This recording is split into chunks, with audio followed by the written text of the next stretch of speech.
What's up, Fallen Lady? Ray. Jilly's mom. What's up, guys?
I'm not great. I'm not horrible either, I guess.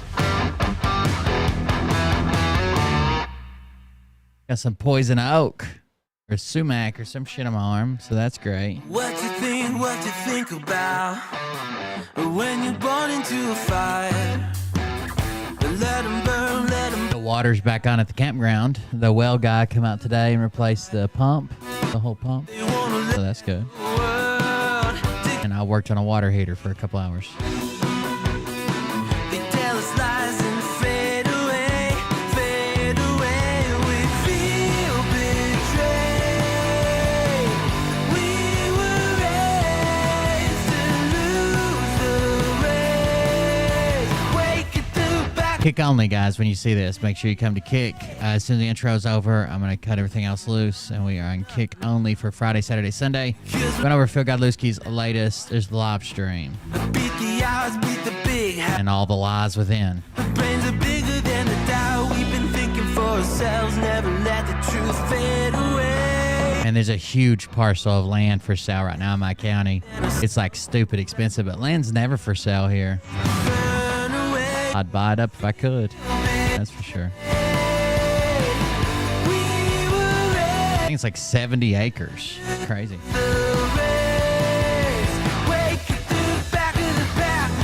70 acres and 2 parcels split by a public roadway.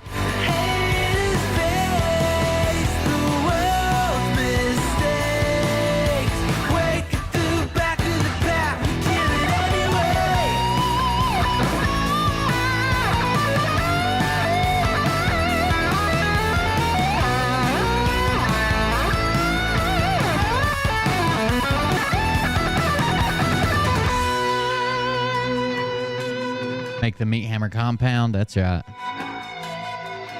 Constantina wire. It's a shit. Who knows? I don't know if Mariah should be here. She texted me earlier. She's always trying to I've been kind of out of it. I can't get my thoughts together and shit done and get started lately. And she always tries to get me to start earlier because I need to start earlier. But she texted me, I don't know, maybe 30 minutes ago and asked me when I was starting. I was like, I don't know. I'm working on it. And then if she's still awake, she'll be here.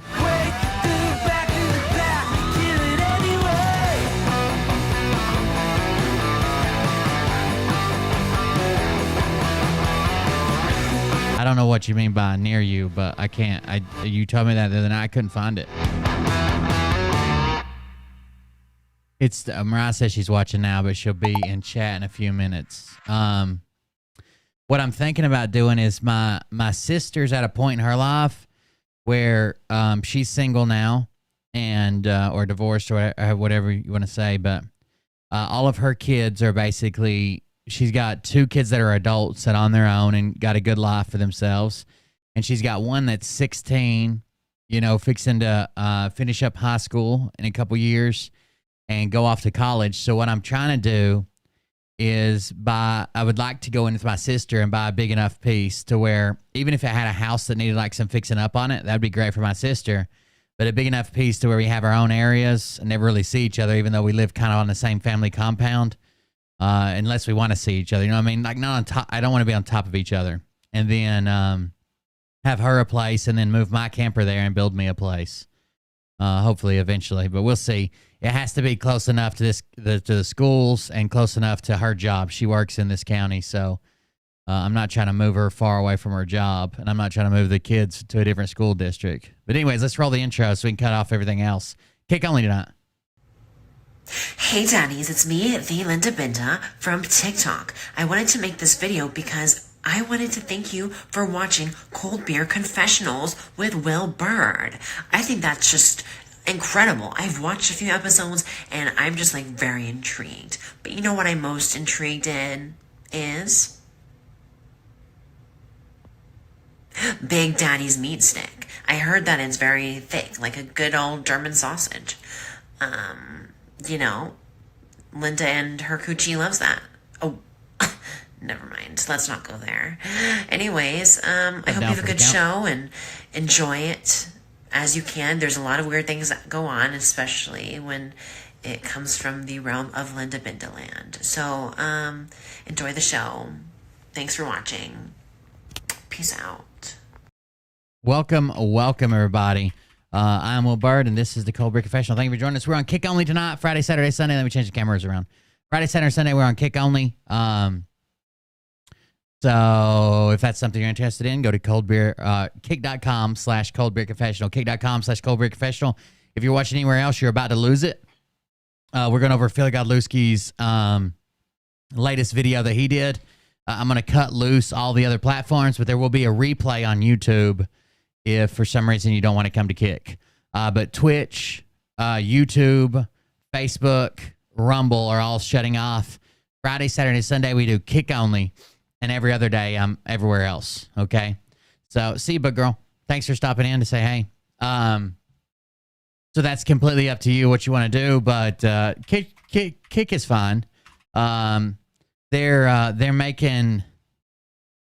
They're making big strides towards fixing their app. They just did a new update, so if it wasn't working before or aggravating before, you could get on there and try it again. It seems to be working a lot better.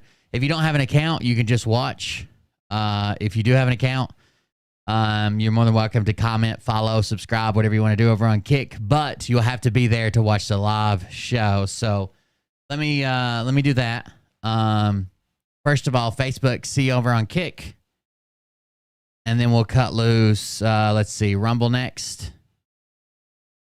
Kick.com/coldbeerconfessional is the link.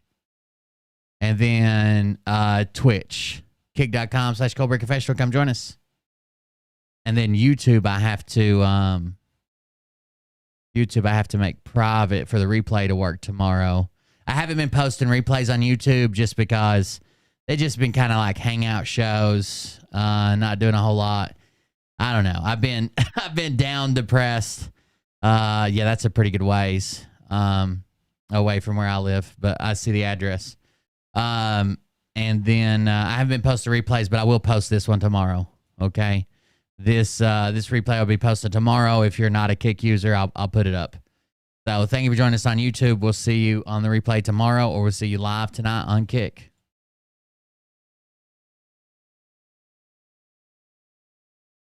Let me see if we can get this started.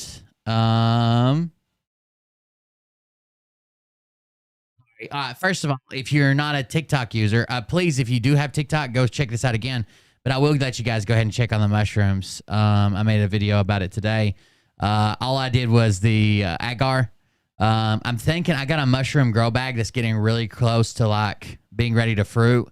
I'm thinking about taking it home with me so I can fan it a couple times and mist it a couple times a day. Some people say they do it like 10 times a day, like mist it with water and then fan it to make the water evaporate. I'm thinking about taking it home with me so I can keep a closer eye on it. Maybe it's the one that was actually too dry. I told you all about. So it is. I think I saved it. It seems like the mycelium's growing again. It seems like it's good and wet.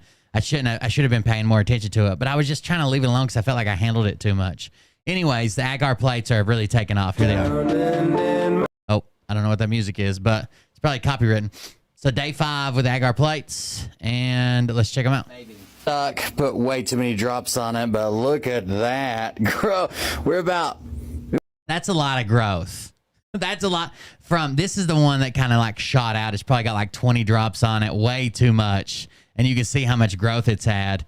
But it's honestly not that far ahead of the one that just had 2 drops on it. 2 drops on it was like, okay.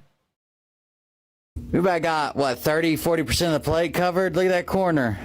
It does kind of look like a snowflake. Too? These are, this is the super strain peanut. It's not a cube. Most magic mushrooms you talk about are cubes because they are from the cubensis strain. And this is actually P. natalensis. There's also one more that's called, or one more that I know about that's called cayenne, maybe, or cyan. It's psilocybe cyanescens. Cyanescens. That's the only 3 that I really know about. There's peanut, which is what's on this plate. There's cubensis, cubes, which are everything else I've been growing. And there's one I've never touched, which is like cayenne, I guess. C-Y-A-N, cyan, cyanescens. I don't know. Those are the 3 that I know about that people actually grow. There's more than that. Like even the like the Amarita muscaria. That's its own different kind, and apparently it has a really different trip, like a really hardcore trip on it. That's like the magic mushrooms from Mario. So there's different ones, but these are the ones that I know about just because I put my hands on them. And I honestly don't know that much. Don't be following me for advice if you're trying to do this. I don't know. I'm just kind of winging it. The one that correctly only had had 2 drops on it. I was trying to do 1, but 2 is fine, and it's still growing like crazy. Look at that growth. So that's just from 2 drops, and it's not that far behind that other one. I like how it has like, it's almost like it grows like a body, and then it like shoots legs out everywhere. It'll grow like another little body, like a little circle, like a dot. Like you can see a little circle right here. And then it like shoots legs out in every direction. And if it hits something, it just stops that leg. Then everywhere it doesn't hit something, like on this side where it hasn't grown yet, it shoots all these legs out. They're pretty cool looking. That's insane, man. Growing some peanuts on agar plates. Follow for more. I did learn something about the rice bags. So that one rice bag that's been doing so good, today I finally broke it up. And man, was I worried. Just like the first time I broke up a rice bag that would look like it was doing good, I saw all kinds of like bluish, greenish shit. And I'm thinking, man, there's no way that this is the same way. Now that first bag I messed up because I ended up heating it up too much and it kind of got wet rot from the, I didn't know about the seedling mat, and how hot it would get with the temperature probe in the wrong place. But this one has been at the right temperature. So I broke up all the mycelium and it turned all kinds of blue and green and shit. And I thought, damn, I'll let it set. If that's some type of a, some type of mold or some shit, I have to throw it away. But it's not. It is just from the bruising from the mycelium. I didn't realize it would bruise that badly. But basically, these mushrooms and their root system, mycelium, when you touch them, mess with them, poke them, spray them too hard with water, they bruise. And the bruising is a bluish color. And every picture I've seen online is like just blue. Mine bruise dark blue and almost on the verge of like a bluish green, like a teal. And that teal made me think it was mold, but it's not. I let that bag set for maybe a day and then come back, well, not even a day, probably 12 hours. And it came back and all the blue had cleared up. It's all white again. So that's not an issue. It was just something I was really, I'm super scared about contamination. As you can see in the background, I am getting more tools that I've been using. So I got a syringe, an X-Acto knife, and some different probes and stuff. Some more misting bottles. I found them on sale on Amazon, 2 of them for like $8. That's a hell of a deal because I think one of them's like 10 at Walmart. Thermometers, alcohol, and these right here are 2 more grain bags that I made. That I plan on taking this agar plate that's growing. Once it's fully colonized, I'm gonna cut it up and probably put it in these 2 grain bags. These are rye berry grain bags. They're supposed to be like really good grain spawn. I'll probably put one, maybe half a plate in this one, half a plate in this one, and take the other plate and put it on popcorn, like I've been doing. I do enjoy the popcorn jar stuff. It's been doing really good, and that's the ones that I keep doing these videos of. And I think I even have I want to do some more videos like this. I think I even have a turntable. I got my 3D printer, my resin 3D printer. You have to cure it under UV light. So I've got this thing that like spins around. It's like a clear looking turntable. And I could even cut something, put on it so it wouldn't be clear. It'd be like a black background so it'd be easier to see or something. And all I have to do is block the UV light from it. I'm not trying to get burnt by the UV light, but I can just take the cover that typically sets over the whole thing and just put it over the light and use it as a turntable and see how that works out. So I'm trying to keep you guys updated. I want to do like maybe even like a YouTube stream where I just talk about everything, how far I've come along, show all the progress, but I want to wait for my first harvest. So it's not like I'm trying to tell everybody like all the good stuff I went through, all the bad stuff I went through, and I've never even grown a mushroom. I want to get a good first harvest, get it all dried out, take some notes on how much was harvested, you know, the weight and all that stuff. Then I want to do a whole show, like maybe a whole YouTube video and maybe even a TikTok live or something about here's how I started, here's all the different things I tried, here's what worked, here's what didn't, and here's my first harvest kind of deal. So we'll see if that works out or not. As far as any other updates, I don't think I have any other updates for you guys. I didn't grab really any video links today. I've just been feeling kind of down, doing my own thing, and trying to stay busy, listening to some books on tape and stupid shit, cause I'm a nerd, and, looking at mushroom stuff. I did find this. I think I'm going to save up and get this, because I'm really enjoying the cultivating mushrooms, but a couple of issues. One with the heat, because I don't have, I already got the address. I got it. One, because the heat, and 2, because of the humidity. Because it's winter right now, the air is very damp. Or the air is not very damp. There's not a whole lot of humidity. Even though this is kind of a humid place, so like it feels cold, that's relative to other places in the winter. Cold air will not hold as much water, so the humidity is not as high. So it's kind of, I have to spend a lot of time like misting and keeping it wet and keeping it damp and shit like that. I'm gonna use a dehydrator. I've got one. I use it to dry my 3D filament. I have to dehydrate the moisture out of the 3D filament, or else when it goes to the printer head and heats up, the microscopic moisture in there will pop and sizzle and shit. So anyways, one of the problems I have is like keeping it damp, keeping it misted, keeping it doing all that shit, right? So I think I'm going to get this. I'm going to save up and get it. I can't get it right now, but I'll save up and get it. It's just it's on sale right now, but even full price, it's like $200. This is this all comes together as a kit, and it monitors the humidity, and it's got an ultrasonic. I might build something like this. I don't even have to buy this. I could build it myself, but it's got an ultrasonic humidifier in there. And then this control box reads the humidity and makes it whatever humidity you set on it. The only other thing you kind of have to add to it is like a thermostat controlled heater if you need heat. But what I like about this is I can start with just these 2 boxes. So you could technically do 12 different little jar grows in this. But what I like about this is they show on their website, you can actually expand it, right? I don't think I'm going to buy it from them. I think I could build it cheaper. But you can actually expand it to something like this. See how they have just a whole rack of shit, and then they've just got the one tube that runs all the way through to the humidifier at the top. That's a humidifier, and then the probe they just put in the very last one down here. It runs all the way down here, so the probe's just in the last one, and the humidifier kicks on when this one's dried and kicks it. I mean, you can't get more than 100% humidity. Mushrooms grow good at 100% humidity. 90 to 100 is great. So, like, if you push too much humidity in this one, you can't get more than 100% humidity. So all it's going to do is just push it to the other ones, right? And you can even have them at different stages. See, they got tubs down here growing. They got jars here growing, and then jars the rest of the way up, I think. Even short jars here. There's more jars. There's some short jars. Those are probably grain spawn.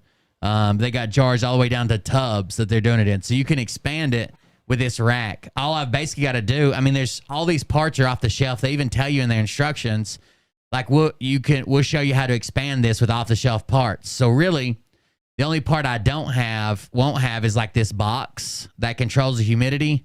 But there's plenty of humidity switches on Amazon. Like a probe that kicks on a humidifier and off a humidifier, and you just plug it into it. So I think I could build something like this eventually, because I really like it so far. I don't know if I'm boring you guys to death showing it all the time. I know not everybody's a fan, but so far I really enjoy it.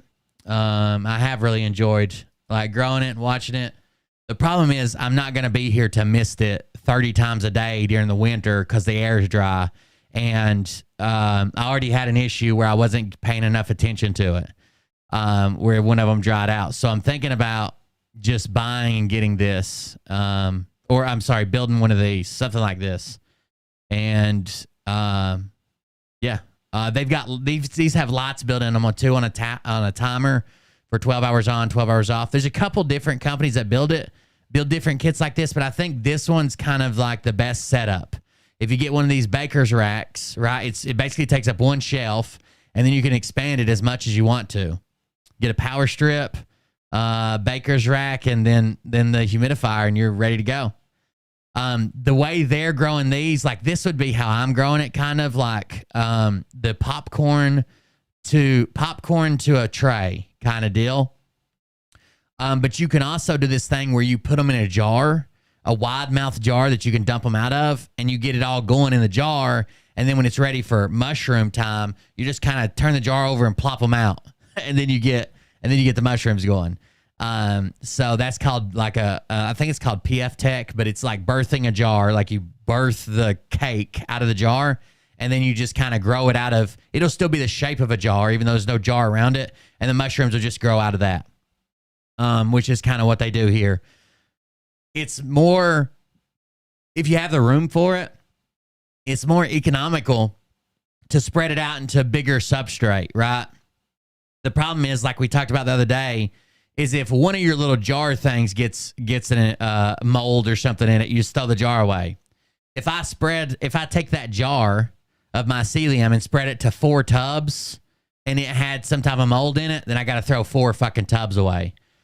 So hopefully, which I see they're using like these temporary pans, obviously, so they don't have to throw their tubs away. But that seems like you can. The way they're doing it here, like if I had 2 bulks, like these trays, and then maybe 2 with jars, and then maybe 2 with inoculated jars, like cultivated jars, that would kind of hedge my bets. So if a pan goes bad, I throw a pan out, but I still got another pan and 12 jars. Or if both pans go by, I still got 12 jars. Or if one jar's bad, I just, what I'm saying? Like I could kind of hedge my bets by doing it different ways. And the jar, and depending on which way you do it, is how fast the harvest is. And then we could just have a big harvest. And when I'm not using this, it seems like it's easy enough to pack it up and just pack it up, stack it up. Like if I get ahead, I probably won't do 8 totes, but I might do 4 or 6 totes.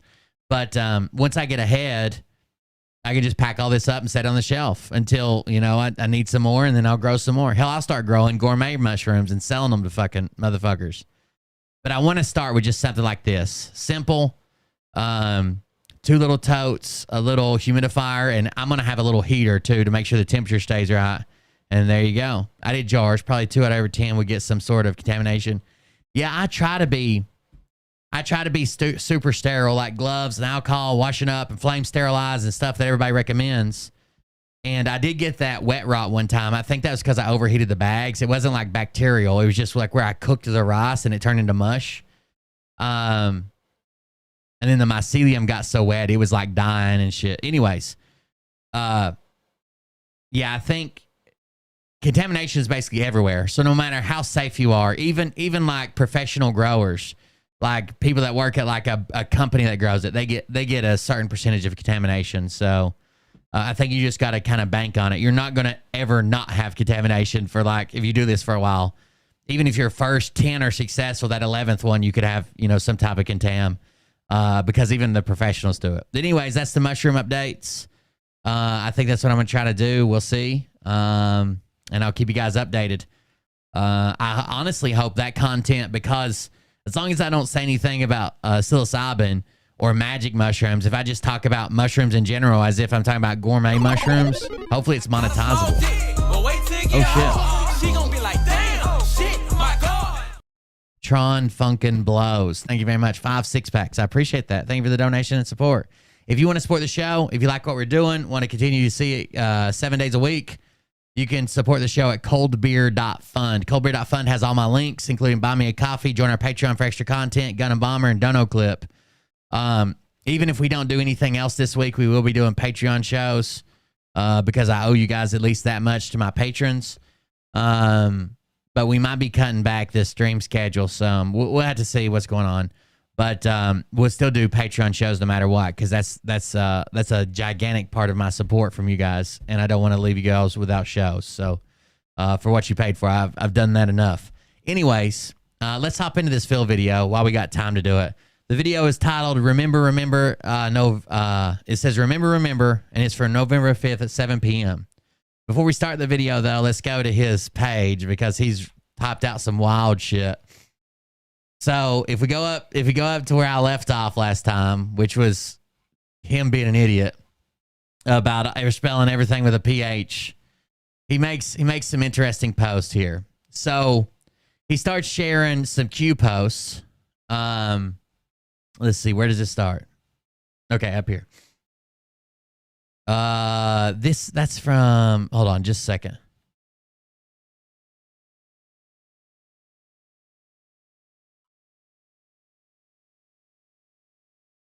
Sorry.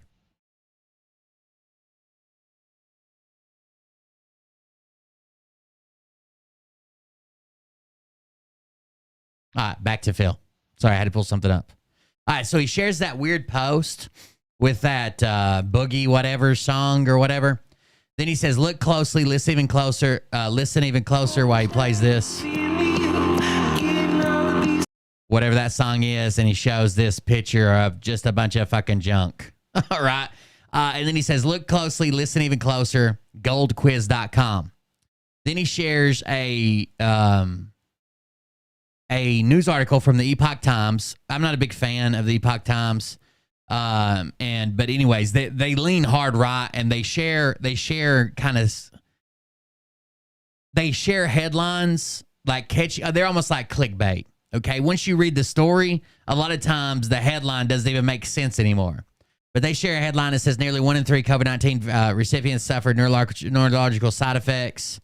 If we copy that link and open it, it's from the Epoch Times, of course.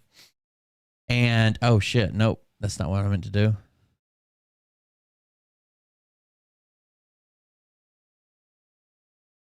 And it says this.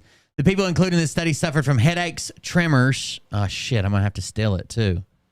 Assholes.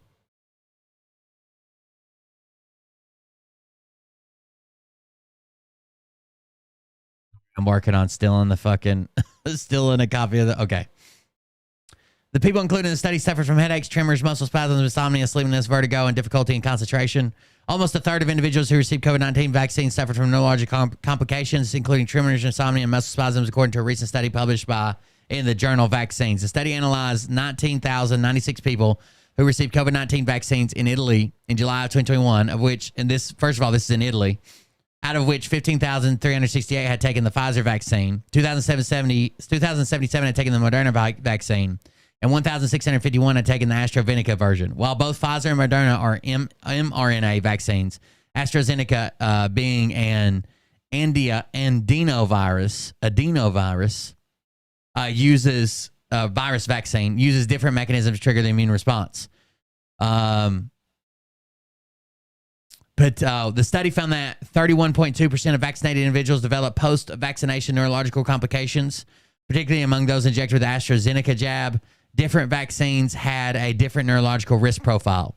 So again, everybody's saying this mRNA changes your DNA and you're going to die because it's mRNA. This study from Italy goes on to apparently conclude that it wasn't even the mRNA vaccine that caused all these things, right? This is 31% of the people who took the AstraZeneca vaccine. The neurological risk profile of the AstraZeneca vaccine included headaches, tremors, muscle spasms, insomnia, and tinnitus. First of all, these are really hard things to gauge. So let's say we took 20,000 people who took the vaccine 4 years ago, and they're like, have you ever had headaches? Have you ever been dizzy? Have you had your ears ever ringed? Yeah, ever have trouble sleeping?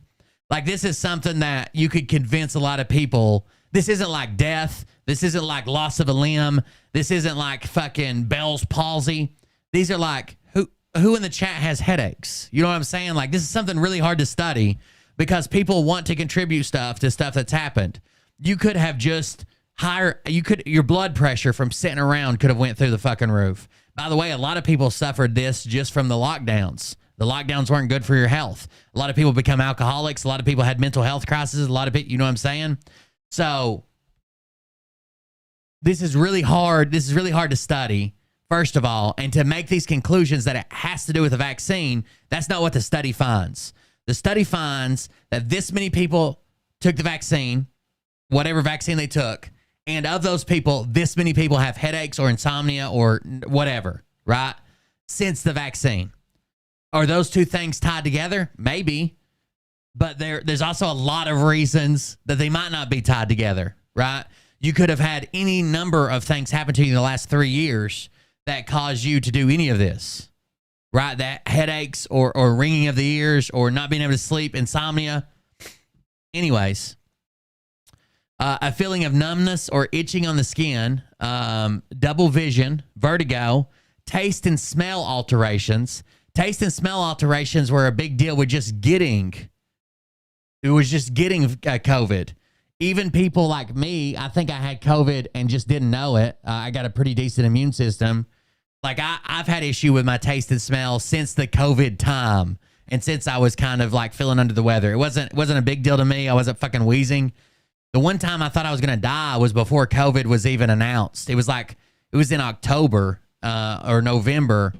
And I think it was before COVID was even a thing, because COVID was talked about like that spring or after the first year. And I fucking was taking breathing treatments and passing out and shit. Couldn't catch my breath. Anyways, a lot of these things can happen beside the vaccine. I think we should do all these studies. I think we should see if there's any ill health effects. I think we should do everything. But if you say somebody took a vaccine 3 years ago and in the last 2 years they've noticed they have headaches more often, you got to be able to tie those two together. You can't just say these two things happen and that means they're the same, right? Anyways, as the Pfizer vaccines, researchers found an increased risk of cognitive fog. Cognitive fog has got to be the hardest thing to fucking diagnose in people that over years they're getting older, right? Imagine if, looking back on your life, you say, you know what? The last 2 years, I've been my head's been kind of foggy. I haven't been thinking clear. And then think back and say, well, 3 years ago, Coke came out with a new flavor and I drank it. Must be the Coke. Or maybe you're just getting older. Or maybe you're just noticing it more. Or maybe there's more stress at work. Or maybe you're not sleeping as well. Or maybe, you got a new mattress. It could be a number of things. More than 53% of individuals who took the AstraZeneca shot suffered from headaches, which usually lasted for a day. Over 13% developed tremors, which typically reverted after a day as well. Insomnia was reported around 5.8% of the AstraZeneca recipients. I also don't like how they took basically every one of these things and clumped them together and then said 30% had something here. It's only 5% people said they had insomnia. You know what I'm saying? Like it's not, they put 30 because they combined all of these effects. The researchers were unsure whether the individuals actually developed insomnia or had. This is interesting. The study notes the researchers were unsure whether individuals actually developed insomnia or had a misperception of their sleep quality due to stress. We went through an unprecedented event, a world health crisis.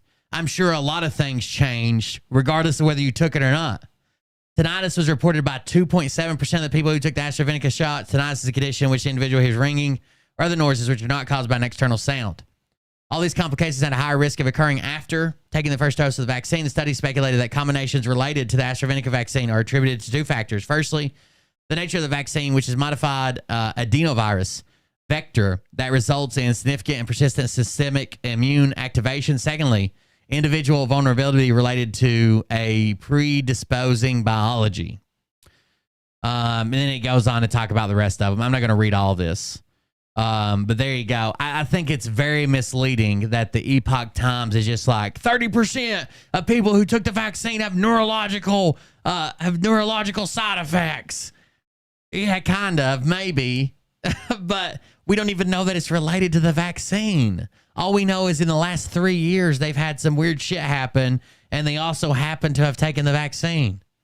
I bet you could probably take a random sampling of people without deciding whether they took the vaccine or not and get probably close to the same results of just asking people, do you have headaches in the last 3 years? What about insomnia in the last 3 years? I bet you it'd be even across people who haven't even taken the vaccine. It's a very misleading study, I think, or misleading headline. I think the study's probably done well. It's a misleading headline. Anyways, he goes on to post about the financial market. And it says Citizens Bank becomes the 5th U.S. bank to fail in 2023. If we go to the FDIC website, it says on November 3rd, 2023, Citizens Bank was closed by the Iowa Division of Banking. The Federal Deposit Insurance Corporation was named receiver. No advance notice is given to the public when a financial institution is closed. Iowa Trust and Savings, Emmitsburg, Iowa, assumed all deposit accounts and substantially all assets. All shares of stock were owned by the holding company, which was not involved in this transaction. The full balance of all deposit accounts has been transferred to Iowa Trust and Savings. You may continue to use your checks, and ATM and debit card. Direct deposits like paychecks and Social Security benefits will continue as usual. Please refer to the banking service section below for more details. The reason this didn't make as much news, and you probably didn't hear about it as much, is because nothing changed with it. Like Phil's making it like it's the fucking Armageddon. That this bank, and he's like, I'm so sorry. If you had Citizens Bank, I'm so sorry. I wish you would have invested in Phil. Nothing even changed. Your checks still work. Your ATM, your debit card still works. All your money's still fucking there. Your direct deposit's still going to go there. Everything's the same. Everything's the same. Why is Phil even sharing this? He's showing how good our banking system is. That not the government, not the taxpayers, but capitalism saved these people's money because another bank said, "Oh yeah, those are good. Those are some good debts we'd like to have. We'd like to buy all that out." Iowa Trust and Savings bought it up. Like this is the dumbest shit in the world.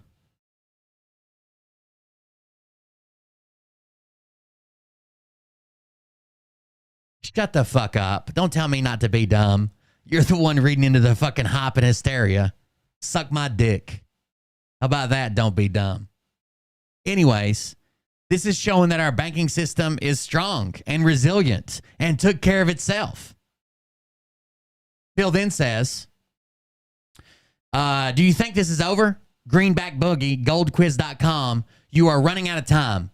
I would like to bring up every time he posts this same fucking thing,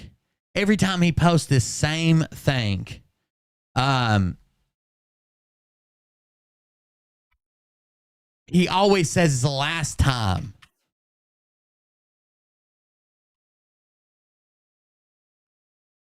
It's the last time. You're not going to have time.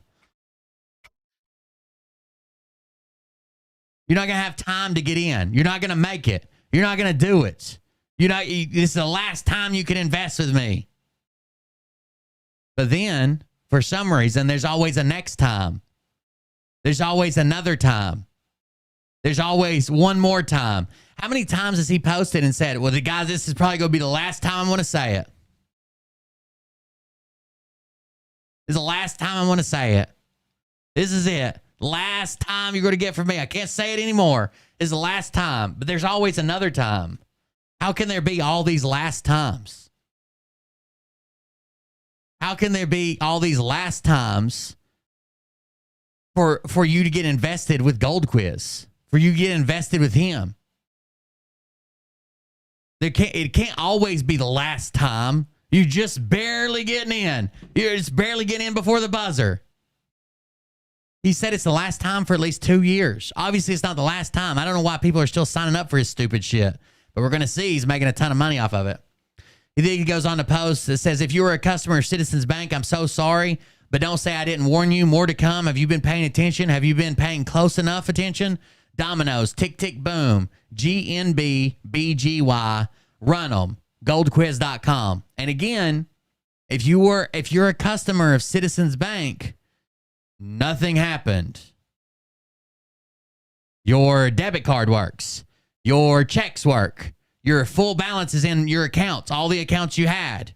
They even went so far as to ensure your direct deposit's still going to come. Right, that's above and beyond for a bank buying out another bank to make sure they transfer all your direct deposits to your new account. Holy shit. I'd be happy if for something happened to my bank and instead of being like, oh my God, are we going to get our money? Is the FDIC going to insure it? What's going to happen? If a new bank called me and is like, hey, we took care of everything. Don't worry about it. Everything's the same. Your loans are the same. Your accounts are the same. Your credit line's the same. Your direct deposit's the same. Your account. Damn. No, the government didn't take over a bank. The exact opposite. Are you watching the fucking show? Are you busy arguing about what you think's happening with the COVID vaccine? He then posts, remember the 5th of November. Of course he does. And then a bunch of fucking GIFs and shit from V for Vendetta. There's a Twitter post. So someone finally talked to Ezra Cohen, or Ezra A. Cohen is what he's under on, is what he's on for, on Twitter, I guess. Ezra A. Cohen. Hold on, let me make sure.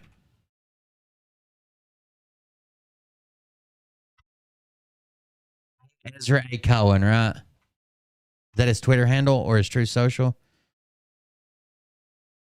At Ezra A. Cohen, public servant, former DOD, SOLIC, SOLIC, USDINS, and NSC, PIDB fellow at Hudson Institute 1 and only accounts.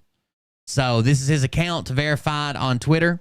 Someone finally got to him and asked him about Phil being his roommate. Okay? Phil being his roommate. And we ended up with, he says, I don't know who that is or why it is relevant. This is a response about Phil. I don't know who that is or why it is relevant. Never had a roommate named Phil. So, of course, because he said the word Phil, Phil comes in and says, I can confirm ECW never had a roommate named Phil. All words matter. All misspellings matter. So his name wasn't Phil. It was File. What a fucking retard. So he's trying to say I was his roommate, but he can't tell. I was Mr. Poole when I was there. I was Mr. Poole. Remember? I was Edward Snowden, except I already said that's not a real person. That's like a group of people. I was Mr. Poole. Anyways, he then shares a bunch of fucking Q-tarded shit. Q-post. He says it's time to focus on what's not in the picture. No longer should we focus on the picture itself. He shares some screenshots of some posts, some Q-tard posts. He shares this and says, "Are you ready?" It's kind of a weird looking riot video.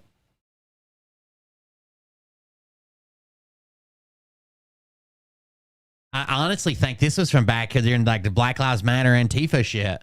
Most of those screenshots, riot police arriving. Then some reason they mixed Trump in there. It's another one of these stupid hype videos, right? Then he shares next live Sunday, November 5th at 2023 at 7 p.m. Eastern, Locals D Live and Rumble. He shares this. It's just a superimposed mask over Phil in a car. Of course, there was side effects and injuries and shit from COVID-19 vaccine. You know, it's lower than all other vaccines we fucking give when you take it per capita. Of course there is. There's no such thing as 100%. Somebody might have an allergy we don't even know about, and they fucking die immediately. Of course, it's lower than all the other vaccines we take every goddamn day per capita. We've never given the whole world a fucking vaccine at the same time.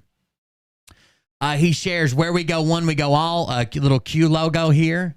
And even though this has absolutely nothing to do with Q streaming, like he claims, he says, if you have not signed up for Q streaming, now is the time. Now is the time. He shares a post that says, and it's obviously it's Q streaming, CUE. It has nothing to do with Q streaming. Q streaming, literally, every time I've messaged him about Phil, they just want to distance themselves from Phil. They don't support him or his message. They don't condone what he's saying. They're not the next internet. They're not going to host YouTube or content creators. They actually instead host cable networks that they bid on and get for cheaper. It's almost like a overlap. But what's the problem with their model is when they get a big enough section of the market, the cable companies are going to look at you and say, we're not going to sell you our overflow channels anymore.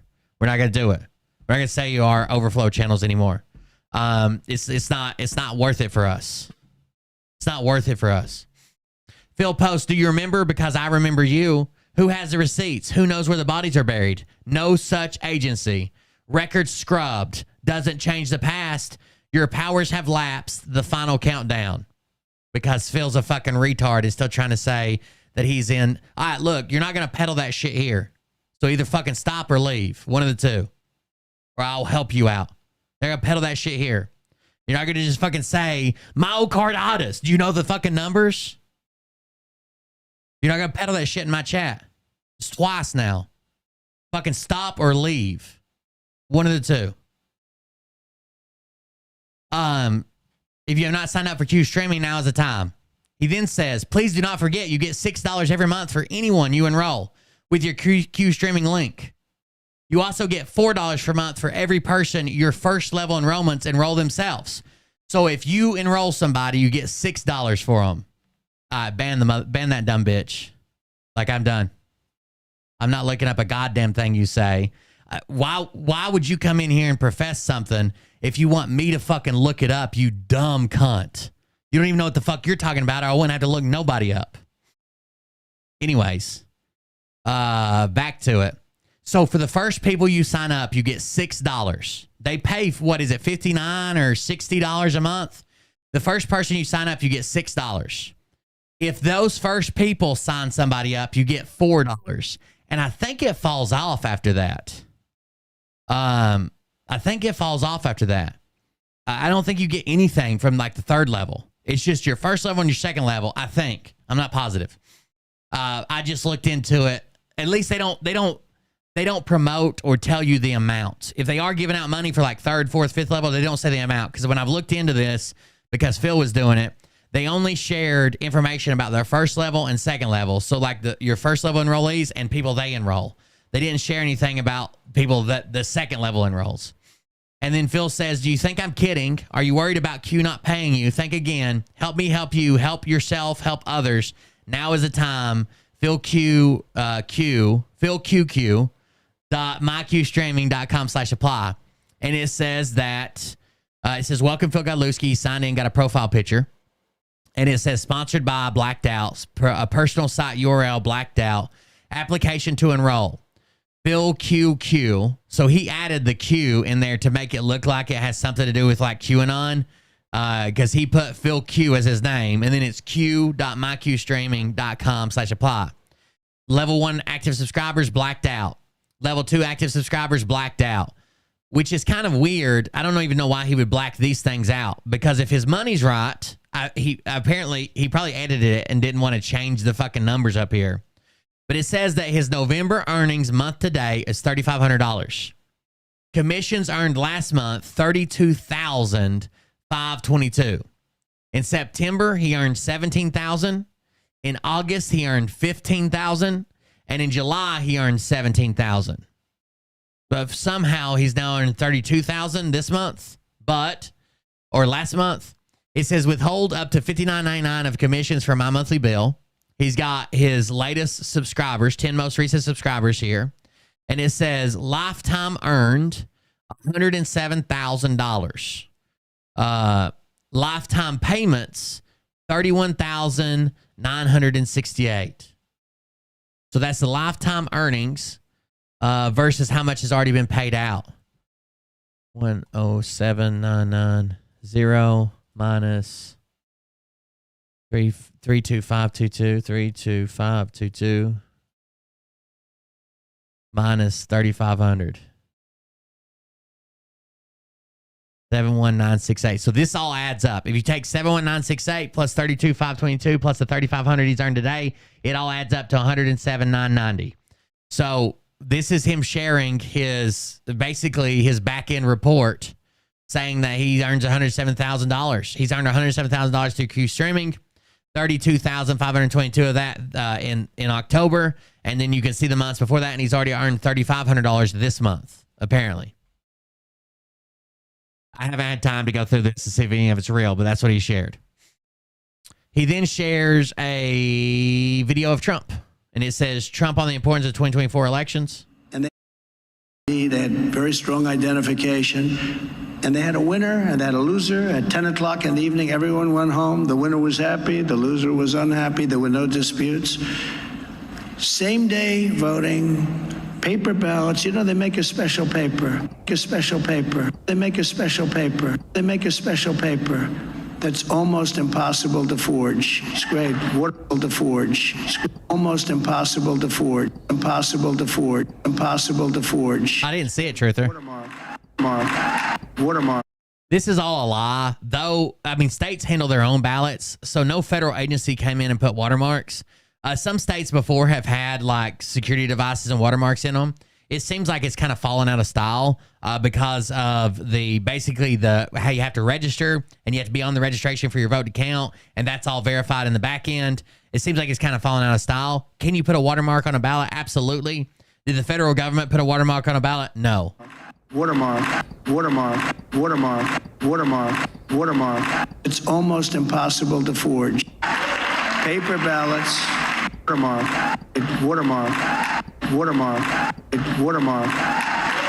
Paper ballots. There you go. That was the video he shared. Let me close that one. And then Phil says, watch the water mark pool. So you get it? Watermark, mark pool. Watch the water mark pool. You get it? Then he says, are you seeing it yet? Anons know you took your best shot. Hashtag our turn. Then he shares a video that says, fact check, Trump falsely claims thousands of ballots were found in dumpsters. And it says, so here's the first one he shares. Fact check, Trump falsely claims thousands of ballots were found in dumpsters. Then it says, were these mail-in ballots discovered in a California landfill? No, they weren't. The latest government report, 15 million mail-in ballots in 2020 that are unaccounted for. Now, if you pull up this article, let me see if I can find it in my history because I had it open. I'll find it over here. If you pull up this article from the Washington Examiner, the one thing mysteriously that it doesn't mention is landfills. The one thing mysteriously that it doesn't mention is landfills. You can find this same article he linked to. And here's what it says. We have real data from a federal agency, no less, that proves 2020 election was a mess. Based on data from the U.S. Election Assistance Commission and analysis by the Public Interest Legal Foundation shows 15 million mail-in ballots effectively disappeared after election officials gave them to the U.S. Postal Service to deliver. That sounds scary at first, but let's see where they went. Some ballots were lost, okay? Some may have ended up on the floors of apartment complexes. Sure. When you have community mailboxes, kind of sucks. Sometimes mail falls out of your hand or it falls out of your box, or hell, it falls out of my post office box at the post office. Sure. Some went to addresses where the registrant no longer lives. That kind of sucks, but maybe you should have updated your address. Some may have gone to vacant lots and businesses. May have gone. Why was everything else? Some went here, some did this. Some may have gone. That doesn't seem like that's verified. Some, having never been requested by the voter, were never returned. Some, having never been requested by the voter, were never returned. Can you think of any other reason? Can you think of any other reason that a mail-in ballot may not be returned? What if you forget? What if you don't think about it? What if you put it in your caddy and say, I'm going to do that, but I didn't? What if you decide you don't want to vote? What if you, there could be what if you got it just in case and you're like, nah, I don't think I'm going to vote. No. The only reason you wouldn't return it is because you didn't fucking request it. Right? Of course. Fucking retards. Others were rejected by election officials when they were returned. Others, a shit ton of them, were rejected by election officials when they were returned. Why were they rejected? Well, they didn't meet the requirements. So you weren't registered. It wasn't the right name. Signature verification wasn't good. All the stop losses we put in place to fix this. You can't simultaneously claim that all the election machines are rigged and all the paper mail-in. You want paper ballots, but the paper mail-in ballots, they were rigged too? Got it. Fucking idiot, dude. He doesn't even read the articles. He shares this with this picture about Trump claiming they were found in dumpsters in a landfill. This article has nothing to do with them being found in dumpsters or in a landfill. Why were there so many reports of extra ballots being found after the 2020 vote counting stopped? Could it be because the ballots the cabal intended to use were never used? Could the water-marked ballots have replaced them? Is that why there were so many extra ballots found in dumpsters post-2020? The watermark ballots were used. The cabal ballots were thrown away, hook, line, and sinker. So now what Phil's claiming is not that the missing ballots were an attempt by the cabal to cheat. Like the dumpster ballots, the 15 million missing ballots, none of those were an attempt by the cabal to cheat. Instead, the white hats just threw those away and sprinkled them all out over the world so they could replace them with their ballots.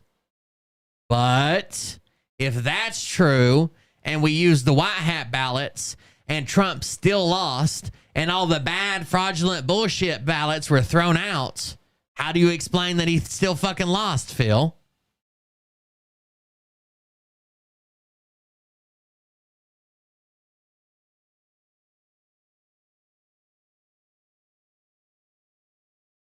Kind of weird, huh?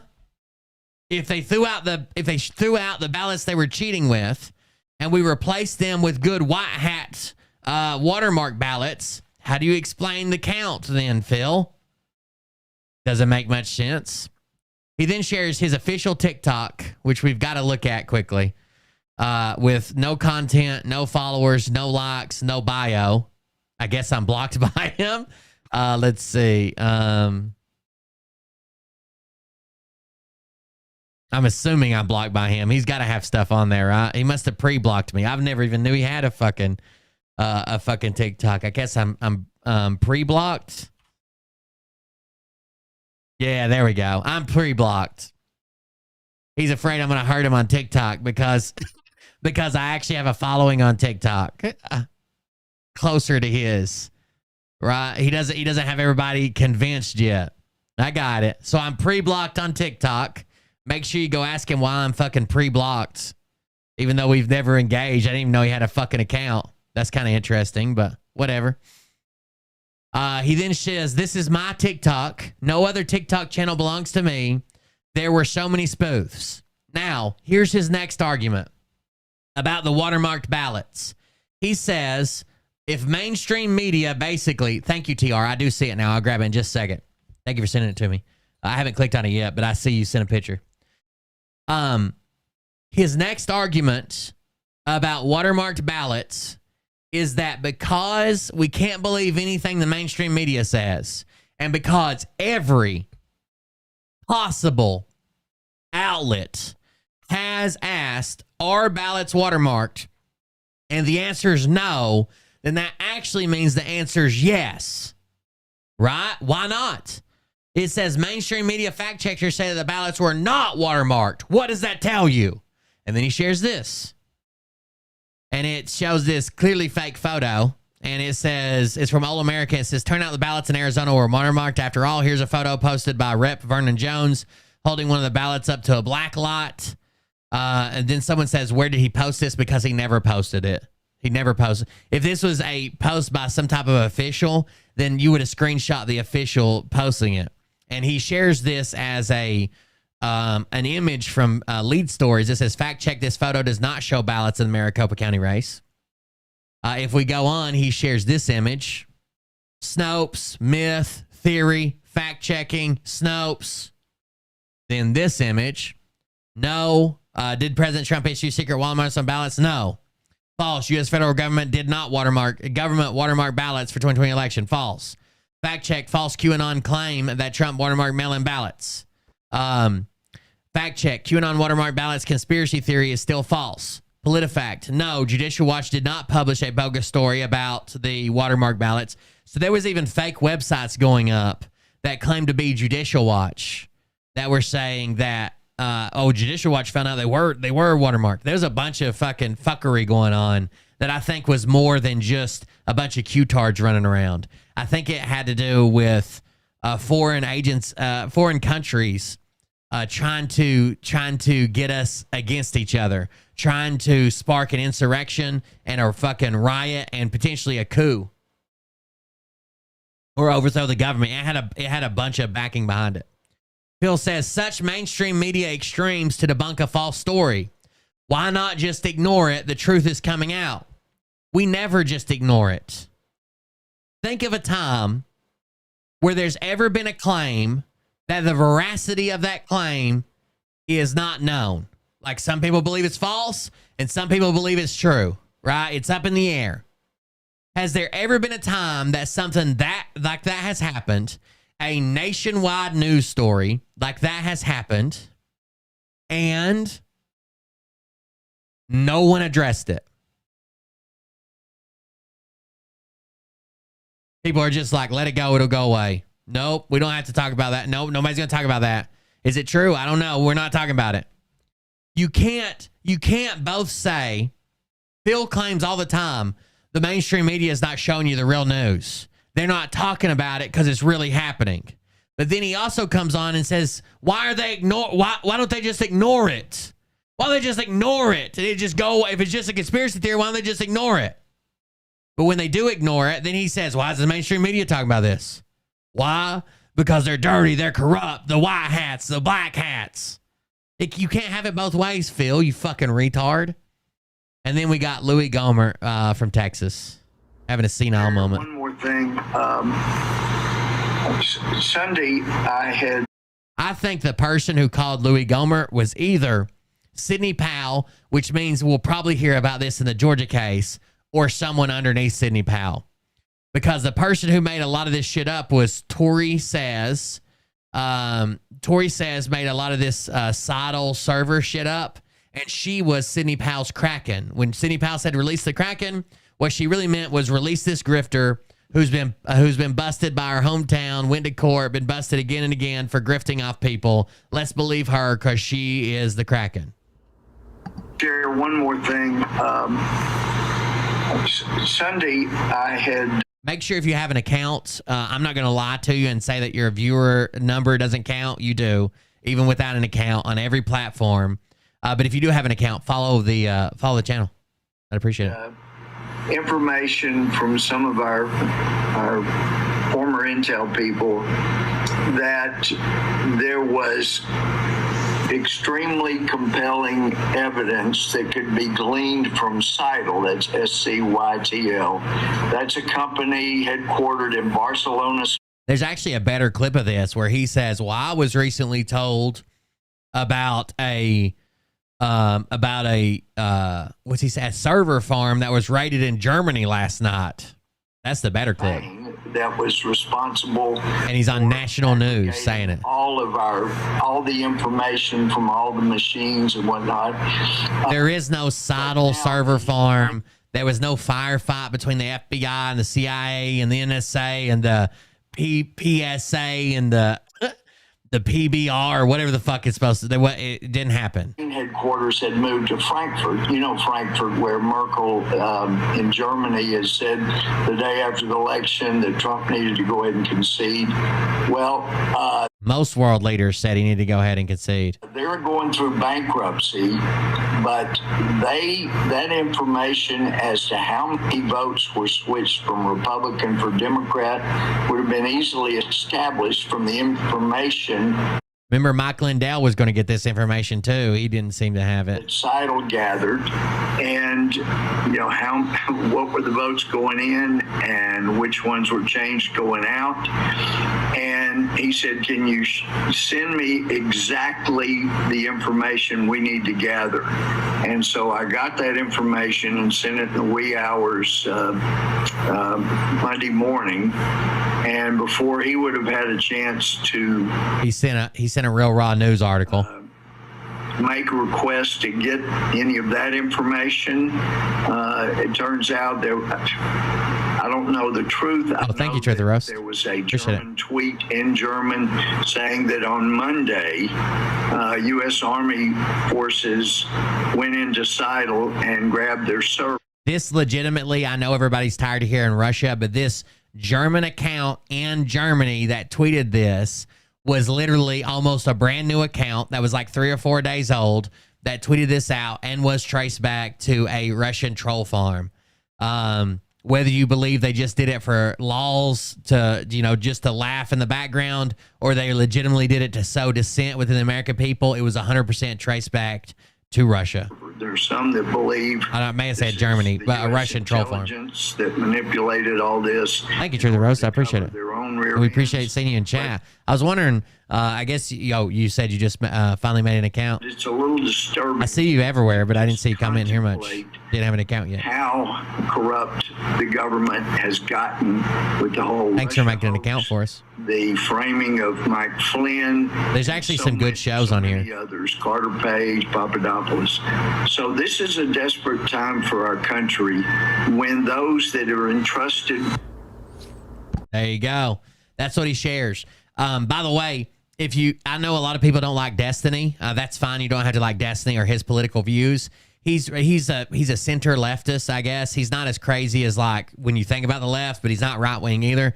But he has a show doesn't really involve him on Kick called Keep or Kick. It's actually a really good show. They bring on like 6 people and they discuss topics and they just kind of argue and fucking yell and cuss each other.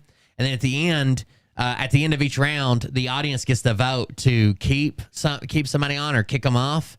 And then at the end of it, I think you win like $1,000 or like 500 subs or something because all the contestants are streamers. It's actually a good show on Kick if you're interested in watching it. Then he posts this video, November 4th, 2020. Watch the water. Really a sting operation, contrary to what everybody else said. Trump knew this was happening. Eric knew this was happening. We got to trust this guy, of course. I knew this was happening. However, I could not say anything about it. What happened was we watermarked every ballot with what's called the QFS blockchain encryption code. In other words, we know pretty well called the Q. Now, that doesn't even fucking make sense. This doesn't even fucking make sense. Did you hear what he said?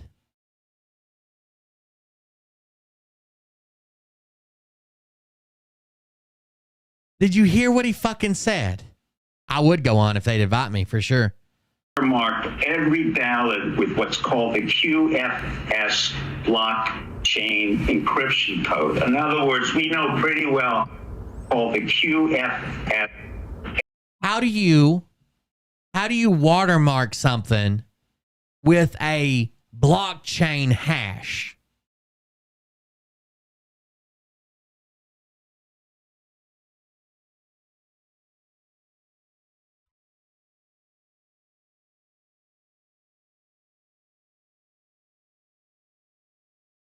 How? How?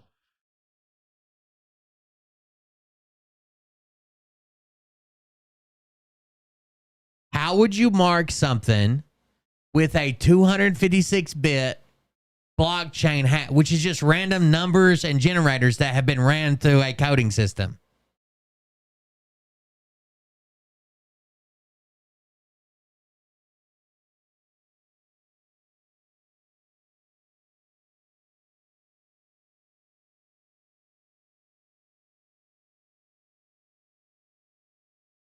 Oh, you can't. You can't. Here's an example of how a hash works, okay? Oh, I should have opened the image in a new tab. What is a hash function? Open image in a new tab. So here is how a hash function works. Here's the input on this side, and here is not the output, but this is how you verify that the input's right. They call it the digest. So if I put in mouse, I don't know why I said mash. If I put in mouse and I ran through a cryptographic hash function, it would come out as AW35 space 67RZ 45TZ space R3ED space T5. How do you watermark this? What is this? Every input is going to give you a different output to come out to the right number of digits, and this is ran back through this to verify that. This whole chart could be backwards, okay? If I put in mouse and it hashes out to this, I could take this hash and put it back through the function and get mouse back. All this is a way to validate that what you put in becomes a secure hash, and that secure hash can go back to what you put in. This isn't a thing. Like, this isn't a watermark's a fucking picture of something. A watermark is a fucking picture of something. The cryptographic QFS blockchain encryption. Every ballot watermarked.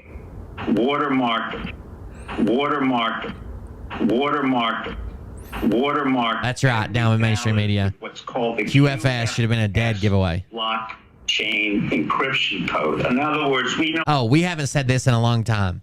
If you're trying to join my Telegram channel, I'm actually trying to move to Discord, but I'm not closing my Telegram channel. If you're trying to use my Telegram channel, usually the moderators will send you a couple questions, ask you where you watch, what your username is, shit like that, just to make sure you're not a bot. A lot of people get like pissy about that. You want all my information? You want a blood sample? No. But if you don't answer the questions, you're not getting in. Know pretty well where every ballot is, where it went, and who has it. So this is not a stolen election. On the contrary. A watermark does not do that, by the way. So a watermark, all a watermark would do is like, okay, $100 bills are watermarked, right? Your bills in your pocket are watermarked. You hold them up to light, you can see a thread, a security thread, a security bar, and a watermark. Do we know who has every $100 bill that's been printed? Or more specifically, could I pull up a serial number from a $100 bill, give that to the Treasury, and they tell me who's holding that bill?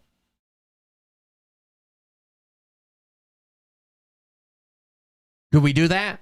Could I take the serial number from a $100 bill, read it off, put it into a computer somewhere, and it would tell me that Jim Johnson at 123 Main Street in Bellevue, Ohio is holding that bill? Of course not. So he's saying we watermark the ballots. We know where every ballot is. We know who has. That's not a watermark, bro. You're just making shit up now. Just making shit up. We reversed the entire game of war along the lines of Sun Tzu, the art of war. That's what he just said. Hold on, I'll back up. Where every ballot is, where it went, and encryption code. In other words, we know pretty well where every ballot is, where it went, and who has it. So where every ballot is, where it went, and who has it. What if they burn it? And the watermark. Would it tell you that Will Byrd burnt his ballot at his office complex where he's also growing mushrooms? this is not a stolen I don't think so. election. On the contrary, we reversed the entire game of war along the lines of Sun Tzu, the art of war. And Trump was brilliant and still is brilliant at it. The reason he hasn't been seen, and Alex correctly said, oh, I haven't seen him in several days. Well, in the art of the war, you pull back, allow your enemy to make all the mistakes that they are making, manipulate the situation, expose them, and then come in for the final killing. And that's what's happening now. None of this was come in for the final killing. Okay. The final killing. The final. I know there was a story going around, and it could have just been like Hop or like something stupid from BuzzFeed or something. There was a story going around that a bank teller could touch enough bills in a day to not get a contact buzz, but to fail a drug test. I don't know if that's true or not, but I'm just telling you. So mine had an RFID tag. Do I have herpes now? You always have herpes. I think everybody's got it. Phil then shares some more Q posts. Who wrote this drop? Don't say Q. Who wrote it? Who wrote this drop? Don't say Q. Who wrote it? 25 divided by 15 equals 17. Okay. 108 equals 108. Q drop 108. Got it. Then he shares, I guess, Q drop 108. And it says, anonymous. Checked and phone posting, excuse the... They're replying to this one, but it says, checked and phone posting, excuse the post count. The first extraction order referenced at 0200 Zulu time. It was 0200 Zulu when I posted my response. I was saying that 1.5 hours would be plenty enough time for anyone to hide if they needed to hide. So if it was real info, then whoever posted it just broke OPSEC in a pretty bad way. So someone posted about something an hour and a half before it happened, and this person was posting and saying, hey, you post about it, they could hide. If you're rounding people up or attacking people or killing people, and you post about an hour and a half early, they're just going to leave. And then Q responds and says, nothing is as it seems, Anon. What occurred? It flushed BO out. BO out. Why is this relevant? Analyze the timestamps or go message or my go message to BO's tweet. Now, I don't know who BO is supposed to be. I know who Phil thinks it is. But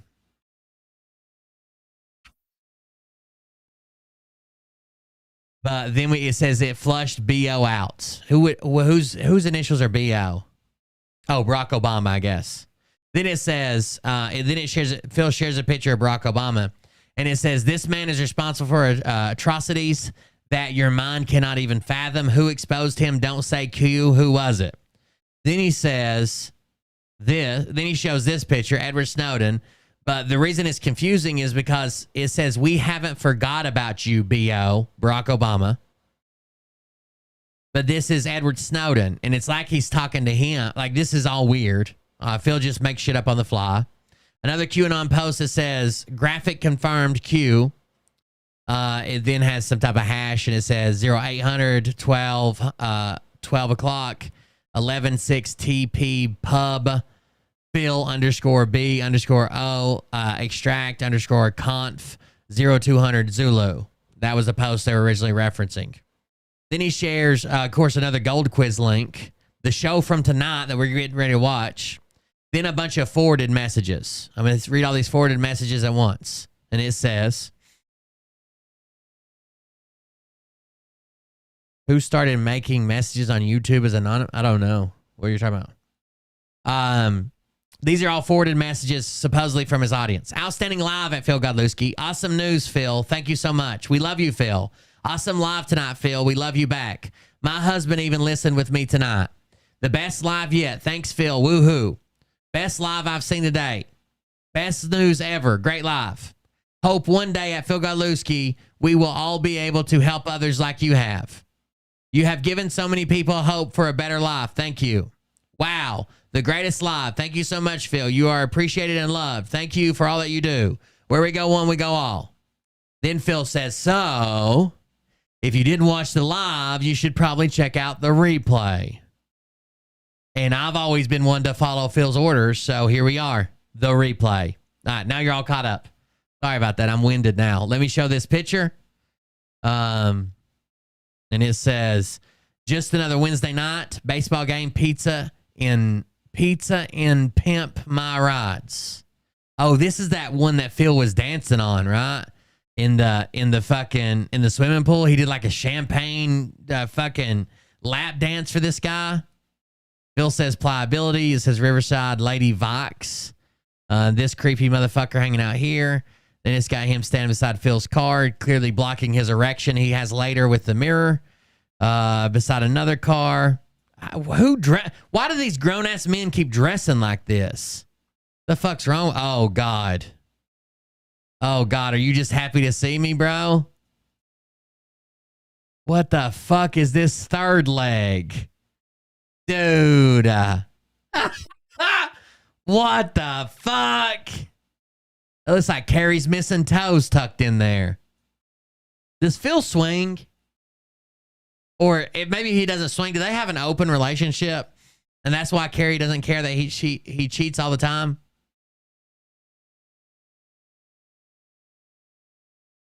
Even if they don't swing, remember that time he was like, we're having a pineapple party. Oh, wait, I don't even know what that is. That was just a joke. We're actually having a kid's birthday party. You remember that?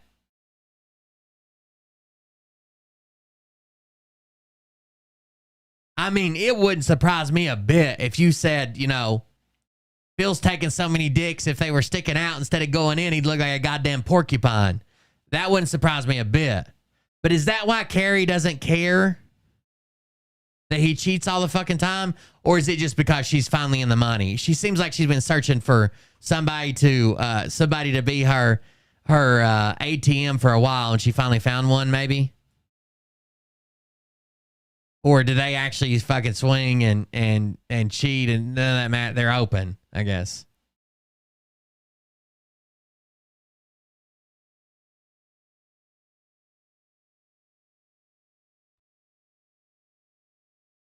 Something weird's going on. Damn, dude. You can put your dick away for photo time. This is a family stream, goddammit.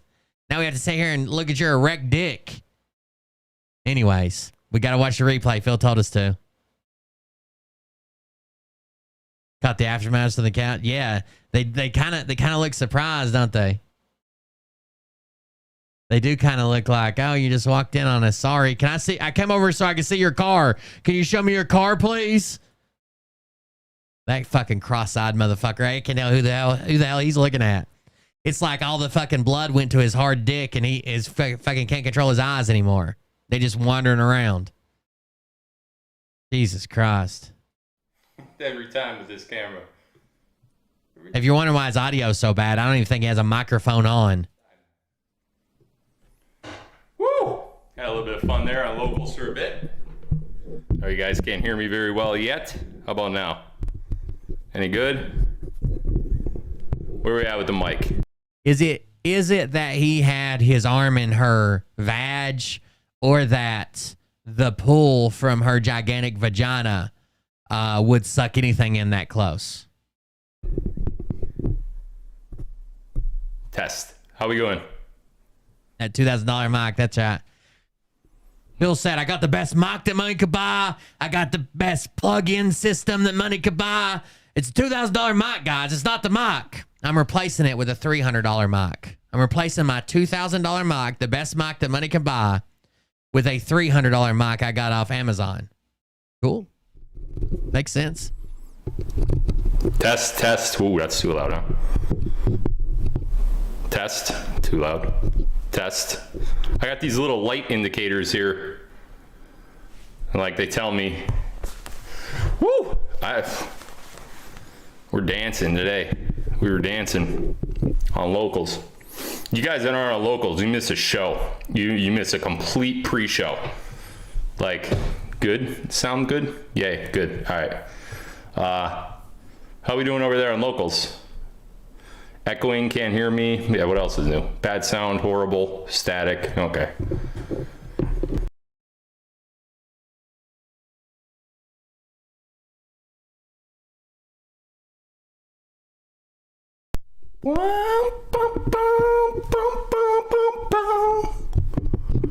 The Greenback Boogie.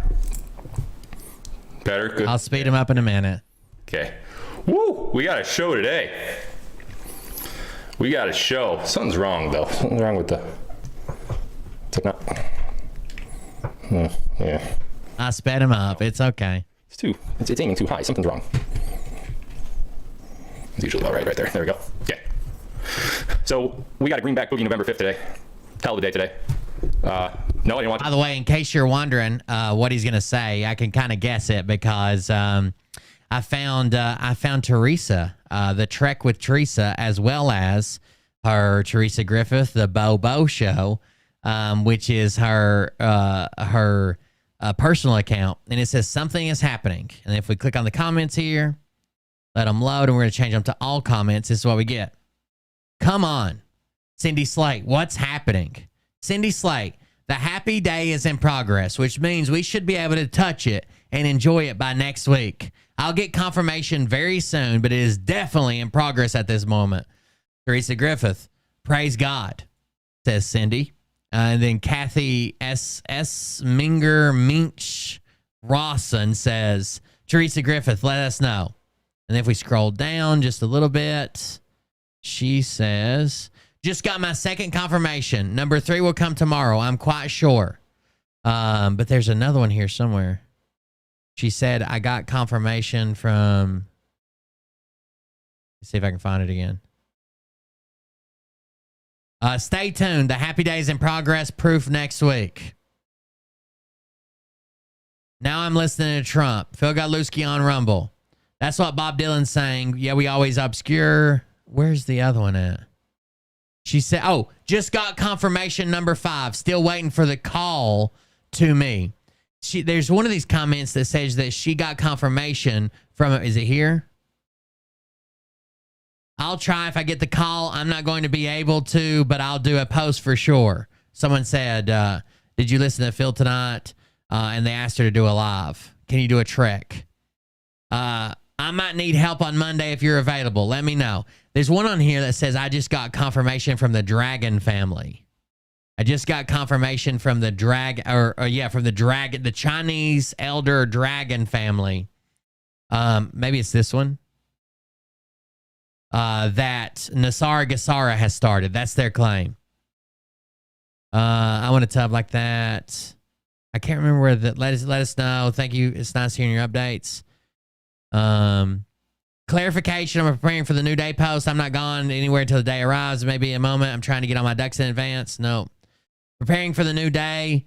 This is where she's going to be out of the office, I guess, for a while. Preparation for that today. That's not yet. Blah, blah. She had to clarify because there was one comment there. She posts, maybe it's on this page. Maybe that's where I saw it. Bill G's podcast is excellent. Nasara, baby. Okay, so clearly that's what it's about. Insurance man. Nasara today. Watching Phil. Nasara. Phil had a great show. Yes, Nasara. Yes, watching Phil Godlewski. Awesome news. Great news from Phil. So good. Thank you, dear God. Remember, Happy Nasara activated this morning, but would be really happy if EBS happened tonight. And med beds by Christmas. Just finished watching Phil's awesome live. Hallelujah. God is so faithful. I watched it. Yes, it is. Oh, yes, it is. My good friend John Dowling has a really informative page. Is Phil on Rumble or in Truth Social? Rumble Phil G's podcast was excellent. Nasara, baby. She claims that she has confirmed this through the fucking Dragon family. Whatever the fuck that means. She's confirmed it through the Dragon family. Phil is spilling a lot tonight. These stupid motherfuckers, dude. Yep, I believe it. He confirms everything I get from my advisor. I get my own confirmation probably tomorrow. Stay tuned. She already announced she got it from the Dragon family. I just can't find the link. Stupid bitch. But I'll take that blessing for later. I'm not going anywhere right now, but I'll take that blessing for later. So she already announced it earlier today. When were these posts made? Before Phil even went live. 3 hours ago for something is happening. 5 hours ago was the clarification post. Maybe she posted it right after Phil, maybe. Oh, I need to refresh this. Hold on. Yeah, still 3 hours ago. Maybe she posted it right after Phil. Maybe she watched Phil or during Phil's show posted it. College football, so I don't know what happened there. But yeah, this is really as loud as I could go. If I get any louder than this, then I start getting the red lights, and the red lights indicate that I'm too loud. And I'm loud as it is, so louder. Sounds good. Louder. Okay, well, this is loud. Look, if you've never supported my show or made a comment or shared the video or supported us financially with a fucking donation, you should do one of those things just because my audio is so good. I've watched so many fucking retards like Phil and Mike Penny and Brad Barton, and their shit sucks ass. If for no other reason to support me, just support me because my audio is so fucking good. I probably legit do have $1,000 in audio shit. But I did that because audio is the biggest. Video is video, right? Especially if you're like looking at other people's videos or you're a static backdrop. It's different if you're like editing a movie or a cinematic trailer or a really, really high impact, full of action vlog. Audio makes or breaks it. It doesn't matter how good the video is in the background, how good my green screen is, how good my filters are, how good Phil's face appears. If I'm full of static and crunchy and too loud and sound like shit and it's not leveled and everything's all over the place, people won't fucking watch it. I wouldn't. The first thing that happens when I click on a YouTube video and it's loud as fuck and full of static and cutting out is close the goddamn video. I was gonna go. I'm hot now because I was just dancing. Let me tell you why I'm dancing. First of all, I have a deposition tomorrow with the Scranton Times. You think they wouldn't want to depose me after the first bloodbath the first time. But yeah, I guess I gotta go back and answer some more questions about something. I don't know. I love it. So I'm gonna show up with bells on. Yeah, so that'll be fun, right? Enough about me. Let's talk about today. Because we got we got some ongoings. We got some major ongoings, and to the like that I haven't seen in a year or two. Guys, I just can't do it. I'm sweating. I'm dying. So I'll be right back. Uh-oh.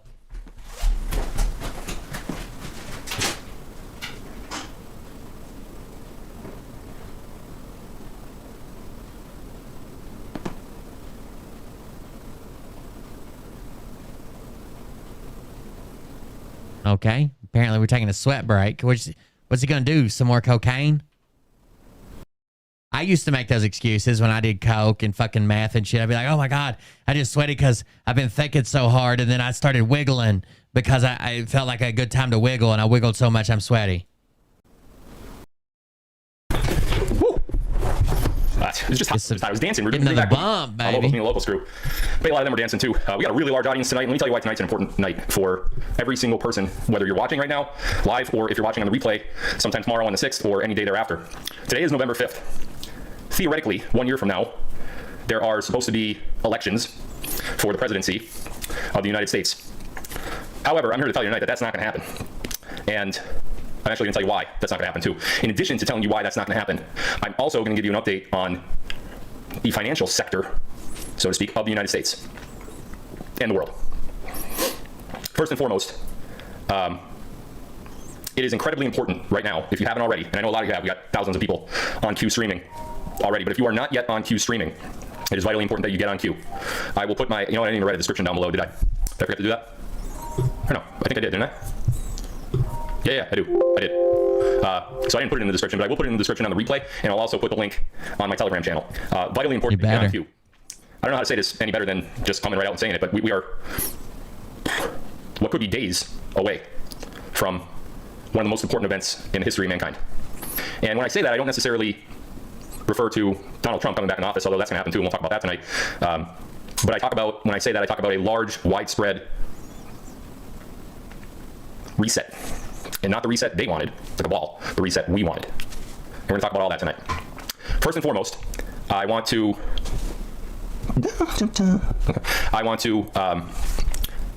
tell me where you're from, because that's fun. I love reading without my glasses on. It really makes me crazy. There we go. Let's start with locals. Boobies. Jackson, shit, I missed it. Jackson something.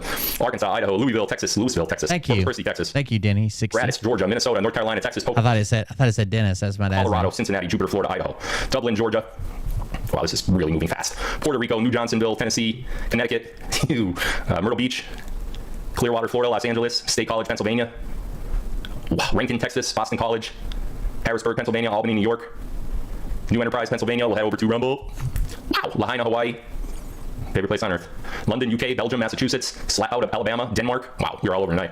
Dallas, Portland, Oklahoma, Branson, Missouri, Round Rock, Texas, Maryland, Northeastern Ohio, Tampa, Florida, Pasadena, Boyd, Texas, Harristown, Illinois, Rotunda Lakes, Oregon, Novelty, Ohio. Give me a good one. Give me a good one. One more to finish it out. There we go. Gander, Newfoundland. Awesome. As you can see, our audience stretches worldwide. We have a global audience. Right now, it's looking like a little under 23 million watching as we speak right now. And I'm very proud to be in front of you guys. I'm very proud to be tuned in tonight. I'm humble, and I am excited to say what is about to come out of my mouth. First and foremost, in case you live under a rock. Boom. Second and foremost, did you guys see fucking Carrie's goddamn... It looks like she's getting ready to open a twist-off fucking beer bottle cap. You see Carrie's fucking toes, dude? So here's a picture that... actually, Sue sent it to me. Here's the picture. And it doesn't look that bad, especially with the text over it. But here's what it looks like when you zoom in.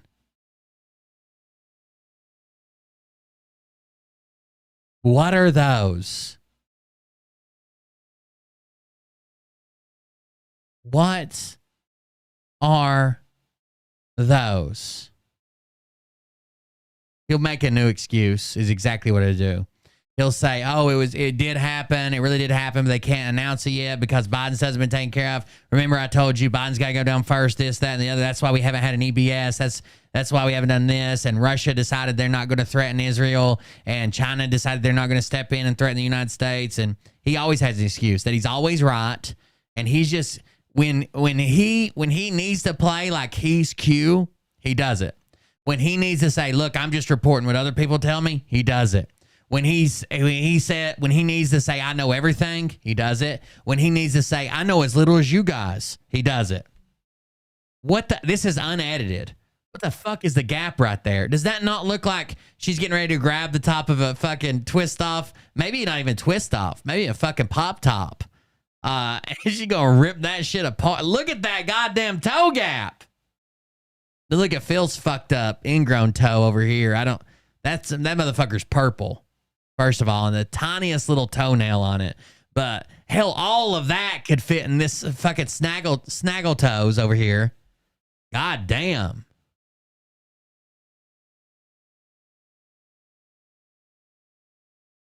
Ah. It looks like that arm on the side of the truck that comes out and picks up your fucking trash can and dumps it in the back. She could probably find work with the municipality. Boom. We have yet another bank collapse in the United States. This will be the fifth one of 2023. Now, prior to this collapse, with all the... And literally nothing happened at all whatsoever except Phil got static. All your deposits guaranteed. Savings, checking, all your loans, your mortgage, everything's the same. You just have a new bank now. Nothing happens. Your ATM card even still fucking works. Your debit card, your credit card, your HELOC, nothing happened. This is the least exciting bank closure there's ever been. No, she's got all 5 toes. It's just a big ass gap there. You can't see the 5th one, but you wouldn't be able to see the 5th. You better see the 5th one on the other one. You got 1, 2, 3, 4, and then there's one right here you can barely see the tip of. Then you got 1, 2, 3, 4, and then there's just a little nub poked up over here. She has 5 toes on both feet, but I don't know what the fuck. Was she flexing it? Is that like her claw maneuver? I don't know what the fuck she was doing. I don't know. Collapses that happened earlier this year. The very first one was Silicon Valley Bank. We all know that one. First Republic. There was a lot of panic. We had the run 'em live. We discussed what all the fear that's out there is, and we addressed that fear. Static? Yeah, of course. Why not? Why wouldn't I? Take my strong foot. Static. I do promise I will fix these settings. It just sucks. So let's talk a little bit about the... the part that circle says, according to the Iowa Division of Banking, the bank had about 66 million in total assets and 59 million in total deposits as of September of this year. But again, this was the least exciting bank failure ever. Like if there hadn't already been bank failures this year from like the runs on the bank from Silicon Valley and shit, this probably wouldn't have even made the news nationally at all. It's only because they can link it to other banks that this even fucking made. Like another bank just took over and nothing changed. This would literally be the same reaction is if you just woke up tomorrow and you read, like, let's say I use Eastman Credit Union. That's a bank near me. Let's say I use Eastman Credit Union. I don't. I used to. And I wake up tomorrow and I see on the news that Eastman Credit Union changed their name to The Bank. Because everything still works. Everything's still the same. ATM, debit card, HELOC, loans, mortgage, car loan, whatever you got. Everything's still exactly the same. Even your direct deposit's still going to go the same. Everything changed. Everything went to just a different bank. That's it. Citizens Bank. Now, this one is a regional bank in Iowa. You can see here that the FDIC has shut down a bank in Iowa after regulators discovered significant loan losses on its balance sheet. Citizens Bank in Sac City is now on the list of failed banks. And Iowa Trust and Savings Bank has assumed all deposits in order to protect depositors. For those of you on locals, I have a graphic on the screen. I'm going to do this for a little while tonight, so if you want to hop over to Rumble or D-Live. So even if you would have went to Gold Co. or Gold Quiz or Gold Suck Phil's Dick and sendingmoremoney.com, whatever his new website is, like, that wouldn't have made a difference. Nothing happened here. You will be able to see it there. Thank you, Jess. I Physical am fucking locations will awesome. reopen under a different name, Iowa Trust and Savings Bank, on Monday. This bank was established in 1929. It's the first bank closure in Iowa since 2011. Very last Reptilian paragraph here, I confirmed. put a red box around. Koala feet. Mariah, I can't say much about like small feet or feet that are good, feet and hands, appendages that are good at like rummaging through trash. Mariah has tiny little coon paws, 4 of them. And they're good for like, you know, like digging an apple core out of like a tissue paper in a yogurt cup. But she ain't got no goddamn shit that look like those fucking hedge clippers that fucking Carrie's got. That motherfucker looks scary as hell. It looked like those machines they make, and they make videos of. Hold on.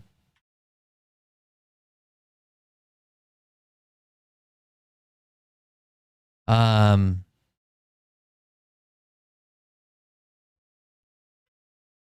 don't know what they're called. These machines that grind anything. That's what Carrie's shit looks like. Hold on. Carrie's toes coming at you in the middle of the night. You get fucking sucked in that motherfucker. Look at this. That's the toe gap she's got. Thank God she can't turn them in and interlock them. You'd be fucked. Between that and the goddamn razor blade she's got tucked up in her gums, she's a dangerous motherfucker. I'd stay away. Look at that. Carrie's toes ripping fucking bias-ply tires in half.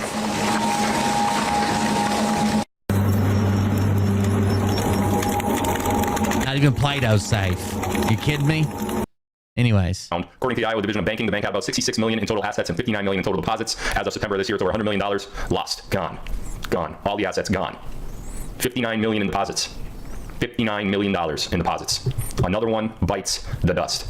Now, this bank failure, just so we put this in perspective, is not on the scale of Silicon Valley Bank or First Republic or something like Bank of America, Chase, Citibank. Those are huge, huge banks. Huge.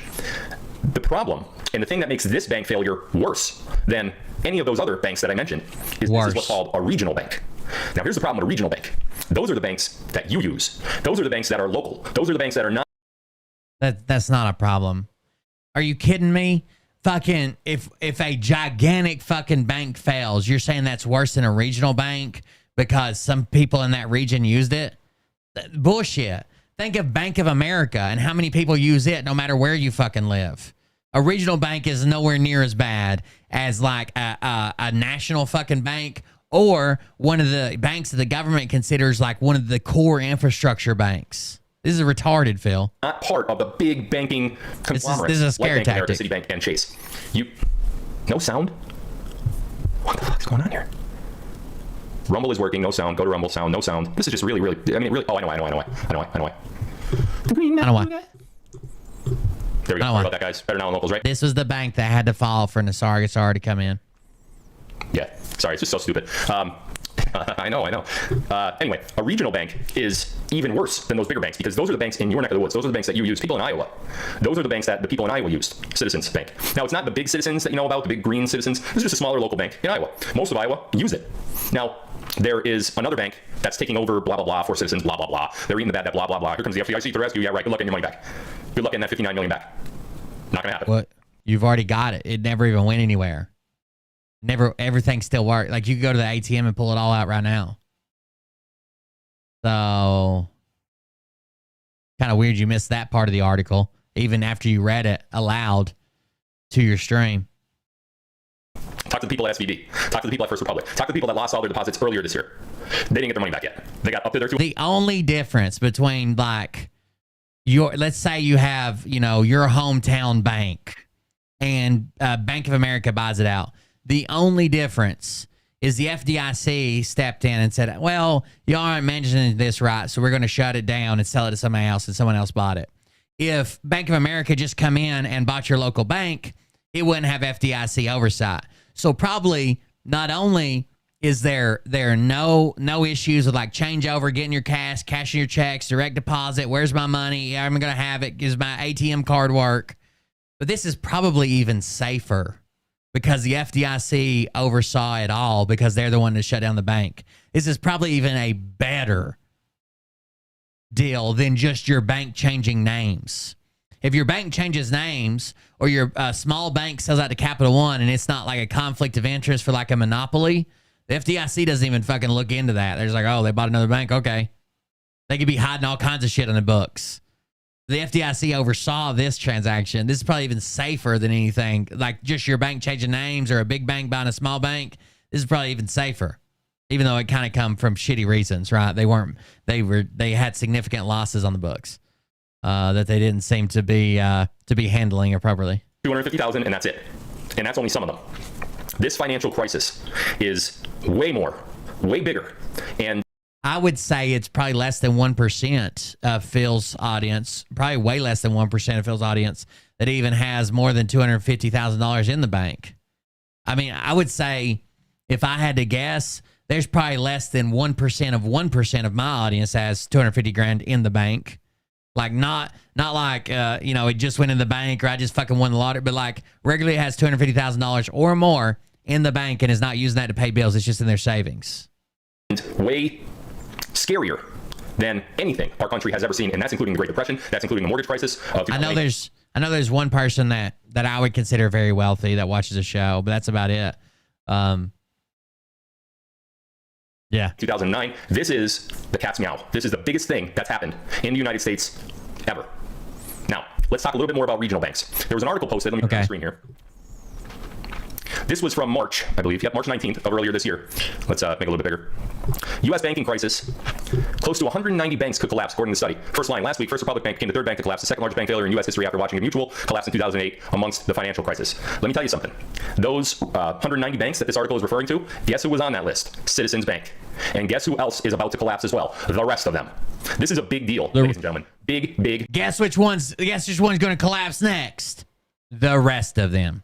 He's just trying to incite a run on the banks, which not intentionally. Phil could care less whether you run on the bank or not. What he wants you to do is pull all your money out and send it to the companies that he supports because he gets a percentage of that, right?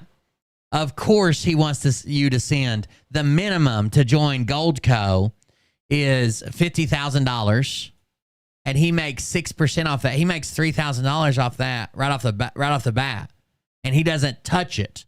You go to goldquiz.com, you click some boxes, it tells you to click on his Goldco link, you click on it, and then you talk to Gold. He doesn't touch anything, and he's going to make $3,000 minimum, probably a lot more. If you have $50,000 to roll over into gold, you probably have more than that. There's very few people that are barely scraping by the minimum. And if you have less than that, then he wants you to buy silver from him. Where not only does he make a commission if you use his links, if you're tied to him, does he make a commission off that from his MLM, but he also earns points on that to get his fucking paycheck coming in. Big deal. Yes. Telling people to run on the banks, inciting a run on the banks or attempting to is illegal. Now, I know what you're saying. Well, Phil, I have less than $250,000 in my regional bank that's also on. It's one thing for like some asshole like Peter Thiel to be like, I don't know about this bank. I'm going to take my money out. I think all my friends should too, which is what happened to Silicon Valley Bank. It's another thing to say, run on the banks. The faster you go get your money, the faster they'll fall. We need them all to fall. That is 100% illegal. On the list of 190 banks. By the way, 190. Is it prosecuted and like people like investigating and making it? Probably not. but technically it's illegal. banks takes up pretty much all of the country for regional banks, right? Because you're regional, so you're looking at Northeastern, you're looking at Southern, you're looking at Northwestern, Pacific, you're looking at, all of these different areas, Midwest of the United States. 190 spread across, 6, 7 regions? That's a lot. Chances are A regional bank could be all the way down to one city. A regional bank is just not a national bank. A regional bank is just not a national bank. That's it. So basically what this article says is that the way banks work is they take your deposits, and you should have always known this. If you're a graduate of high school, you should have already known this. The way a bank works is they take all the money in. They put some of it with like treasury bonds, which aren't a great return, but they're on a great return, but they're a steady return. They're a guaranteed return. You're going to get your 4% or 2% or whatever you get from your treasury bonds.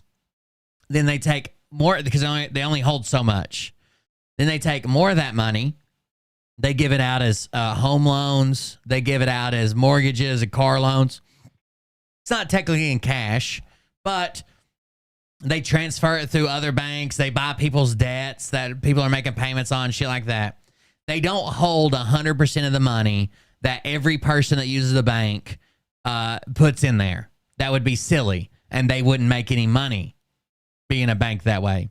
They couldn't make any loans. Where do you think when you go to get a mortgage for a $500,000 home or a $100,000 home, where would they get the money from if they had to hold 100% of all the money that people deposit in the bank?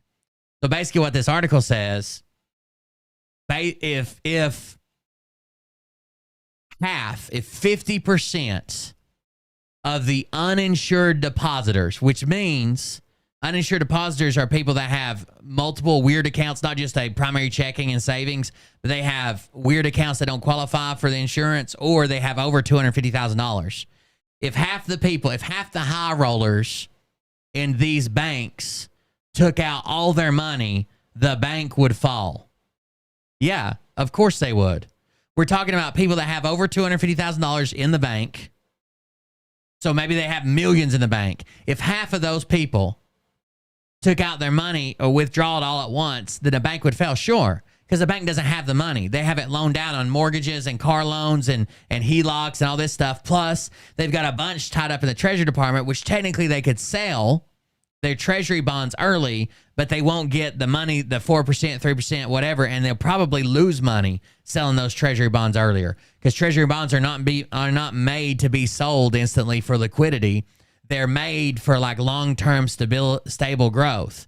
So if you bought it at a 2% interest rate treasury bond 3 years ago, and it's a 10-year bond, and today it's a 7% interest rate, you can't even sell that without losing money.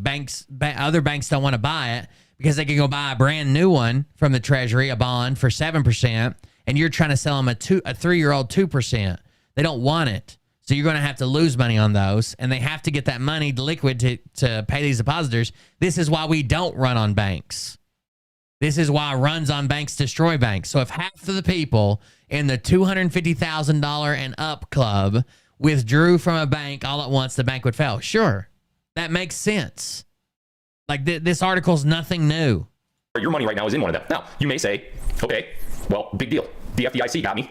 I'm insured up to $250,000, bitches, right? No. Let me tell you why. Back in 2008, there was this. You are insured up to $250,000 FDIC insurance. Insurance company. It was called AIG. You know what happened to AIG? Kaput. Finagle. Gone. Bankruptcy. They shut down. They closed down. AIG had everyone insured. Everybody. What do you... Hold on.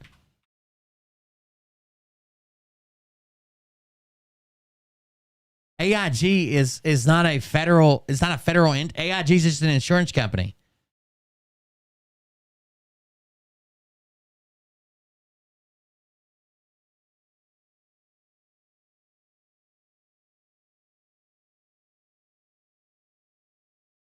AIG is an insurance company. I mean, I'm sure they offer some type of shit around the financial market, but it's not the FDIC.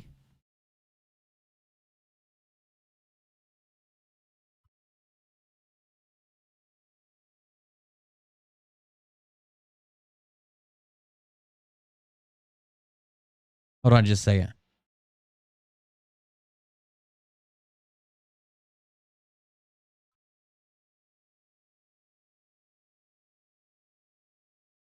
Yeah, the FDIC has been around since the 30s, right? The FDIC has been around since the 30s and insuring accounts, and it started out a lot lower than $250,000. But it came at the end of like 1933. There was like 4,000 banks that closed. The AIG was involved in like some 2008 shit. Here, American International Groups Inc.'s famous financial products unit, the one that nearly took down the global economy in 2008 with the wrong way bets on mortgages, is on its way to official demise. They were placing their shit. Okay, what the 2008 tells us about inflation. The eruption of financial crisis 14 years ago, the surge of inflation in the past year brought low, blah, blah, blah. The return of inflation like 2008 financial crisis may end fundamentally altering policymakers' mindsets. We need to, this isn't it. Let me go back to the article. AIG announced today that the unit has filed voluntary petition for Chapter 11 bankruptcy in Delaware. This article is from 2022. So it was still around till 2022. As a way to close for good. Back in 2008, the woes of AIG FP for their financial products, as it is known, caused its parent to teeter on the edge of bankruptcy. To stave off collapse, AIG took one of the U.S. government's biggest bailout packages, reaching more than $182 billion at its peak. The package was fully repaid by 2013. So in 5 years, they paid it. That's why a lot of times, like, I understand people get mad about government bailouts. And I do too. I get frustrated when they take a bailout and then they pay their CEOs and shit fucking billions of dollars. Most of those bailouts are always repaid within years. Could the government give you $1 million bailout? Sure. Could you repay it in 5 years? Probably not.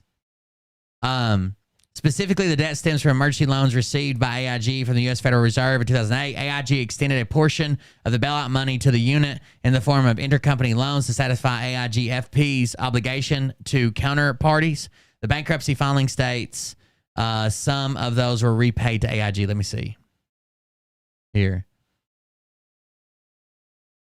This just says the financial crisis 10 years later. I'm going to do this. Because what I think he's saying is not true. AIG Financial Products Corporation is a subsidiary of the American International Group, which is AIG, headquartered in New York, with major operations in London. The collapse of AIG Financial Products, headquartered in Wilton, Connecticut, is considered to have played a pivotal role in the global financial crisis of 2008-2009. In the spring of 2008, AIG FP suffered enormous, I'm just going to call it AIG from now on, enormous losses from credit default swaps. They suffered enormous losses from credit default swap. A credit default swap it's a swap agreement that the seller of the good will compensate the buyer in the event of a default. So if I bring you 100 mortgages and I say here, or let's say 1,000 mortgages, and I'm rating these A+. And these mortgages, this is what happened in 2008. These mortgages I'm rating as A+ or A-. And I will give you a credit default swap. Right? A credit default swap. And in 2008, what they were doing was they were taking a couple good loans, a couple good mortgages, A+ mortgages, and they were putting them with like D and F mortgages and bundling them all as like A-. But there was way more shitty loans in there that they didn't think would be repaid, that were upside down, that had balloon payments, that people were losing their house. They put them with a couple good mortgages and called them all good. And then companies bought them as investments, as packages. As you might buy 1,000 or 10,000 or 100,000 mortgages as a package, as an investment. But you were being told it was A+, A-, and really it was probably more like a C or a D. And if I give you credit default swap, what that means is if I'm going to sell you this with a guarantee that if this defaults, I'll repay you. If this defaults, you at least get your money back. We insure you against default. So AIG was selling this insurance on what was labeled as good mortgage packages when in actuality they were shitty mortgages. Everybody was getting a mortgage around this time. There was a stripper in Florida that got 2 mortgages in her dog's name, right? So I'm saying like these mortgages are good. They're not. Nobody was checking this stuff. They're not good mortgages. And when they default, I sold you basically insurance on your investment. And then you're going to come knocking on the door because I sold you this insurance and I don't have it because everything fell at once. Let's see. Credit default swaps they issued and traded in earlier years.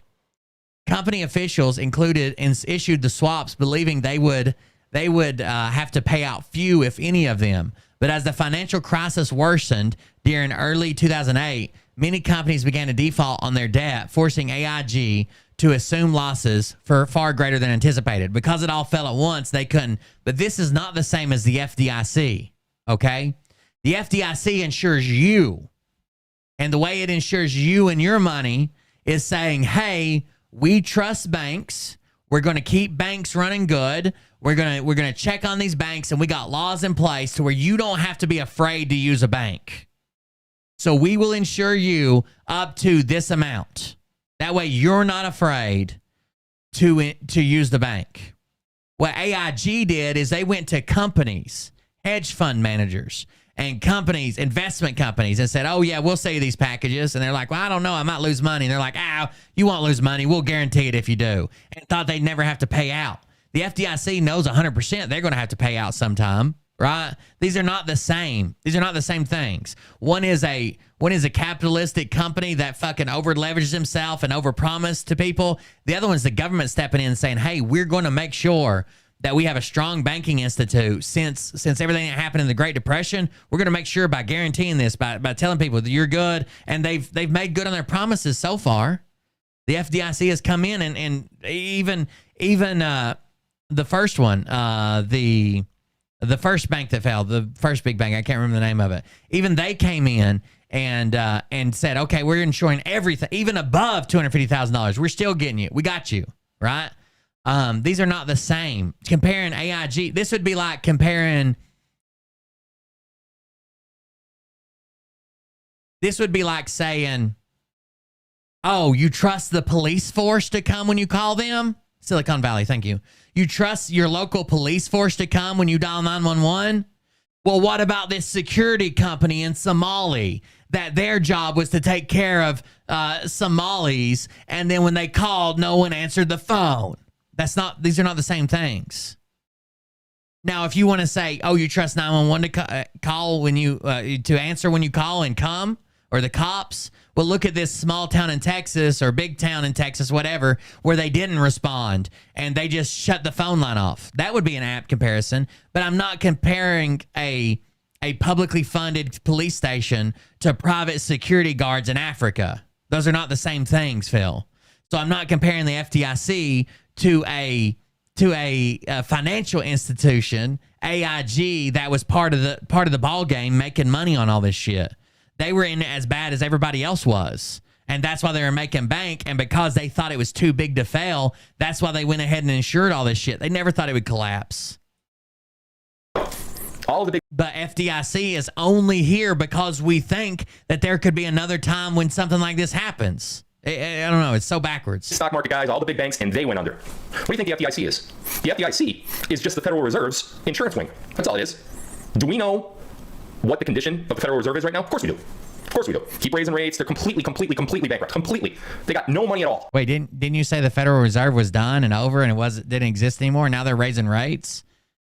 It's weird. I thought you said everything moved to the Treasury Department, including the Federal Reserve and the IRS.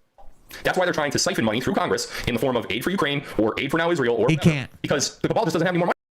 Oh my God. When we send military aid to foreign countries, we don't send dollars. We don't send cash. When there's an announcement that $1 billion in military aid is going to Bumfuckistan, they don't send money. We send military equipment. That money goes to our military equipment manufacturers to replace the equipment that we already left. $1 billion worth of equipment goes to Bumfuckistan, and $1 billion cash goes to the manufacturers that made the Abrams tanks and the fucking rocket launchers and the fucking jets and the fucking helicopters to build new ones. American jobs are being done with this money. It's just an order to make new ones for us because we're giving some away. I don't know why they keep saying we're soft. We don't send them cash and they send us back an IOU. Money. So they're trying to get it through our system, and they're trying to pass it off as help for another friendly nation. And neither of those nations are friendly. Let's get a grip. But in reality, the FDIC is the insurance that will cover you if your regional bank goes under. But if the FDIC is unable to cover the depositors' cash that's in the banks, you're out. Bill also tries to say, this is, when he talks about like the stock market failing, the same thing can happen to gold and silver. Will it go down to zero? Probably not. But if I buy $100,000 worth of silver today, a week from now, it could be worth $20,000. The same potential pitfalls exist in Phil Silver and Gold Co. the same way it does in your 401k or your bank accounts. Phil tries to tell you 401k is going to fail, the bank's going to fail, the Wall Street will fail, the stock market will fail, but my investments have no risk. Historically, you can see like gold goes up and down. There are people that have invested with him that have already lost tens of thousands of dollars and say it on his fucking Telegram page, and he deletes their fucking comments, or Ahmad does, somebody does. There was a lady that was already down like $27,000. And when she told Phil about it, he said, don't worry about what the actual cash value says right now, because that's going to go up to $10,000 an ounce. Then are you going to be worried about losing $20,000 when you're a multi-billionaire? I could say the same thing. If I sold you CBC stock and you spent $100,000 on 100,000 shares, and then tomorrow they're worth $20,000, I would say, wait a year until they're worth $1,000 per stock. Then look how much money you got. Are you going to worry about it then? That's right. I need to get a hold of Phil. I am actually overdrafted about $118 in my checking account, and I need to make sure that that's going to be safe. Can I transfer a negative $118 to Gold Co. or no? I need to make sure they're going to keep my overdraft fees protected. You're out. You don't get your money. And I know it seems crazy. Phil, I have $5,000 in the bank. That's what I get every 4 weeks or once a month or whatever. And that's what I pay my bills with. Well, that's unfortunate because it's just going to go up in smoke if your bank collapses. You're going to lose it. So now he's talking to people who live paycheck to paycheck. I have $5,000, but that's what I use to pay my bills with. When my bills are paid, I start over and I get another paycheck or whatever. That's unfortunate. You're just going to lose it all and fucking die hungry and homeless. There are people, and Phil has no empathy for, he acts like he's going to tell him he's going to give him money. That's a fucking drop in the bucket to him. He's going to give away $100,000. It doesn't matter when he's got multi-million dollars and he's got fucking 11 properties all over the world. That would be like me saying, well, guys, I really want to help you out, so I'm going to give away $3 tonight to one lucky viewer. I'm going to give away $3. That's the same fucking scale. Okay? Phil wants you to send him all your fucking money.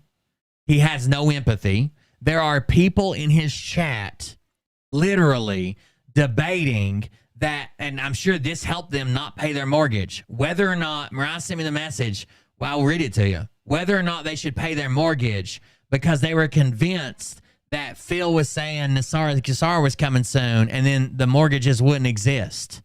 They wouldn't have a mortgage anymore, so why would they pay it? They were in between buying food, feeding their family, and losing their home, and they were going to choose losing their home because Phil was saying this was so close. And now it's so close. You got to know that's not it. And now the shit is so close that he's saying it's even closer. It's fixing to happen and all that shit. They're going to end up losing their home.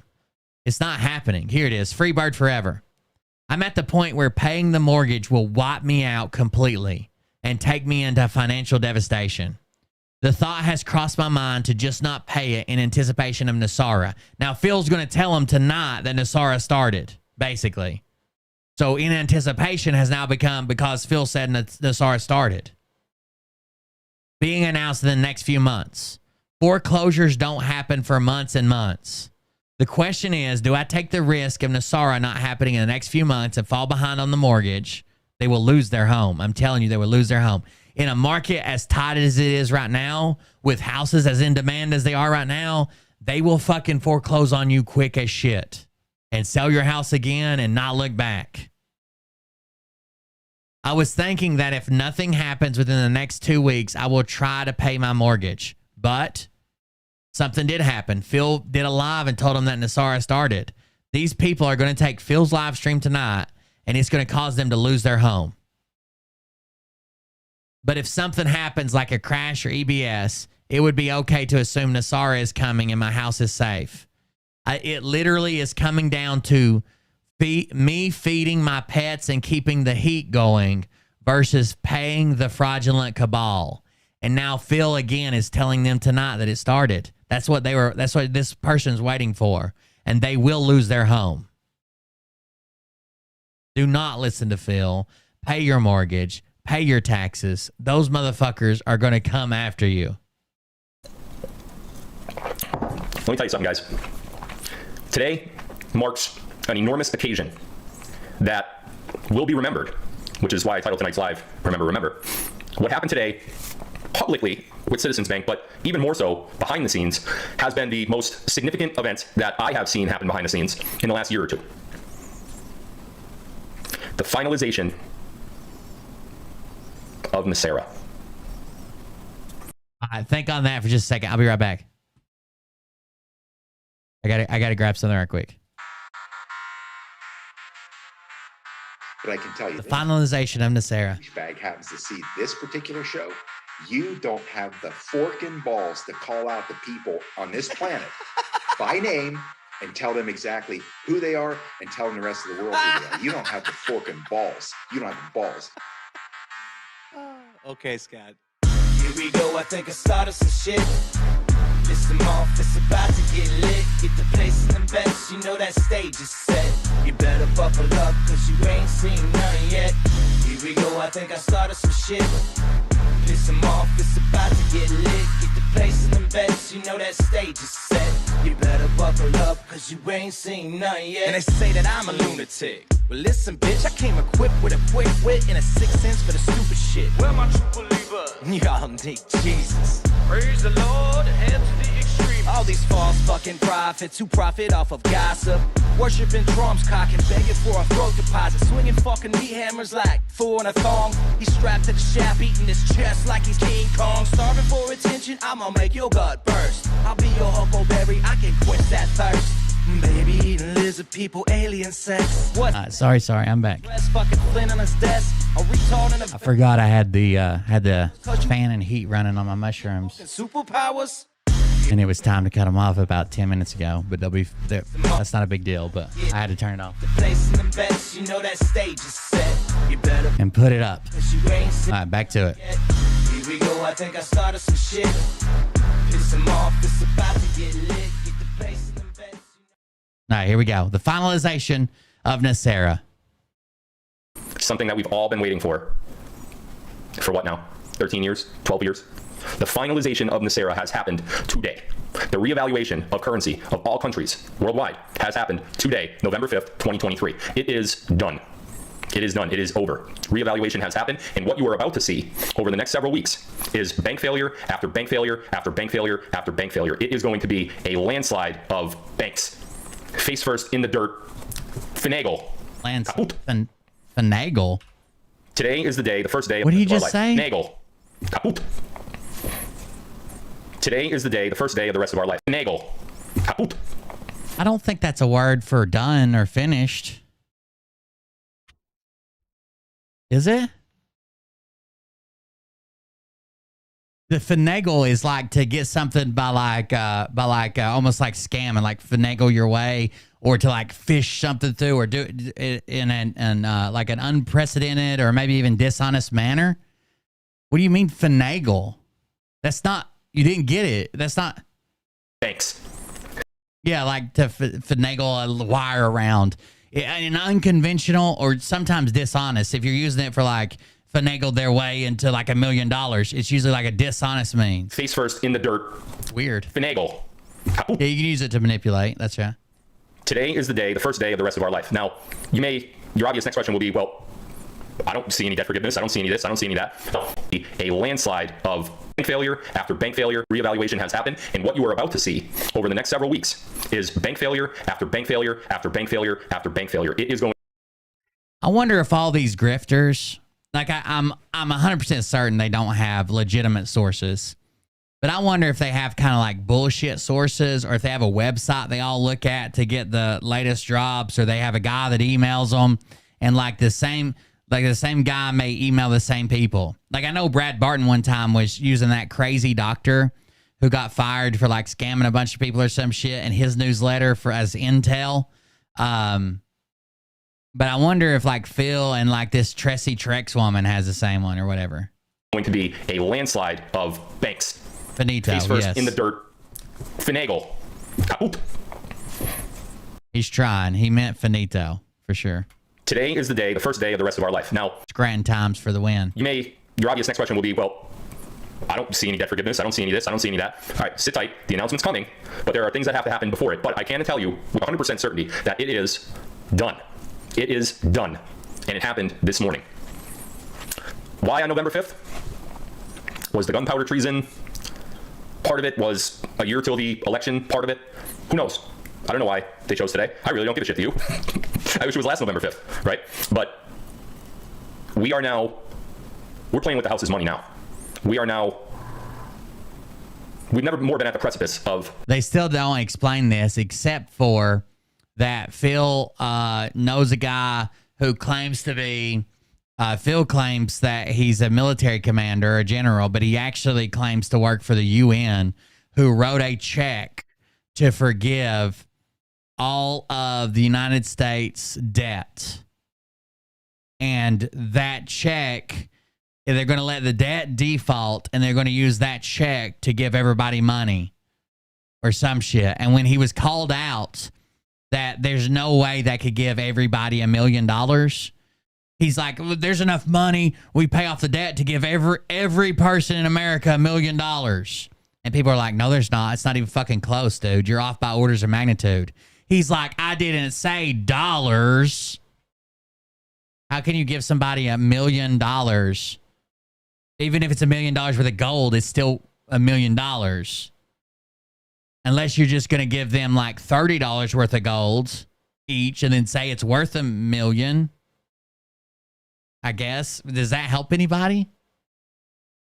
Yeah, so this is a thing that all British people know. It's remember the 5th of November, gunpowder treason and plot.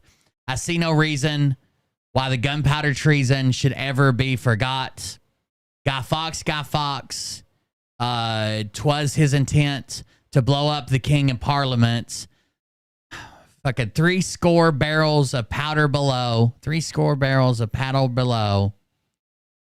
Poor old England to overthrow. By God's providence, he was catched. Something with a match. Holler boys, let the bells ring. Holler boys, God save the queen. It's all about the gunpowder treason and the real Guy Fawkes. Not V for Vendetta, but the actual Guy Fawkes.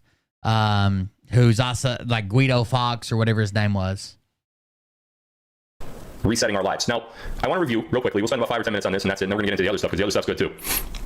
I want to review what Nicera is. A lot of you may not know. A lot of you may be new followers to me. I did a Nicera live many moons ago. I think I actually had to take that one down, so I don't even know if it's still on my channel anymore. So I want to review one more time. Yeah, Guy Fawkes was he was a member of a group of English Catholics and that had this failed gunpowder plot attempt. It was a failed attempt, right? It didn't work. The gunpowder plot, the gunpowder treason plot. It was an attempted, I think it's called a regicide. Is that right? when you're going to kill like the king, the leader or whatever. Is it attempted regicide? King James maybe, or tyrannicide. Regicide would be the all the leaders. No. Tyrannicide. Well, I guess tyrannicide would be if you believe they're a tyrant. Regicide would just be if they're like the king or whatever, the most powerful sovereign, whatever government member, maybe. It doesn't matter. They were trying to usher in a regime change by the gunpowder plot underneath Parliament, and it was a failed attempt. They got caught. The details of what Nasera is. But before I do that, I just want to make a statement up front. I don't know which of these are going to go into effect. I do know some of them that will, but I don't know other ones. So let's look at the list one more time. And this guy here, his name is Cap. Bill's going to tell you every bank that'll fail because he's going to read all 190 of these, and if you got money in them, you need to send it to Phil so he can keep it for you. He'll give it back. Yeah, what are they going to do when Nasera doesn't happen? What the fuck? Phil knows nothing. All guessing. Bring the proof. Go back to the mainstream media, dude. All right. There's some complex math to do to see if you're talking about paying off your mortgage or not. There's some complex math to do, like compounded interest and shit, to see if it's worth paying. If there's ever a chance that you want to pay the principal down first or pay extra to the principal. But to figure out how much you'd save by paying it off early, you have to figure out when you'd pay it off and calculate the interest rate to pay off versus the interest rate paying it off early. Let's bring up that list. There we go. All right, I'm going to make this bigger and then we're going to scroll through it.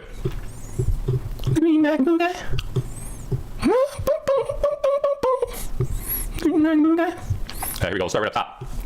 Nasera implements there you following go, changes. Legend. I didn't even know that. Number 1, zeroes out all credit card, mortgage, and other bank debt due to illegal banking and government activities. This is the Federal Reserve's worst nightmare. It is, quote, a jubilee. This is not going to happen. Or forgiveness of debt. Number 2, it abolishes the income tax. How many times have we heard different people? How do they figure that you could just do away? If we do away with all debt, they're calling basically all banking illegal. I know it says illegal banking, but basically if you charge interest, they're calling it illegal. Right? How do they expect any bank to survive? Any financial institution? Any of anything? Right? How do they expect anything to survive after this? Or the country to run after income tax is abolished? Like, these are the same people that complain about taxes and complain about Republicans sending money here, Democrats doing this with the money, feeding kids at school, those damn leeches on society, fucking toddlers trying to get the only meal some of them get all day. God, I fucking hate them. Them fucking scrubs. But they don't even understand how the country works. In government saying that they wanted to abolish income tax. Well, it's here. Abolishes the IRS. Employees of the IRS will be transferred into the U.S. Treasury National Sales Tax Area. So if you are part of the IRS, if you still see the IRS contacting you, that is already and has been for a while now under the operation of the U.S. Treasury.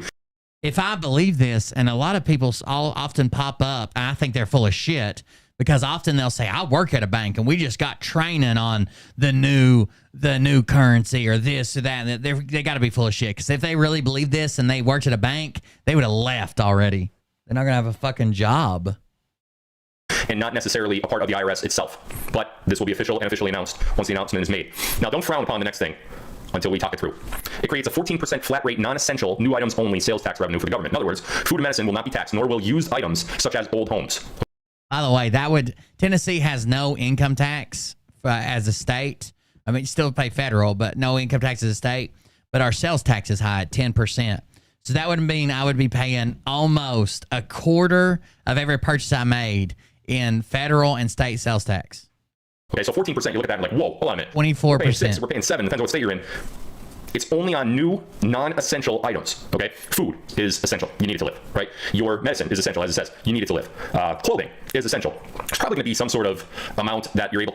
There's no way you could go clothing as essential. Right? People would just buy it and resell it. Like, you can't say clothing as essential. There has to be some type of cap on how much you could spend. If any of this was true, that'd be a cap on some. Phil's wearing a $3,000 jacket. Is that essential? To be honest with you, but only new non-essential items. That eliminates just about everything. Somebody just asked in the chat, I just so happened to look down there, Canada too. This is worldwide. This is not United States only. This is global. I'm referring to it as Nasera, but really it should be just Nasera with a G, meaning global. So this is worldwide, and this is why this has taken as long as it had. Donald Trump, we're going to talk about this a little bit later, on November 5th, 2020, could have been like, hold on. Exactly. The far right and far left. People think as a political spectrum as a line, and you have the far right and far left. What's actually happened over probably the last 10 years is the political spectrum is a circle, and at the top of the circle is centrist. Then there's the right and the left, and when they get all the way on the back side of the circle, they come back and meet each other, talking about universal basic income and fucking the government assigning your jobs from where you essentially go, and you get to pursue your dreams, and we'll have universal health care and this, and they're arguing for the same things. Our X39 patch is essential. I don't even know what he doesn't even advertise that shit anymore. The other day, I'd sent him a text message. I said, "Where'd the STEM live go?" He never answered me. But that next live stream he did, he's like, "We're about to have a big X39 live stream." So I think he read it. He just didn't fucking. I don't even know if he's part of it anymore. It's wild. I know he broke a bunch of the rules that 7K put in place for him about having people who had been affiliated with his 7K couldn't sign up for X39. But what's the first list on the fucking name we found? Or the first name on the list we found? His former wife, Dory. Like, he broke all the rules signing people up. I'm going back in office. Here's why. Instead, we went through all this bullshit, right? We got the fake idiot in office. We have all of this stuff. This is what has been happening behind the scenes. Trump and his administration have been going to these other countries and getting all the details panned out on a global level. Well, that's weird, because this same piece of paper you've been reading has been published for like 5 years. Couldn't the other countries just read it and say, okay, yeah, we can do that? Next one. Increases benefits to senior citizens. Before everybody asks, I do not know. I don't know what the benefits are going to go to. I honestly don't even know what they're at right now. So I can't comment on what's going to happen with the. Bill doesn't know about you fucking plebs over here getting your Social Security. Are you kidding me? He's got to be whisked away on his mini yacht to Italy, where he's going to see at the joint NATO headquarters. He's going to see some American planes and tell you about them. Benefits for seniors, although we do know that it will go up. Returns constitutional law to all courts and legal matters. That's a big one. And here's why. The people who are in power now, the cabal slaves, the puppets, they don't want constitutional law to come back into court, because most of what they have done is punishable by death. So they're really worried about that one. Reinstates the original title of nobility amendment. If you don't know what that is, too long to explain. If you don't know what that is, go look it up. Pretty interesting stuff. Establishes new presidential and congressional elections within 120 days after Nasser's announcement. The interim government can cancel all national emergencies and return us back to constitutional. I just want you to remember, this is the same guy that told you that the Supreme Court had already overturned the election and Trump would be returning to office as soon as the protection was in place for the Supreme Court and their secret decision they made. And then he just fucking bailed on that, said it still did happen, but he doesn't know why they didn't announce it. It did happen. They did overturn it, and it did happen years ago.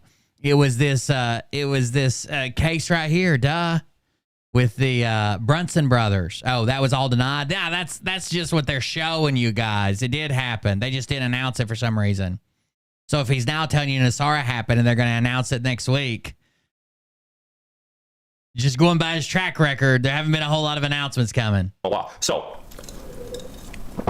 one of the big reasons why I've been saying 2024, I don't give a shit. I don't want to talk about it. I'm sick of seeing Trump is leading in all 6 swing states. Okay, yeah, so he was leading in 6 swing states in 2022. I live and voted in 2020 in Pennsylvania. This entire state is Trump country. Now, I'm not just talking about like little pockets of it. Like, you know, this is also the guy who thinks the Democrats should have ran Obama against Trump, and Obama would have won, he said. He voted for Obama. Up there and, they hate him in Philadelphia. No. They liked him in Philadelphia. It was probably 50-50 in Philadelphia. And it's usually 80-20 to the Democrats in Philadelphia. Same thing out in Pittsburgh and Allegheny County. 50-50 at worst. Trump destroyed this state. And now he's up by 4 points in the poll. I don't want to talk about it because when the Sarah is announced, there's new elections. And not just for presidency. Not just for the presidency. For everyone. I think you can just put most countries hate Trump. It's few authoritarian countries that seem to cheer him on. Most countries worldwide don't like Trump at all. Congressional elections. You're talking about House of Representatives and the Senate.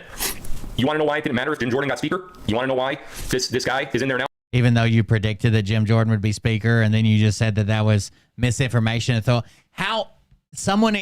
you believe any of this, and you're seeing my video right now, and you're huffing and puffing and whatever, Phil said 100% his intel confirmed that Jim Jordan would be the next speaker. When it didn't happen, he said that was misinformation because the cabal watches his show. How possibly could that misinformation affect who was Speaker of the House? It was a closed-door meeting. that the Republican Party was voting on. How could that fucking work? He was just wrong. There's no possible way that could benefit anybody in any way, shape, or form. Just the same if I say Ronald McDonald would be the Speaker of the House. That can't, nobody can use that against me. Nobody can use that for their benefit or to their detriment. Now, Mike Johnson or whatever his name is, it's because he's Bill also says nuclear power is not real. not going to be there long anyway. Matt Gaetz made an example out of McCarthy as a power play, but it really was not 100% relevant to what was actually going on. What was actually going on was all y'all better worry about your positions when these new congressional elections happen 120 days after NSARA's announcement. Next one down there, monitors elections and prevents illegal election activities of special interest groups. I mean, I don't know how that moved. The greenback boogie. Major greenback boogie going on right now. Hey, people always say nuclear, but that's not it. It should be a very interesting week this week, starting tomorrow. Between Monday and Friday of this week. Anyway, it fixes our elections, basically. There's going to be QFS, military-monitored elections, and he's a military it's expert. going to be exactly what we need and exactly what we have been begging for many years to prevent what happened in 2020 from ever happening again. Where am I? Creates a new U.S. Treasury rainbow currency backed by gold, silver, and platinum precious metals, ending the bankruptcy of the United States initiated by Franklin Roosevelt in 1933. We've been talking about this for a very, very long time. We've been talking about the new currency that's coming. We've been talking about the precious metals backed. The new currency that's coming, everybody uses the rainbow currency, which was designed by a Canadian art student as an art project. It's not real. It's not viable. It's never been in print. It's literally a computer animation he made. It has people on the moon, but Phil says the moon isn't real. It's made out of plasma, and we've never been to space. None of the narrative fits, Phil. Currency. Now, let me tell you something right now. You're starting to see it come full circle, and I could cry. Phil also said he had a this was probably 2 years ago now, that he had a contact in the Treasury and that it had all been shut down, or in the IRS, it had all been shut down, and they were moved to the Treasury, even though that woman was in his chat saying, no, it isn't. No, I'm right here. Phil Bander. Right now, to be honest with you. You're starting to see it come full circle, and I could cry right now, to be honest with you. Do you have any idea what will happen to your silver or gold? If you're looking at the Holy Bible of Phil, I know he just said if we're doing drops, okay. In the Holy Bible of Phil, there's a drop about crying. It was and lo and behold, Phil was faced with an unclothed child of 15 years, and Phil's penis wept. So I don't know. Maybe that's a drop. Maybe we're supposed to look at Phil 3:16. I don't know. Once that is the wrong direction. Once this is announced. If currency in the United States, rainbow currency in the United States, is going to be backed by a metal, the valuation of that metal skyrockets. And that's not even to touch on the fraud that's associated with metals valuations right now. It's not even talking about that. We're talking about simply the governments of the world, not just the United States, okay? And I know it says U.S. Treasury because it's not talking about global, but every country in the world is going to be backed by a metal. Some will be gold, some will be silver, some will be platinum, some will be a combination of all three, some will be a combination of two of those, some might only be one of them. Depends on the country, depends on what the revaluation of the currency was. Depends. Once that happens, the silver that you hold in your hand, now, the reason I almost got emotional before was because I introduced to you because Phil thinks ways to get your hands on metals. Because Phil lies that he's emotional, just so you'll believe him more. How could he be so emotional and cry and laugh and giggle? Phil can't show emotion. I don't know if you've ever seen him laugh and just isolate that. He's just emulating what he thinks a person does when they think something's funny or sad or interesting, or like he doesn't even show human emotion. He's incapable. He's a sociopath. Right?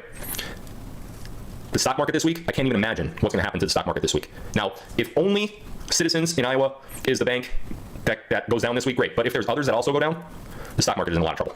We saw how the stock market reacted back in earlier this year. They went down, and then of course the media put a can on it, and they didn't let out the truth, and whatever. And then suddenly, it just went away after a while. That's not going to happen this time. Your 401k and your IRA is in crosshairs right now. It's in crosshairs. You still have time. Get your ass to goldquiz.com and request the brochure now. Now. If you were lucky enough over the last, this guy, Peter. You guys know when Phil first started making money on his live streams that at the time, I think he honestly appreciated his audience and saw them as more than a way for him to make millions of dollars or buy homes in as many countries as he could and as many places as he could, that he made the promise that whatever money he ever made from this, he would pick a viewer every week. And that included he even said, like, if I make money on outside endeavors or brand deals or donations or whatever, including like his 7K and shit, he would split it 50-50 with one fan every week. Now, after he's milked all these old ladies dried, and then when they complain, he bans them, and he's worth several $1 million with, 10, 15, 20 homes. Now he's like, I might give away, $100,000 now that I've got $7 million in the bank. You know what I'm saying? Like it, and who even knows if he's even doing that? The lady that he was supposed to pay off her car for last Christmas, her car got repossessed. He didn't pay it off. And then what happened to her? She was banned, so she couldn't share it. Pedo grifter. Pedo grifter. Pedo grifter. Who put that? Which one of you was it? I know it was one of you guys. Which one of you put pedo grifter and he read it? Now. If you were lucky enough over the last, this guy, pedo grifter. Pedo grifter. Pedo grifter. That was good. So that's why I put these companies in place, so you could prosper and take advantage of what I've known for a while is coming. Next one, forbids the sale of American birth certificate records as shadow property bond. I don't know. Rip it 6. She gonna be like, damn, shit, my God. Mushroom Man, wild as a Taliban 9 and his right 45 in his other hand. Thank you very much. Thank you very much. That was Andrew. I appreciate it. Rippin' 6. I like that. I like that username. It reminds me of Scott Waddles over here whipping dots. I'm whipping dots, boys. Thank you very much, Andrew. I appreciate it. That's the guy I went to high school with. If you guys want to donate, help the show out, support the show, keep it going 7 days a week for free. I don't know if we're going to be able to keep up the 7 days a week, but it's just a bad time of the year. This happens through like November, December. Everybody's getting ready for Christmas. Everything's slowing down. A lot of people make most of their money like during the spring and summer, warm weathers, but we might have to slow that down some. But thank you for the donation. But you can send a donation or support the show at coldbeer.fund if you're interested. And if you're not, don't worry about it. But if you think we deserve it, you got something out of it, you want to see it keep going, go to coldbeer.fund and help support the show. It's funded by viewers like you guys. Bonds by the U.S. Department of Transportation. You guys ever look into your birth certificates? Did you ever look into them? Did you ever hear about the... By the way, when Mike Penny started all this birth certificate shit and I was making fun of it and all that stuff, that Phil called it all bullshit. All of it. When Doug Kuzma and Mike Penny were talking about your birth certificate, cashed them in, Phil called all that bullshit and told you anybody that was telling you that stuff was lying to you. And now he's jumping on the bandwagon. Someone just posted an article that I want to read real quick. I think it's new. Here it comes, ladies and gentlemen. As we are live. Am I serious about it? This is happening. Let me put this on the screen. I think last year, right around December, the first part of December or something, I reduced the schedule or whatever and picked up some side jobs just to make money for Christmas and shit. Like, plus, and this year, inflation has just fucking killed us, man. It's killed everybody. I'm not just talking about me or my family, but inflation has just been insane. Stuff's so expensive, dude. Just got this just now. You ready for this? As we're live, this is happening. Okay, here we go. As we're live, guys. Can't make this shit up. Let me read this to you. What number is that? $40 trillion in unrealized losses hits JP Morgan Chase as Bank of America, Wells Fargo, and Citigroup face exposure to U.S. Treasuries. You think I'm a pedo grifter? The little guy's in his basement, his mommy's basement. He's like 45 years old. He's like, pedo grifter. He's typing with 2 fingers. That's right. Listen, guys, this is, $40 trillion. Have you seen Phil Top? Think they're going to recover from that? Yeah, I'm not saying not going to. I'm going to say no. I'm going to say they're not going to recover. So, it all ties together. Now, hold on just a second.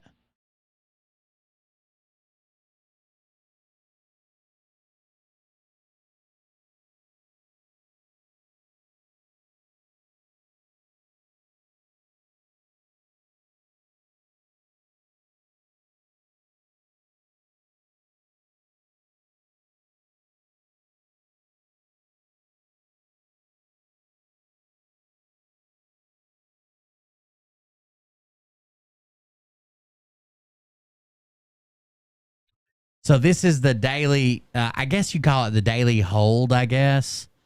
The name, it's weird. So internet people have a bunch of weird lingo. So hold is obviously spelled H-O-L-D. But apparently back in the day, there was someone making a post on a crypto forum. And he was like a big user on a crypto forum back in like, I don't know, 2010 or some shit. And they typed out in all caps, "I'm holding," talking about Bitcoin. And it was they spelled it H-O-D-L-I-N-G.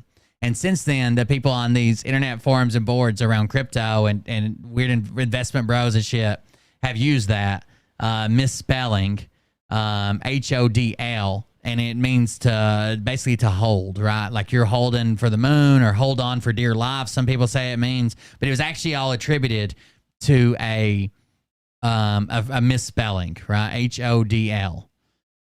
It is not a reputable source, but we will check it out. Hold on. It is not a reputable source. It's about crypto and investing in crypto market and how banks are going to fail and you're going to be in good crypto and all the banks are going down. Like that's all their stories are about, right? It's not a daily source. It says news and insight for the digital economy.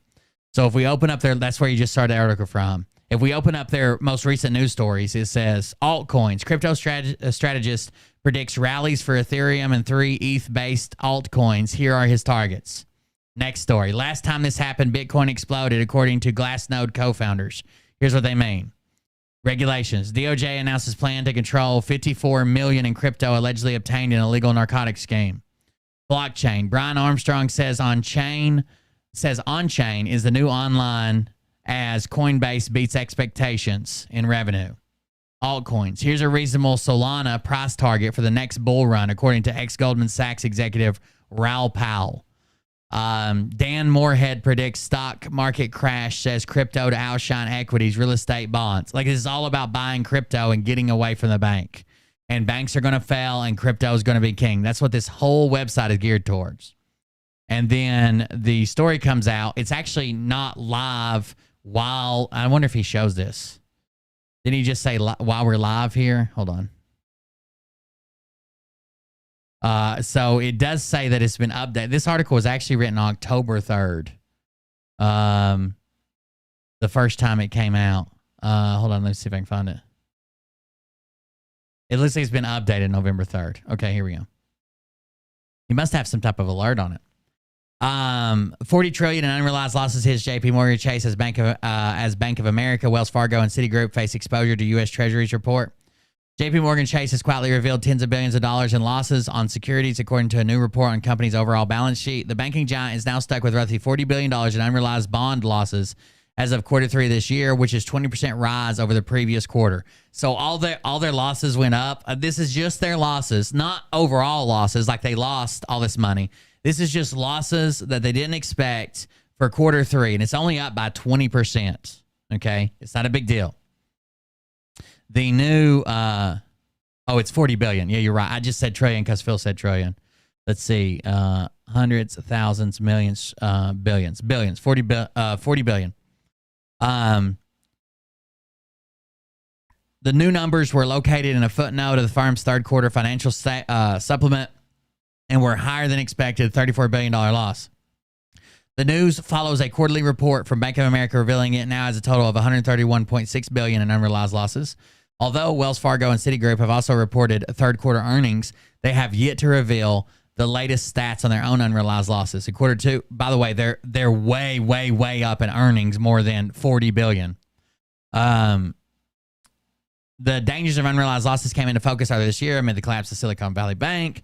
The bank's sudden failure back in March was sparked by an announcement that it had booked a $1.8 billion loss from selling a portion of its underwater bond portfolio. As a whole, Moody's estimates that the U.S. banking industry is facing approximately $650 billion in unrealized losses, as reported by Reuters. Those losses stem from historic collapse in bonds amid the Fed's push to keep interest rates higher for longer. This says, don't miss a beat. Please subscribe. But it doesn't even say...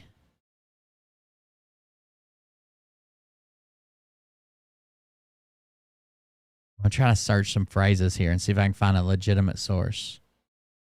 Reuters, the Daily Holds, Barron's. I don't even know what Barron's is. Ground News.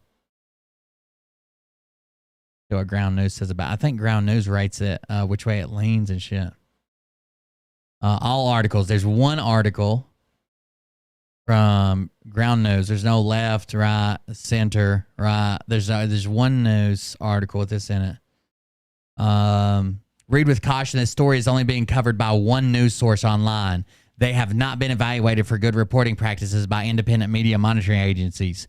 We use to assess the quality and reliability of the news outlets on their platform. Learn more by clicking here. So Ground News is telling you, hey, be kind of leery of this.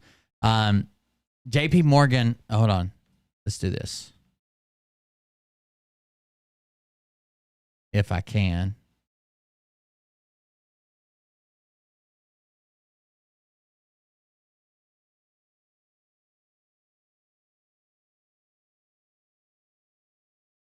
That's from Reuters. That's the Bank of America one.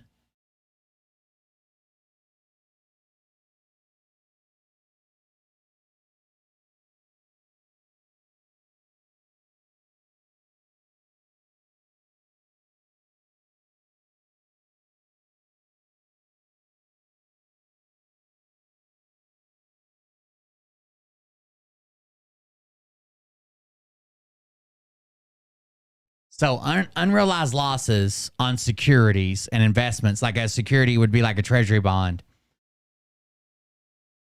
are paper losses that banks hold on to, but because of the way regulations are, they don't have to mark them at market value, but they can carry them at their purchase price on their balance sheet.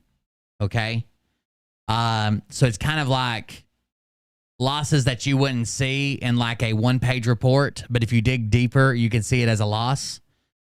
But let's do this. JP Morgan Chase Q3 earnings. All right, here's their report from October 13th. Reported revenue of $39.9 billion and managed $40.7 billion, including $669 million of net investment security losses. Credit costs of $1.4 billion included $1.5 billion of net charge-offs and $113 million of net reserve release. Average loans are up 17%. Average deposits are down 4%. Average deposits down 3%. Client investment assets up 43%. Average loans up 27% year over year and 9% quarter over quarter. Card services net charge-off rate is 2.49. Debit and credit card sales volumes up by 8%. Active mobile customers up by 9%. Number one ranking of global investment banking fees, 8.6% wallet share year to date.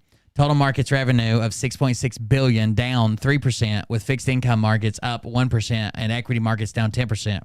Gross investments banking and markets revenue up of $121 million, up 8%. Average loans up 24% year over year and 4% quarter over quarter. Averaging deposits are down 7%. Assets managed under AUM, a subsidiary of $3.2 trillion, up 22%. Average loans are up 3% year over year and 2% quarter over quarter. Average deposits down. They have made way more than their paper losses that they found buried in this report.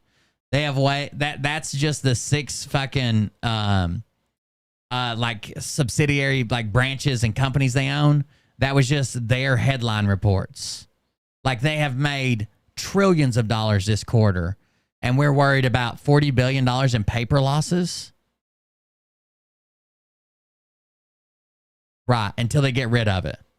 Exactly. So, like, if I, as an investment firm, go out and buy a bunch of fill stock for $10 a stock, and let's say I buy 100 of them, and it drops to 8, technically I've lost $200. So it's an unrealized loss. We haven't got that yet, even though it would be in our report. We don't have to report it yet on the main page, but it would be buried somewhere.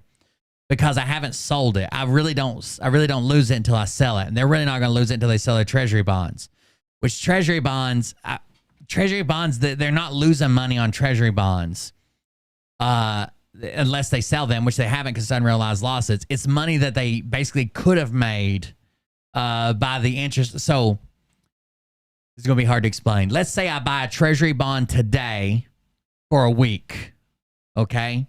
And I get 2% interest. And I made that decision to buy them today. But if I would have waited till Wednesday, the interest rate would be 7%. Interest rate is staying up higher for longer. That's the reason they quoted that they have these unrealized losses, that the Fed is trying to put up interest rates higher for longer.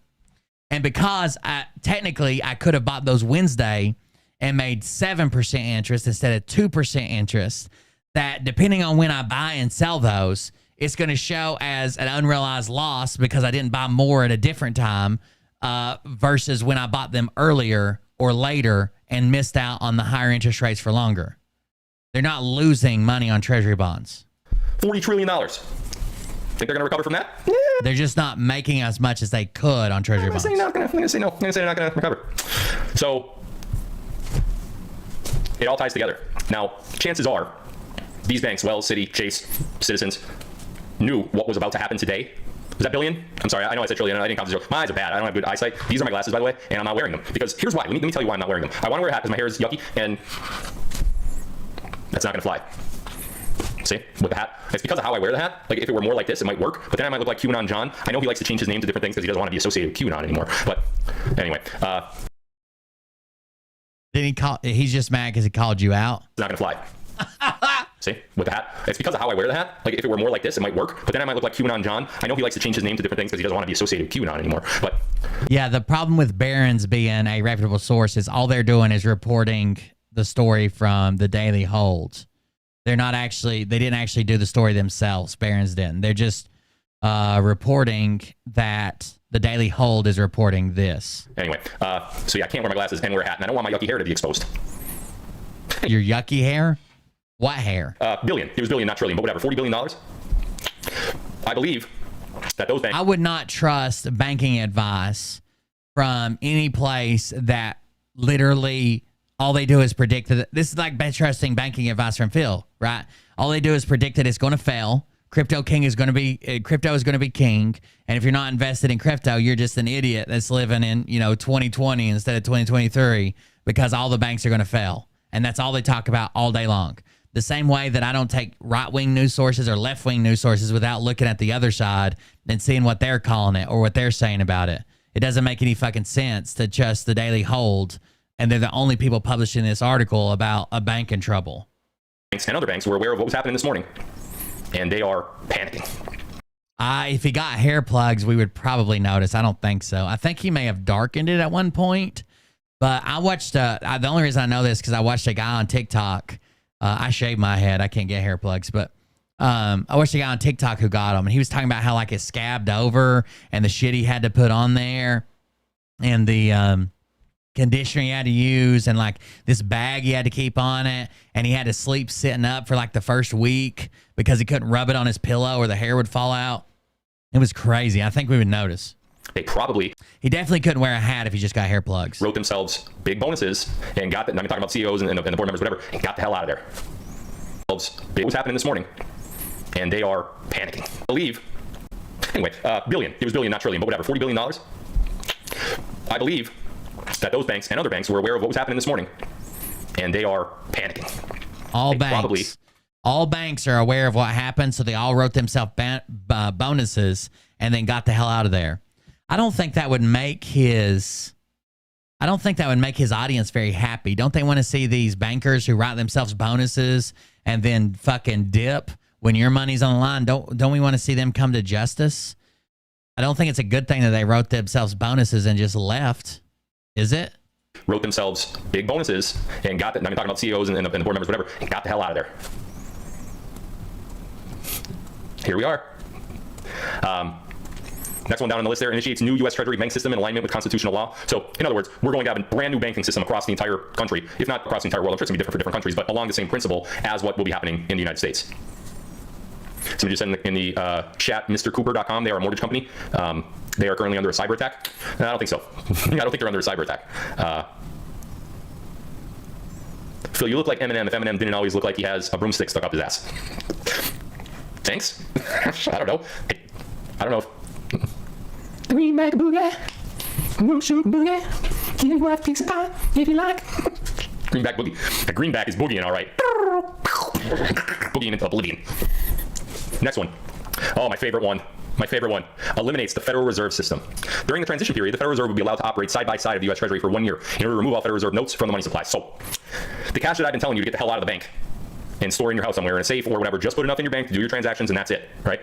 That cash, you will have a year to either trade it in or spend it or whatever. And after that year, it's outie. It's gone. So, the Federal Reserve is... Wait a second, what? Reserve notes from the money supply. So, the cash that I've been telling you to get the hell out of the bank and store it somewhere in a safe or whatever, just put enough in your bank to do your transactions and that's it, right? That cash, you will have a year to either trade it in or spend it or whatever. And after that year, it's outie. It's gone. So the Federal Reserve is run by the cabal, but now that the cabal is losing power and is going away forever and won't be there anymore, there will be patriots in charge of the Federal Reserve, probably people within government right now that you know of that are really good financially, and they will work side by side with the Treasury to get all of this done. Then from then on, Treasury is our new system. Now, one big thing I want to go back to about that 14% tax. Do you know right now your income tax goes to the IRS, right? Then to the Federal Reserve. Do you know that the government of the United States gets absolutely none of it? Nothing. Doesn't go to our military, doesn't go to our borders, doesn't go to any. Where do you think our taxes go? And how do you think we pay for fucking anything like that? Like pay the fucking military payroll or build new ships or you know, ice agent. How are they all getting paid then, Phil? The cabal's just funding it. No taxes go to it. The cabal's just funding it for their pockets. You fucking retarded, dude. Anything. It just goes to a foreign power. The cabal. The 14% tax that we talked about again. It just goes to a foreign power. What foreign power? The cabal. The cabal. And only on non-essential new items. That goes to the government to secure our country, to secure our border, to protect our laws, to protect our elections, to give us better roads, better bridges, better parks. I wouldn't mind if that money goes to my country. Would you? I wouldn't. I almost feel like it's a patriotic duty of ours to have, you know, our extra money that we're paying taxes on, the 14% tax, the flat tax, that extra money it's happening as we're live. I see the links that are in the chats that there's other announcements that are being made right now about other banks. Yes. Here we go. Happening right now, guys. Go to the last drop. Where are we here? Restores financial privacy. So no more telling everybody, and every system knows what your wealth is, from your bank to the IRS to the, no more of that. We're gonna have privacy across the board. Retains, whoops. There have been no other announcements except for Citizens Bank in Sac City. Like I just looked it up. Like no other banks are failing. Nothing else is going on. There are no other announcements. Just that one, and then that article that he referenced. That's about it. If any bank would fail, if 50% of their uninsured, so half, we're not talking about half of everybody in the bank, half of everybody in the bank that has more than $250,000 in that bank,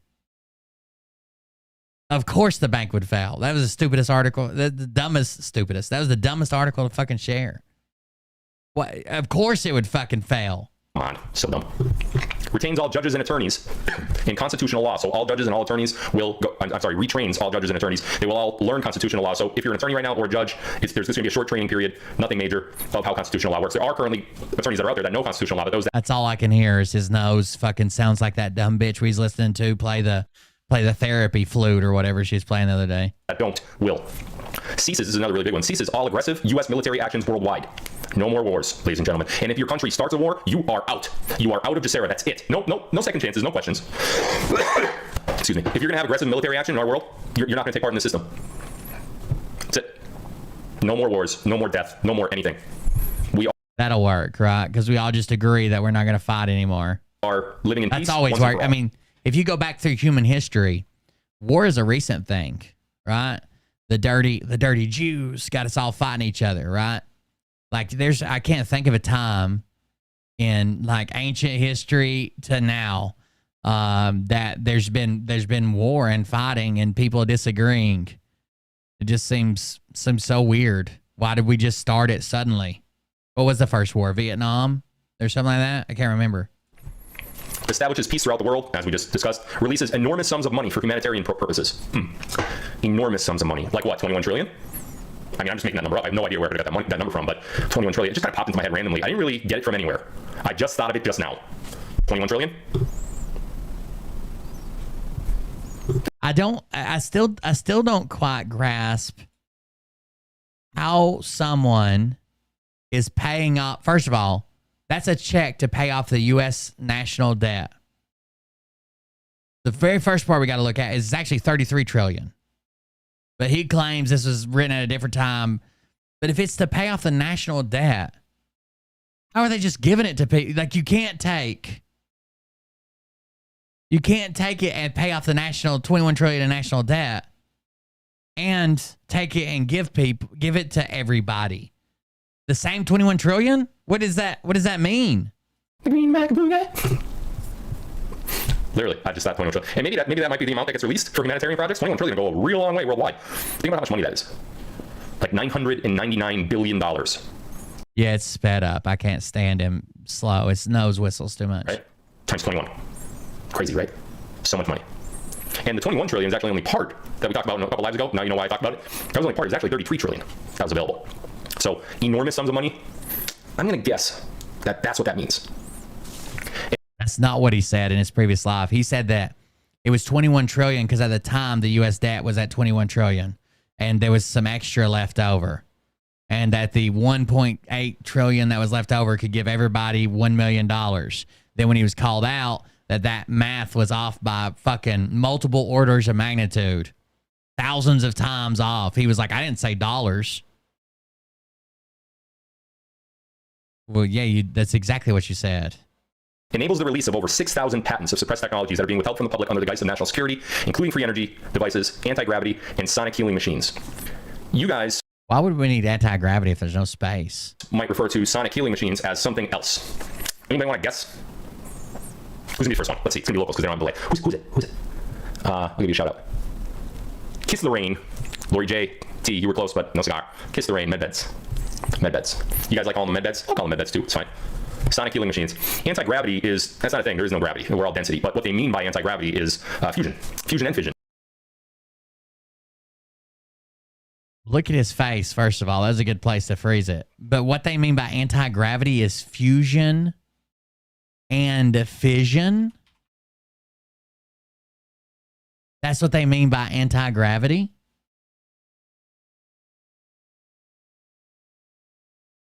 Fusion and fission are nuclear reactions. Fission is the splitting of heavy, unstable nuclei into two lighter nuclei. So we have this heavy nuclei that we've made unstable, and it's like burdened, right? It doesn't want to stay together. And then we split it, and the way we've made it heavy basically helps us split it. There's heat and energy created.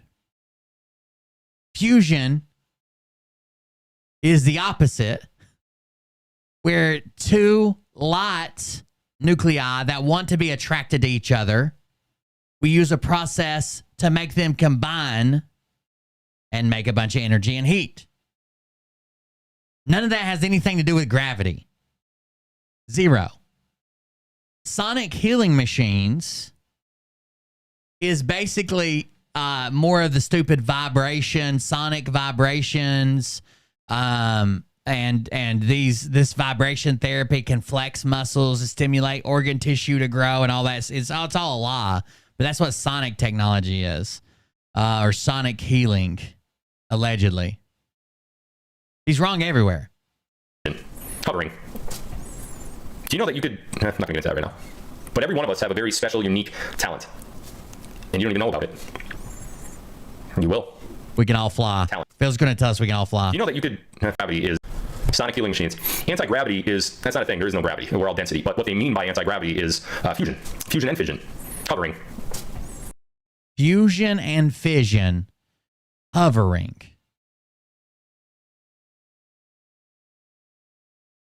Somebody explain this to me like I'm a child. How do you get anti-gravity is fusion and fission hovering.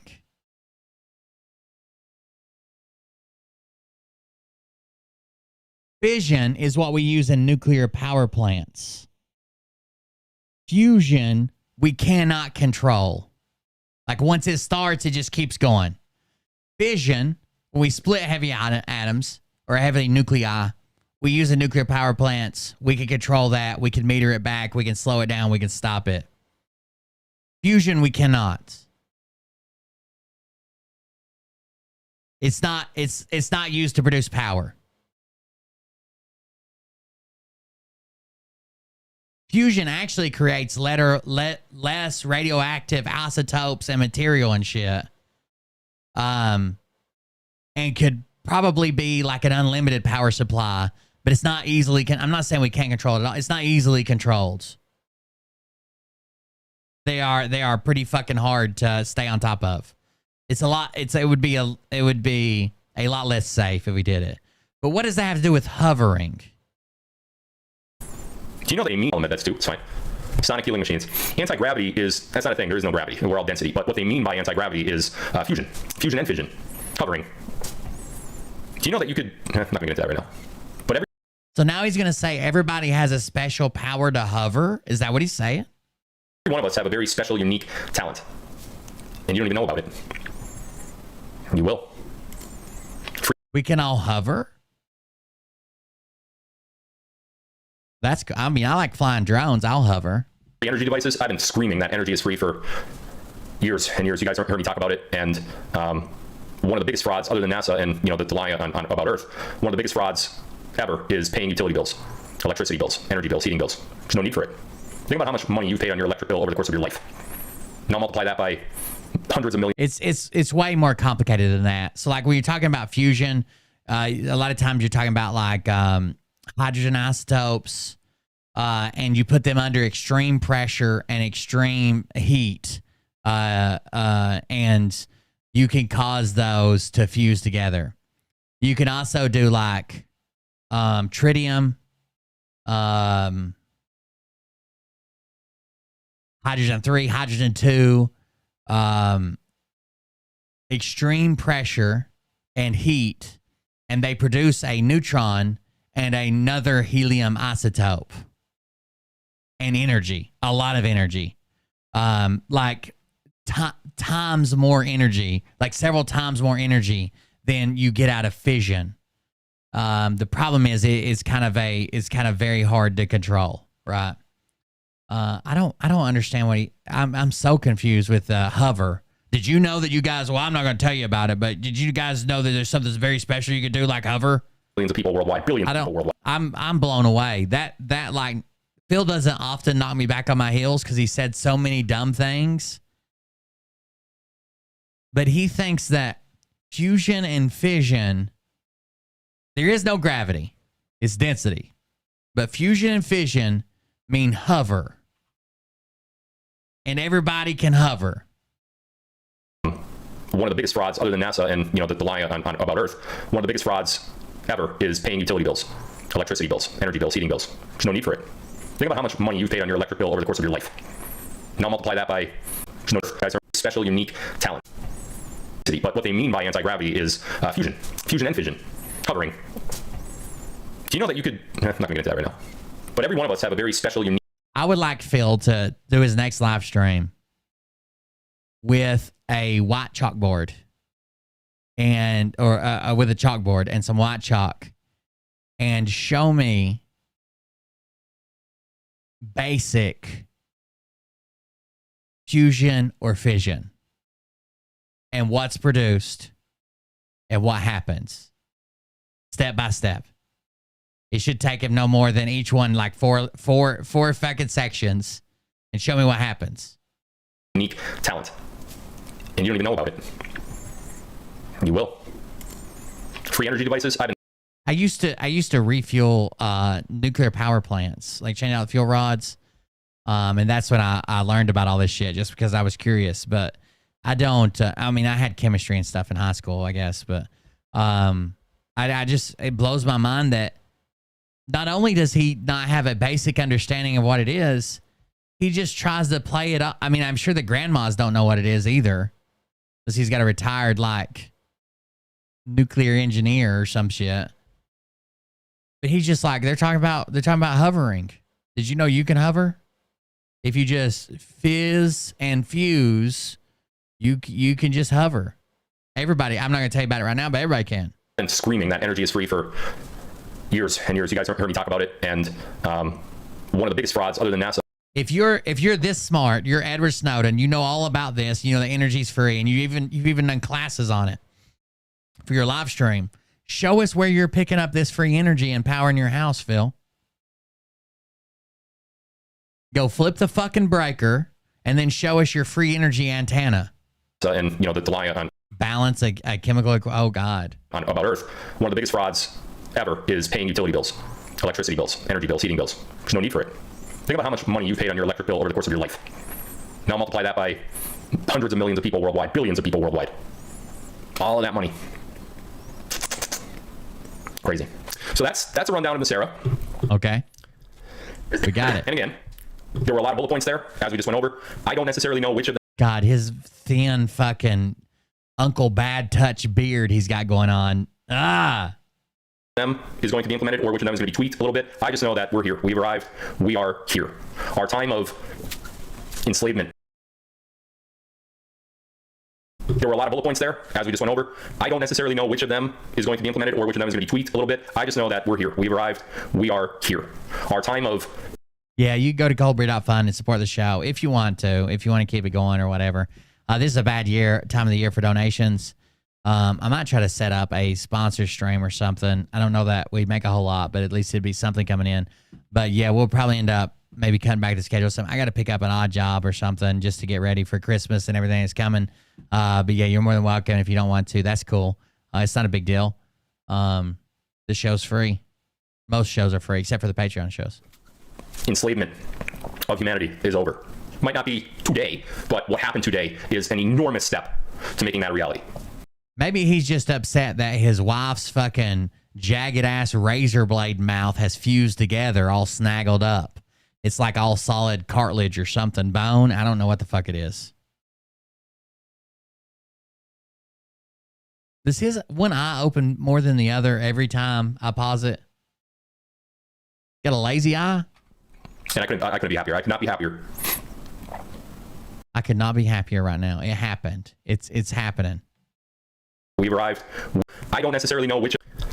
And again, there were a lot of bullet points there, as we just went over. I don't necessarily know which of them is going to be implemented, or which of them is going to be tweaked a little bit. I just know that we're here. We've arrived.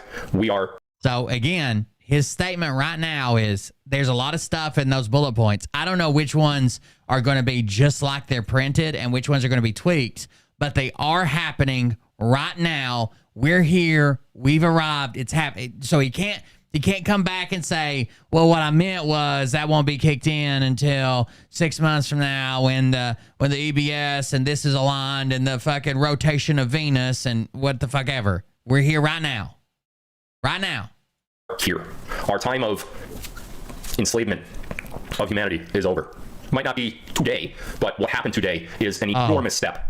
There we go. There's his out. It might not be today, but it happened today, and we're that's the next step on our way out.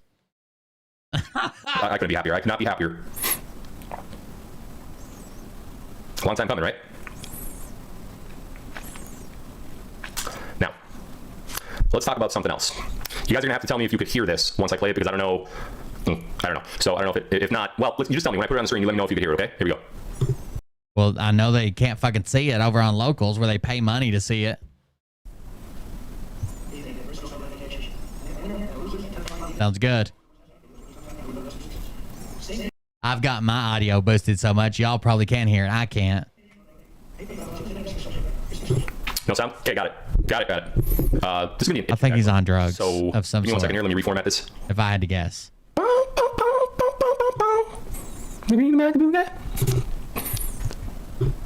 Why is that so? Look at that fucking sketchy ass I own a van. I will abduct my niece and nephew. Fucking beard he's got lined up there. That is fucking...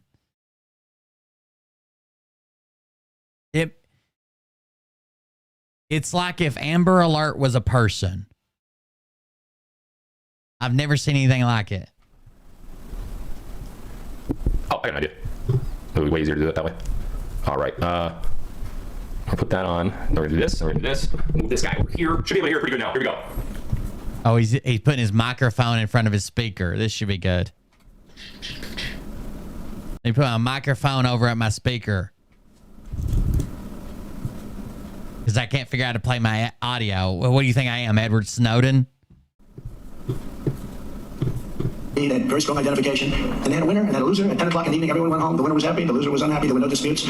Same day voting, paper ballots. You know, they make a special paper. A special paper. They make a special paper. They make a special paper. That's almost impossible to forge. It's great. Workable to forge. It's almost impossible to forge. Impossible to forge. Impossible to forge. It's great. Word them up. Word them up. Word them up. Word them up. Word them up. Word them up. Word them up. It's almost impossible to forge. Paper ballots. Word them up. Word them up. Word them up. Word them up. Paper ballots. Paper ballots.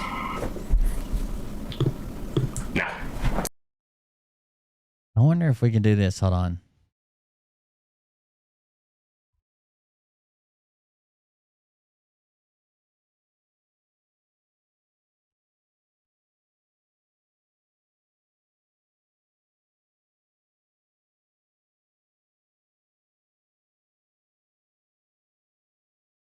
It used to be election day. Now I call it election. I think I've seen this clip, and I think Trump is calling for the use of all paper ballots, voter ID, same-day voting. Not that... I just saw this on TikTok. Not that it happened. It used to be election day. Now I call it election period. We have 62 days in some cases, 62 days, where they have it 2 months before. You can vote 2 months before. And in case you need more time after the election is over, you get 2 weeks extra. You don't even know who's... It's so horrible what they're doing. We should have all paper ballots, voter ID. We should have all paper ballots, voter ID. Voting. Same-day voting. And then that's where Phil's clip picks up. I wonder if there's more of this.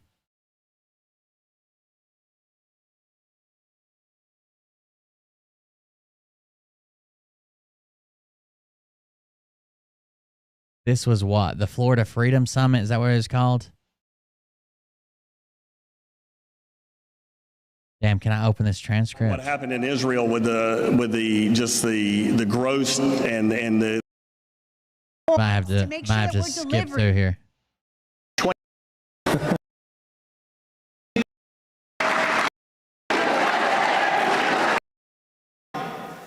Hasn't been that much better since that same era. Don't hear about truth. We're going to talk truth tonight. One of the people... They are members of Congress. I don't know where it was at in here. And also... There's never been... And they're coming into our country by the tens of... I know what you mean. What they have done, what these people have done to our country, but... I'm pretty sure he was calling for this, not talking about the previous election. Because now history says it's not going to work out too well. $1 billion a year. Using Title 42, we got millions and millions of more votes. But I wanted to say it so badly. Everybody. So sad when you saw that.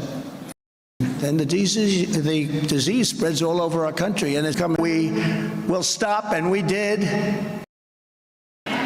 If you touch a piece of land, you go through years of litigation, and nobody ever shows up. They say, come back in 4 years. We think we'll get you a trial date. Just to touch 1 foot, that's the end. You can't be very bad diseases that other people can catch. You have people, and it's been happening, and we're just not going to take it anymore. That immediately. Under Biden, the same people who raped, tortured, and murdered, Iran was broke. They were broke. They all, Corey knew it very well. They had no money, and they weren't spreading terror because they couldn't. I told India the same thing. I told terror organizations, stop so badly, even during the campaign, but we did much better than we did the first time. By the way, we got millions and millions of more votes. But I wanted to say it so badly. There's been no terror. We put the terror ban. We talk to this group. I mean, China talks to us like we're very explosive evidence proving once and for all that Crooked Joe received $40,000 in cash and $200,000. Now we have pictures of the checks deposited directly. Reconciliation Commission to shed sunlight on every dark and say to the Attorney General, you know what, there's somebody running over there, and he happens to be a Democrat, he's doing very well, and he's killing me in the polls. Indict him, because that's what they did. Everyone else first, he puts him ahead of our country. But he puts America last. He puts 62 days in some case, 62 days. Oh, here we go. Vigilant. We have the best people in it, but these are really crooked people. They cheat, and they cheat like hell. And you know what? If they didn't, they couldn't win. Look, open borders, high taxes, weak, woke military. I mean, what they did to our military. I want to see exactly what he says. The strength of our military. You know, we defeated ISIS. We took out ISIS 100%. Soleimani, al-Baghdadi. The job we did, our military is incredible. But we have to be vigilant. We have to be strong. And we can't let these people push us around when it comes to election time, because we have all the votes we need. I tell people when we put them on, don't help me with the votes. We have the votes. Help me with, it used to be election day. Now I call it election period. We have 62 days in some case, 62 days, where they have it 2 months before. You can vote 2 months before. And in case you need more time after the election is over, you get 2 weeks extra. You don't even know it's so horrible what they're doing. We should have all paper ballots, voter ID. We should have all paper ballots, voter ID. This is what we should do in future elections, not what happened in 2020, what we should do in future elections. Bill's passing it off as if the ballots were watermarked in the past election. This is not what's happening. He's saying in future elections. And same-day voting. Same-day voting, like they haven't. You know, France had mail-in ballots. Mail-in ballots are a disaster. They're a disaster. California sends out 36 mail-in ballots. They go all over the place. Some people get 6. Some people get 8. And many people, Republicans, I don't think do it much, but many people, they take those ballots and they send them all back in. But you look at some of these mail-ins, you know, Jimmy Carter, who, by the way, is the happiest man around today, because he is no longer considered a bad president. In fact, compared... I don't like the idea of limiting that everybody has the same day. Some people aren't going to get a vote. I don't like anything that takes people that are legally able to vote, that are constitutionally guaranteed the right to vote, and we're limiting their ability to vote. To crooked Joe Biden, I probably think he's considered one of the most brilliant people on earth. He's a happy man, which is good. But, you know, he had a commission with some other prominent senators, and they came to one conclusion. Damn, where'd he go? France gave it up. It was very corrupt. And they went to their last election. They had 36 million votes, all done in one day. Strong voter ID. They had very strong identification. And they had a winner and they had a loser. At 10 o'clock in the evening, everyone went home. The winner was happy. The loser was unhappy. There were no disputes. Same day voting, paper ballots. You know, they make a special paper that's almost impossible to forge. It's great. Watermark. Paper ballots. And voter ID, it's so good, and it's so easy. And you save a lot of money. It is time for the Republican... He's talking about doing this in the future, not the 2020 election as Phil presents it. ...establishment to stop wasting time and money trying to push weak rhinos and never-Trumpers that nobody wants on the ballot. And to get behind the only candidate and candidates that... That's why Phil only shows like a 10-second clip of it, because he's talking about future elections, not previous elections. They had very strong identification, and they had a winner and they had a loser. At 10 o'clock in the evening, everyone went home. The winner was happy, the loser was unhappy. There were no disputes. Same-day voting, paper ballots. You know, they make a special paper. They make a special paper that's almost impossible to forge. It's great. Workable to forge. It's almost impossible to forge. Impossible to forge. It's great. Watermark. It's almost impossible to forge. Paper ballots. Watermark. Paper ballots. Now, need I remind you that little... I've voted early and I've voted out of town. I've always voted. And I used to work on the road. I would vote early if I could. I would get a mail-in ballot if I could. I always voted.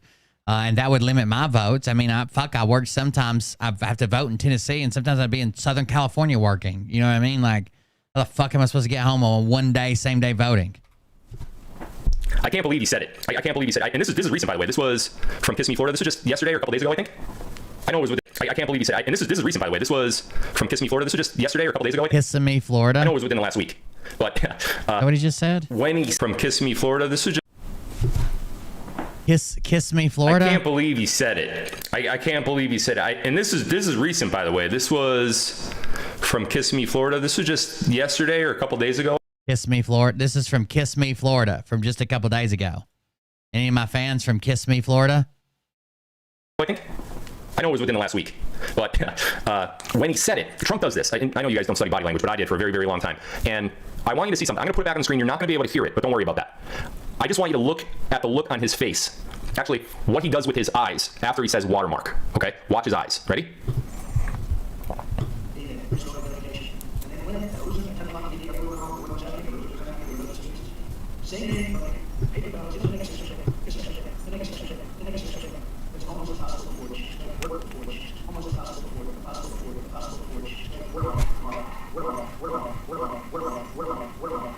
See his eyes? I know you can't hear it. That's not the point. I didn't want you to hear it. Did you see his eyes? After he said watermark, he did that thing with his eyes. Have we seen him? What the fuck? He looks? He uses his eyes. Can withstand the Republican establishment. And voter ID is so paper that's almost impossible to forge. It's great. Watermark.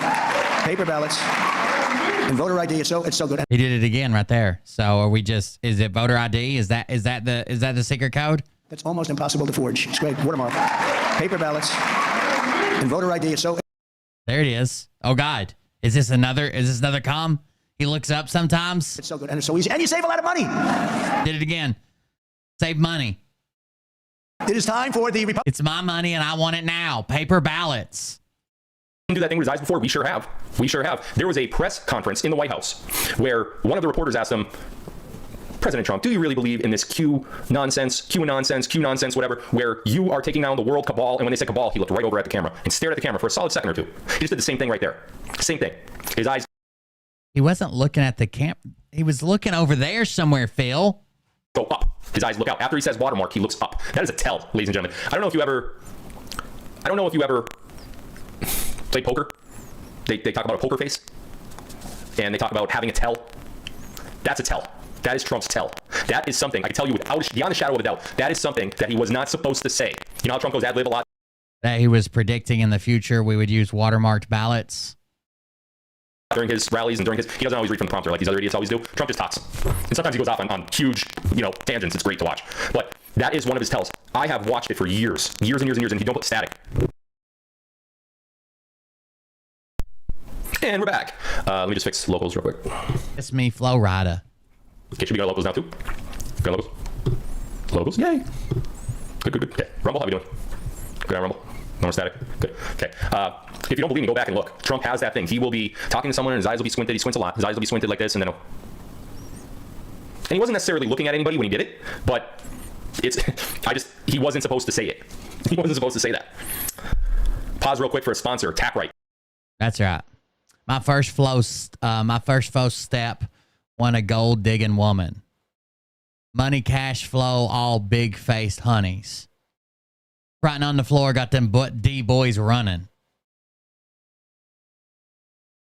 Shorty got both broke, can't see what's coming.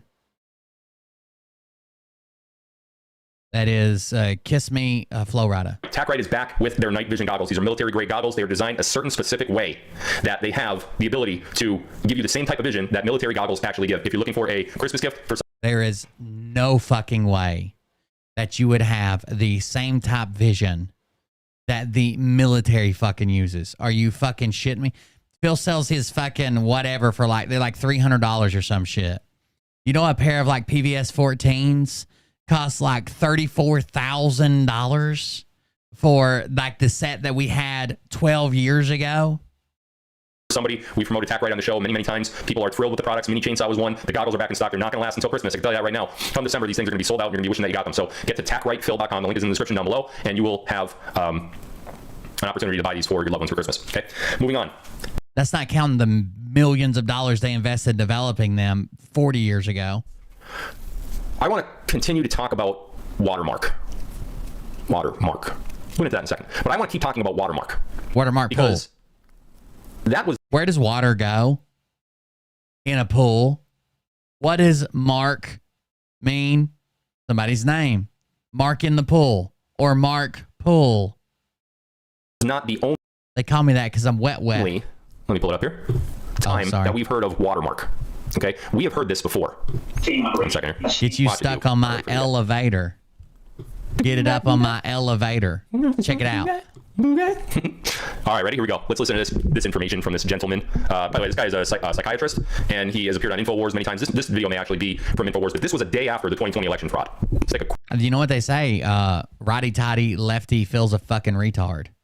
I don't. That's what I've always heard. Couldn't even apply it till today. I didn't even know what it meant. Big listen. We're gonna hear a little bit more about watermarks. Wrong one. Team operation, contrary to what everybody else said. Trump knew this was happening. Eric knew this was happening and warned the public. This digital QFS watermark. I knew this was happening. However, I could not say anything about it. What happened was we marked. Yeah, this guy. I'm pretty sure Alex Jones even had a falling out with this guy and ran him off his show. And he said that he was part of the Q-tards or whatever and ran him off his show later on, like a couple weeks after this all happened. Watermark every ballot with what's called the QFS blockchain encryption code. In other words, we know pretty well all the QFS, every ballot watermark every ballot with what's called the QFS blockchain encryption code. In other words, we know pretty well where every ballot is, where it went. Explain to me a blockchain hash, Phil.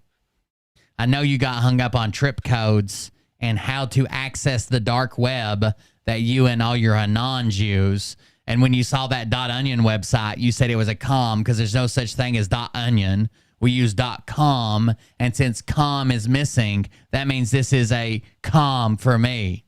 And he was on the dark web wiki trying to decode websites. Names, and who has it? addresses. So this is not a stuff on election. On the contrary, we reversed the entire game of war along the lines of the Sons of the Art of War. And Trump was brilliant and still is brilliant at it. The reason he hasn't been seen, and Alex correctly said, I haven't seen him in several days. Well, in the Art of War, you pull back, allow your enemy to make all the mistakes that they're making, manipulate the situation, expose them, and then come in for the final killing. And that's what's happening now. None of this was to come in for the final killing, for the final killing, for the final killing, for the final.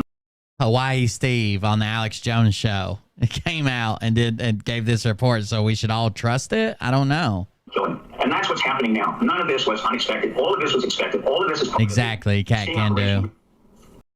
There is a time to dispute the elections. If you don't like it, change the fucking Constitution. But it ends when the electors cast their ballots. If you don't like that, then you need to get ratification to change the Constitution. Okay, now, a lot of people in the chat saying, I can't pay my Mr. Cooper mortgage right now. Yeah, no shit.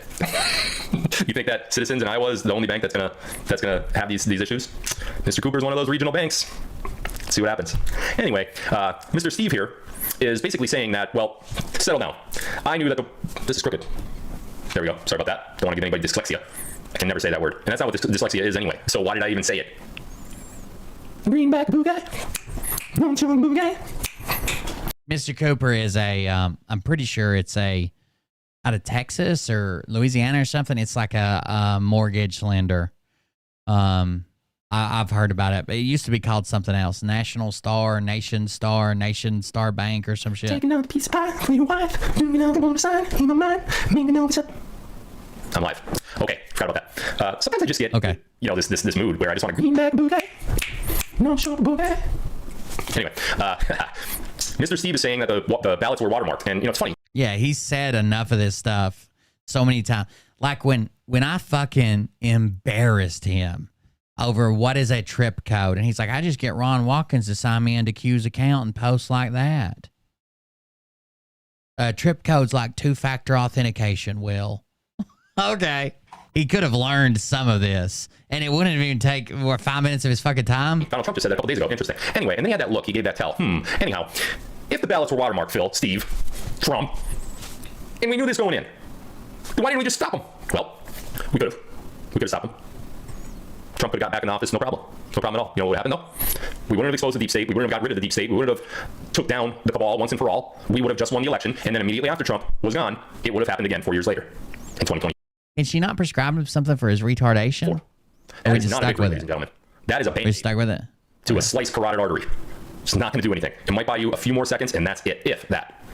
So, I know. I'm running as part as the feels too damn high party. It's been a really rough road for 3 years. I know. I get it. We've lost loved ones because of COVID. I know. We've lost businesses because of COVID. We've, lost loved ones because of the vaccine. We've lost jobs because of the vaccine. We've lost jobs. Don't let him fool you. Phil hasn't lost a goddamn thing. All that's happened is he has made money hand over fist since getting out of jail for bouncing a $21,000 check with less than $300 in the bank. When he says, Phil hasn't lost shit. A goddamn thing. All he's done is capitalize on your losses. Because of policy under the Biden administration. But it's not what we've been through. Don't say my singing is awful. That's terrible. That's a terrible thing to say. The greenback boo guy. I really hit that note. You know how Mariah Carey sings with her, that thing? That's kind of what I do. I hit that bravado. I hit that bravado. It's like, greenback boo guy. Just kidding. Fake smile, fake laugh, fake everything. We needed to catch them all. We needed to do this. And I want to remind you of one little tiny thing that we probably shouldn't forget about. Get him on that fucking Michael Jackson fucking cocktail. Watch the water, huh? What water? Was it the snake venom water? Is it referring to an ocean or a body of Well, snake venom water didn't exist, and you just gave up. So I guess all your followers are going to die from snake piss. So I guess it's not that water. water? Watch the water.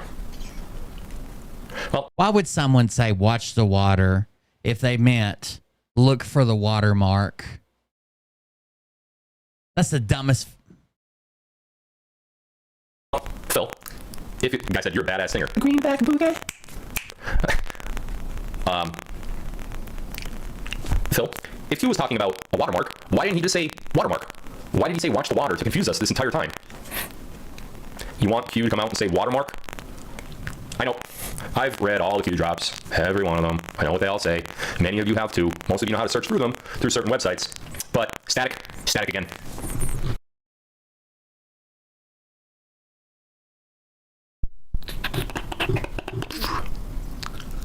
If everybody's at Phil's show while he's live and all the Anons are there getting their drops, who the fuck is watching the water? Maybe that's when the water happened. Locals, you hear me? Locals? Yep, okay. Better on Rumble? Duct tape it. It's not the wire, it's settings. It's settings within Streamlabs that I don't have synced properly to Rumble and to Locals. That he can't fucking fix. It's not settings. It's really just a settings issue, and I just haven't fixed it. But for some reason, when I unplug the device, it kind of does. He acts like he's so aggravated. The last stream he did, he was like, "Oh, I'm not gonna unplug it every time. You gotta say static every 5 minutes and stay here in silence." But now he's just like, you know, it's a settings thing. I just haven't changed it. I just unplug it all the time. Like catch up, so it gives me a little while. I know, it's really, really weird. But anyway, we never really knew what watch the water meant, right? We always say, well, water, we're watching the water. What are we looking at? Looking at the water, we don't see anything. You know, years and years and years, we don't see anything. It's already, what, 6 years? Over 6 years. No, I can't math. What, do you think I'm a genius? Almost 6 years that this post has been up for. Watch the water, watch the watermark. That is how long ago this plan has been in place. We knew that they were going to steal that election in 2020. We knew it back in 2018. And by the way, this Q drop was put up on February 15, 2018, 1:08:41 a.m. Interesting, by the way. Maybe somebody should look into those numbers. Anyway, the Q drop was put in February about watch the water, and then in September of 2018, that is when EO 13848 was put into place. The watermark idea came up earlier in the year in 2018. Trump, once we were ready with it, Trump signed it into Executive Order 13848, dealing with foreign election interference, domestic, there you go. Or you got them. International. We got it all, guys. We got it all. And we're just waiting for the next election to show them that we got it all. It was a sting. The whole thing was a sting. Now, how does this all shake out? Where do we go from here? How close are we to the end? Well, let me tell you something. We are at the end. Let me get this off the screen because I like looking at myself.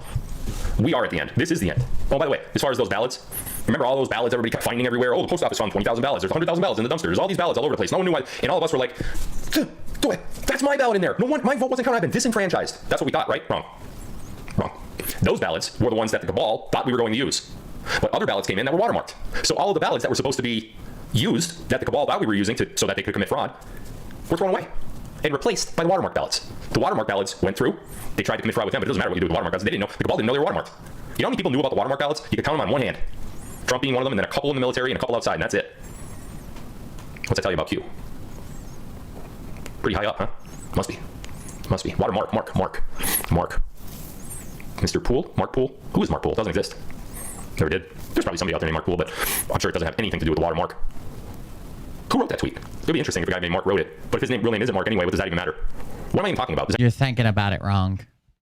If the Earth was shrunk down to the size of a cue ball, with all of its mountains and valleys and crevices and low spots, high spots, hills, everything, it would be the smoothest cue ball that was ever produced in existence.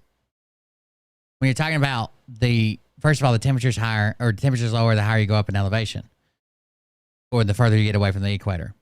But when you're talking about the difference between being closer to the sun and being higher in elevation on a mountain, those are worlds difference apart.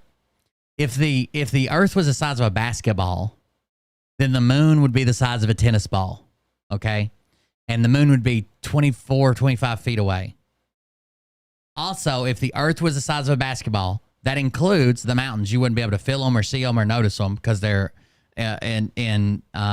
comparatively, they are so small compared to the size of the Earth and the distances we're talking about. If the Earth was the size of a basketball, the sun would be a 45-foot sphere, and it would be 2 miles away from the basketball. We're talking about something on the basketball you couldn't even feel, of the highest mountain, Mount Everest. You couldn't even feel it on a basketball. And something 2 miles away, where you're not that much closer to the sun. Does anyone know? I don't know. It's you! Mark Poole, what, me at the end? No, I checked the database. It doesn't exist. You can look everywhere. It's not, there's no record. Guys, this is set in motion so long ago. And I know it seems, well, to the average person, it may seem as though he's got a USB mic, and he's always had a USB mic, and he's got it connected to Thunderbolt or USB-C or whatever he's got on his iMac. And it's losing priority. So USB devices almost go into like a sleep mode, right? Where it thinks, audio is not made to come through USB, first of all. Second of all, it doesn't show up as much when audio is being fed into a USB, right? It's not a whole lot. Like, it's not data transfers. It's not reading something. It's not writing something. It's maybe charging. I guess it's providing power, and it's not doing a whole lot to pick it up. That's why USB mics typically don't have a whole lot of gain or a whole lot of volume to them, a whole lot of low end, and they create static and shit. They're not optimized for it to be plugged into USB. So for a few minutes, his mic, it's something new you plugged in. The computer's trying to figure out what it is, and it gives it priority because you just plugged it in. After a few minutes, it's like, oh, well, he's probably charging his AirPods, or it's probably his phone's plugged in, but he's not transferring any files or nothing. It loses priority. The same way when you first plug up your phone to a PC, it pulls up and says, you want to transfer files, or you want to share the screen, you want to do this. But after a while, it just goes, oh, it's just charging, and it kind of drops all that. It's just losing priority. That's all it is. And it's being put on the back burner, and whatever else he's got plugged in is taking over that priority, probably, drives and shit that he's got plugged in. But it's going to the back burner, and it's losing priority on that USB bandwidth. They're cutting a bandwidth, and then you're getting static and shit because it doesn't know what the fuck a microphone is. It was never designed to be done through USB, the way the USB mics work. All way too much. It's way too much to understand. It's way too much to fathom. It's way too much going on. Now, if he has like mixing software, and he opened that up and started like messing with his microphone, or clicked something every once in a while, or could just make some type of program that basically just made a little reminder like, hey, I'm still here, I'm still a microphone.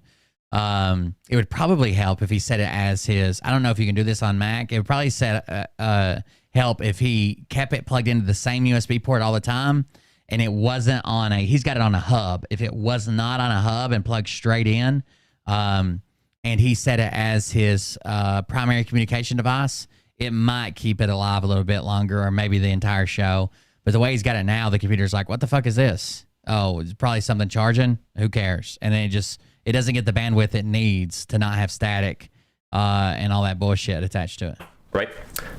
That's exactly how it needed to be. It needed to be way too much. It's not really for us as regular citizens of the world to understand. This is such a higher level plan. There's so many moving parts, right? You got the fraud to worry about in watermarks. You got the Jacera, right? You have free electricity and free energy. You have all of this stuff going on. And then you got all the bad actors that are within Congress that have to be voted out, special elections. Can you imagine the logistics of this? Can you imagine how hard it has to be to complete a task that you would most likely to be able to complete in 3 to 6 months?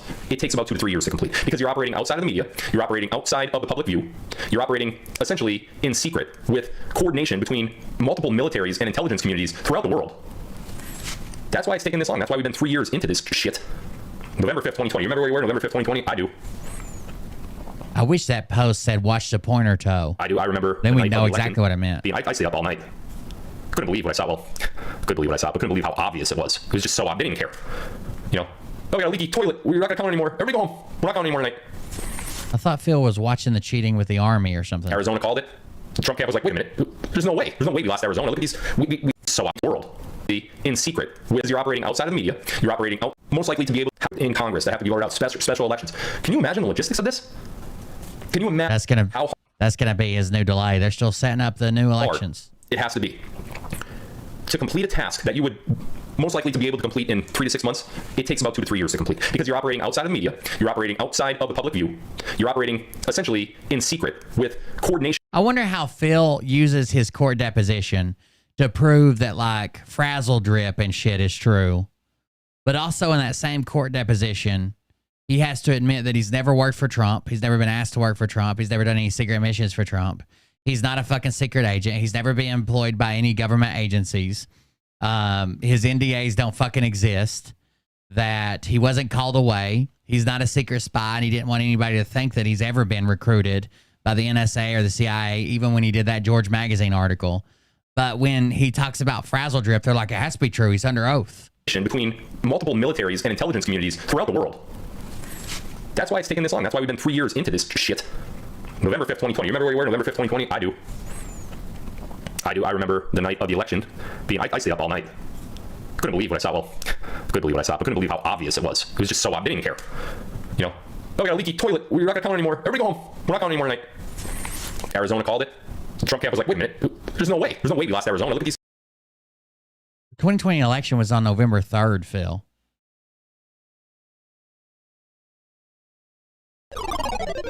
What the fuck? Thank you. Looking forward for you to cover his deposition. I hope the new one comes out. It was on November 3rd.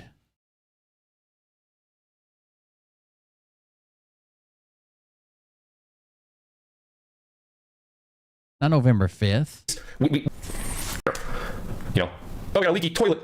Couldn't believe what I remember the night of the election. November 5th, 2020. You remember where we were? That's why it's taken this long. That's why we've been 3 years into this shit. November 5th, 2020. You remember where we were? November 5th, 2020? I do. 2 days after the election? I don't know. It's probably live streaming. I do. I remember the night of the election I stayed up all night. Couldn't believe what I saw. Well, that was November 3rd. Couldn't believe how obvious and it 4th. was. It was just so obvious. Didn't even care. You know, oh, we got a leaky toilet. We're not going to count anymore. Everybody go home. We're not counting anymore tonight. Arizona called it. The Trump camp was like, wait a minute. There's no way. There's no way we lost Arizona. Look at these. We polled over. Look at all the people. They ended up calling it right, didn't they? Especially by that much. Why are you calling it so early? That was the key. Thank you for the donation. 1 second, guys. That was the key. That was the. What should I say? 1 second, guys.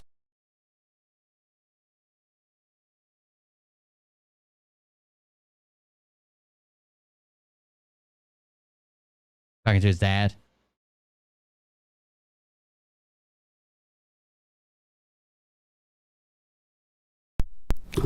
Sorry about that. Can you guys hear me?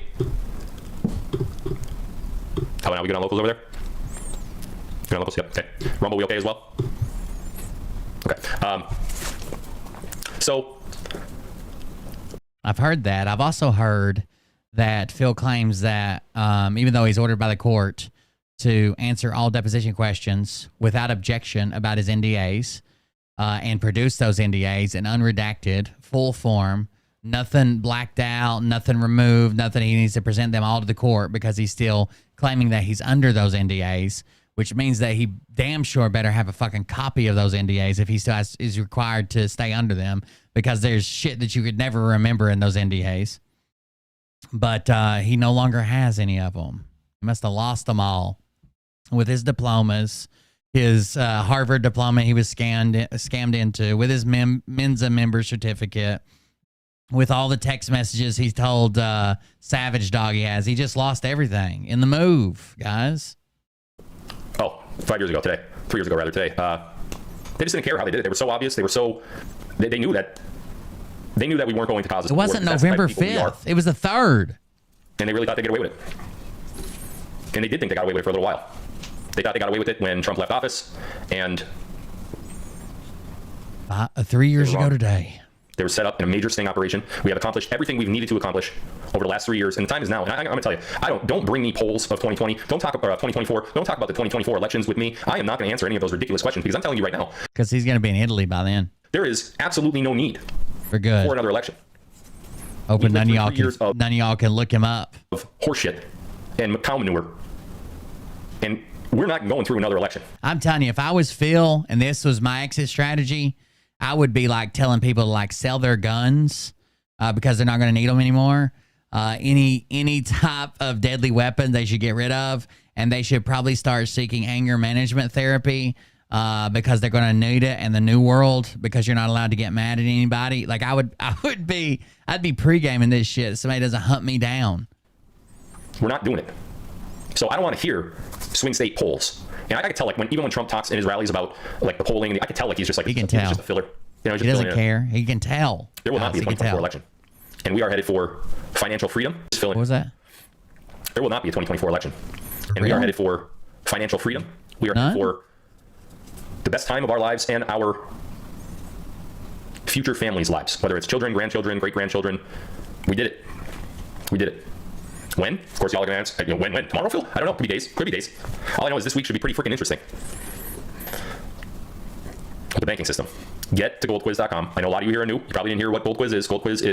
Dory's got to come back too for a deposition because Phil roped her in that Savage Dog thing saying, I don't still have the text. I mean, at the time, I had the text that I showed to my wife. Is the opportunity to take your 401k or IRA, get it out of the dollar, get it out of the stock market where it currently is, get it out of the banking system, and put it into precious metals. You can buy numismatic coins through goldquiz.com and keep it in a 401k or an IRA. Now, you're not getting the physical metals in your hand. They will ship them to you if you want, but you're putting your IRA into a different currency. Get there. Q streaming, get there. You don't want numismatic anything.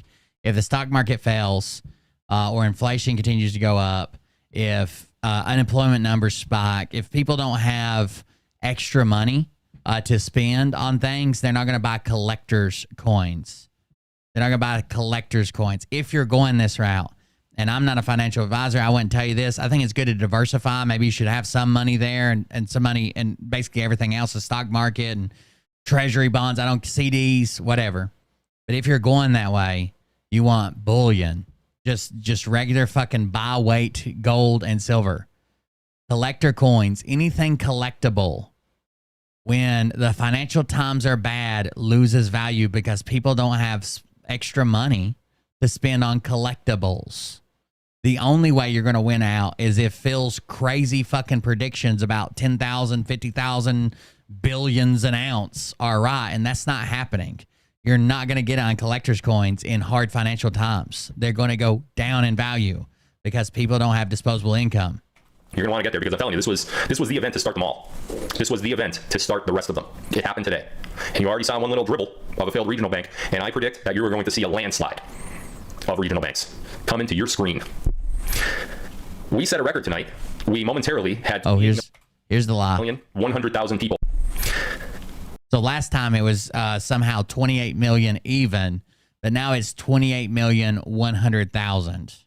Of course. We set a record tonight. We momentarily had 28,100,000 people watching. That is a new record. Previous record was 27 something. 28 went up and it came quick back down. It'll probably keep jumping. And that's just live across multiple platforms, not just Rumble. And let me explain this. When I say that, the number that you see at the bottom of the screen, I'm looking at it. I'm looking at it here on Rumble, is just short of 81,000. That's only registered people on Rumble. There's people on Rumble who watch without an account. It's the dumbest.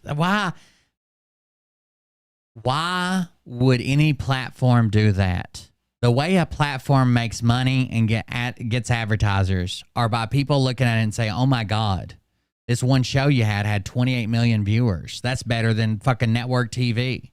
Let me give you money to show my ad during this show. Why would they hide? Why would they hide thousands of times the viewers that they show? I track those numbers too. So if you don't have an account on Rumble, you're not being counted in that ticker. If you're not logged, I already asked fucking Rumble, Rumble corporate, and then there's another video of Rumble going over. They talked to Destiny, the streamer, about how they count a view, how long that view refreshes, how that view counts by who, and you don't have to have an account, of course. That's fucking retarded. Do you have an account when you log into or when you're watching NBC? On your fucking TV? Of course not, but they count you as a viewer. Logged in, you're not being counted in that ticker. I suggest everybody get an account on Rumble. If you want a better experience than even Rumble, you should go to Locals. We have private chat boards. By his own, hold on.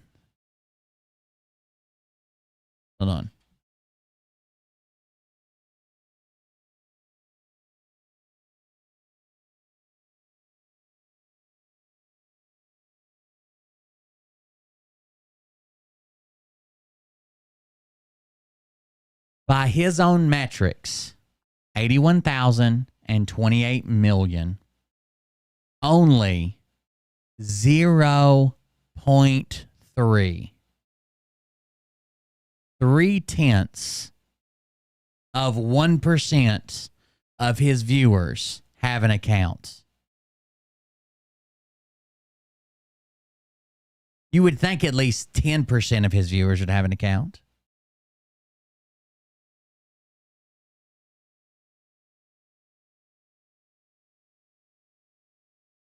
5%, 1%. Nope. 0.3. 0.3% of his viewers have an account. There's no fucking way. We have giveaways. We haven't done that in a while, by the way. We're going to do that soon. One more thing I want to announce tonight, and I don't have the details of it yet because I have no idea how I'm going to do it yet. Well, I do have a few ideas of how I'm going to do it, but I promised you guys in the live that I was supposed to have last week that I would make this announcement. I'm going to make it right now. This year for Christmas, last year I did a $25,000 giveaway for those of you that were in need of Christmas presents for your kids, or just having a better holiday. I knew it was a really rough year for a lot of you. Unfortunately, I'm not going to be able to do $25,000 this year. Last year, $25,000 was a lot of money. It went out $500 at a time to so many people. Oh, this is his humble brag. Listen, last year $25,000 was a lot of money. I don't know if so this year I'm doing $100,000. Not going to be able to do $25,000 this year. Last year, $25,000 was a lot of money. It went out $500 at a time to so many people. I'm not going to be able to do $25,000 this year. Carrie and I decided to do $100,000. That's his humble brag. Now look, it's a flex. Look how good he feels that he's got money and you don't. You like what I did there? I thought it was pretty clever. I said I'm not going to be able to do $25,000, and it made it seem like, oh, he's cheaping out on us, right? He's cheaping out. And I hit it with like he's always got a new car. He's always got a $3,000 outfit on, except when he shows up into court in a fucking $25 tweed Amazon Prime suit. Yeah, I'm not going to be able to do it. 100,000, 4 times as much. Wait, let me do the math. Yep, 4 times. We're going to give away $100,000. Let me say that again. We are going to give away $100,000. That's pretty good. Where's that guy that said pedo grifter? Again, if I make $5 million and I give away $100,000, is that like I don't.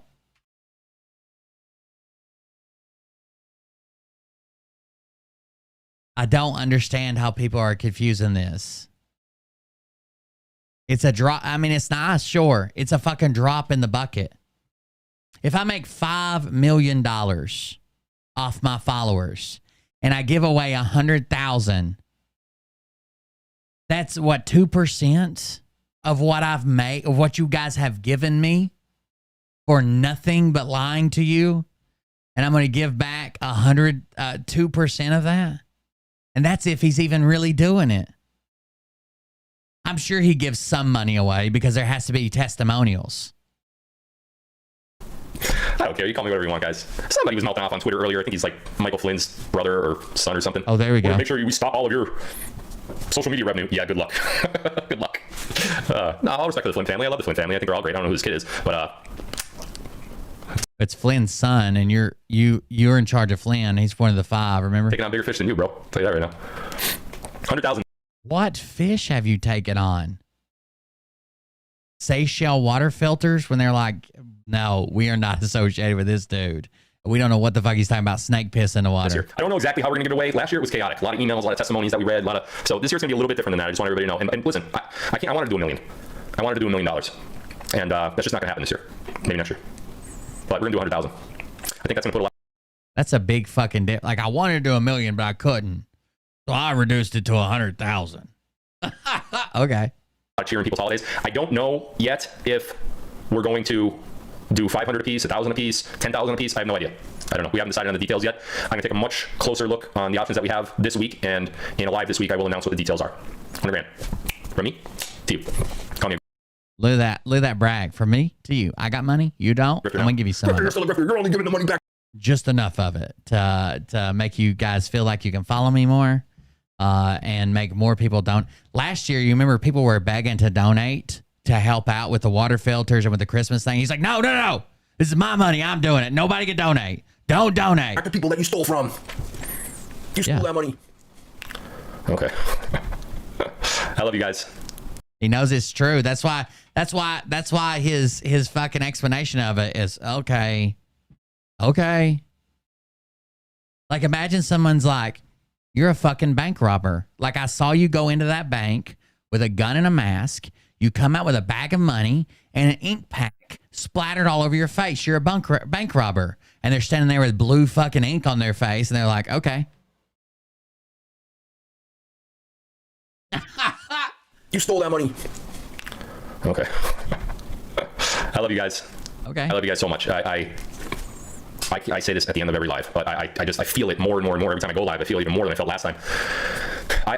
there's not a more appreciative person in the world than me when it comes to the people that support him. You would think that would be true. How he should be so appreciative. But his followers have become his ATM. All right, guys, we're going to do a big push for 7K medals because I'm buying a house in Italy. We're going to do X39 patches because I need more money. You would think he'd be appreciative. You would think he would thank everybody for every donation or every dollar that fucking come in, everybody that signed up, and he'd make a post. Hell, I do.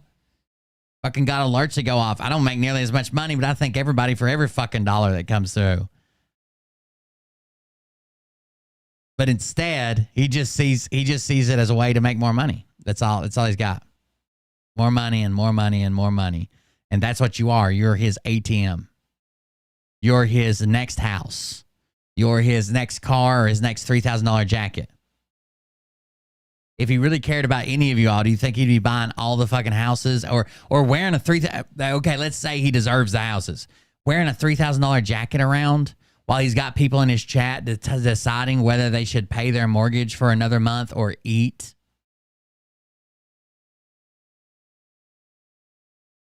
And not just because of the financial prosperity that I've had, that's obviously a bonus, but to me, money is just keeping score. You know, it's not important. It's just like I could do without it, but it's just a game. You know, it's just crap. He said one time him and Carrie would live in a trailer. Bro, Carrie'd be drunk on some other dude's dick with her creepy ass fucking teeth and toes if you lived in a trailer. Single wide trailer. All the stuff that I have, I know that right now. I've known that for a long time. But this is the world that we live in, and until something changes for the better, this is what it is. But the appreciation that I have for my group and my followers, and everything that you've stood by me through, the arrows and the darts and the bullets that were fired at me over the last 3 years were despicable. We're not done shooting. Yeah, I lost some followers, but you know what happened? We're not done firing. Don't worry about it. The tens of thousands. See them NDAs. Went to hundreds of thousands went to millions, and the millions have gone to tens of millions. And but they haven't. You haven't even hit 100,000 yet. Not live viewers, which still, I mean, huge. It's a lot bigger than me, but let's not lie about it. Let's just be honest about it. I can say, you know, I've got 220 or 30 people or whatever watching me. Let's just, or sorry, 215 is down now. I guess they know it's the end or it's getting late or some shit. But let's just be honest about what you have. There's no need to fucking say it's 28 million. Fucking retard. Through all of it, I've just been me. You know, I haven't. I'm just myself. This is how I am in real life. I don't ask Harry. The same reason that Nassar is coming and he's still signing people up for his businesses, that he's still got his Philizana minor, that he's still selling X39 patches, that he's still recruiting people for Gold Co, where he makes a commission for doing absolutely nothing. If all this was happening, he wouldn't need to sell merch. He wouldn't need to make money. He wouldn't need to. He'd just sit there and wait on it. Like, I'll do the greenback, like just as I'm making a peanut butter and jelly. I don't know. I'm serious. This is just me, and I'm glad you guys stick with me, and I'm grateful. I'll be forever grateful for that. It's anything but him. I consider you all friends. I know it's hard for me to talk to all of you one-on-one because there's so many, but each and every one of you will always have a place in my heart forever. If you could do me a favor before we sign off, just click the like button on Rumble. It's the thumbs up thing. My thumb looks weird there, doesn't it? Looks like it's way too small for my hand. Oh, there we go. That's why I was bending it forward. And when I thought it looked weird, I kept bending it forward further, and it looked even more weird. But then when I go, there we go. It's normal again. Look at that. Look at that thumbs up. Look at that. Greenback boogie. Greenback boogie. What a great intro song for tonight, huh? I'm not gonna fix the static now. We're going off air. I love you guys. Thank you for tuning in. Please get to goldquiz.com. It's in your best interest to do so. If you don't believe me now, you will soon. I don't know when the next live is going to be this week, probably Wednesday. But I'll double check and let you guys know.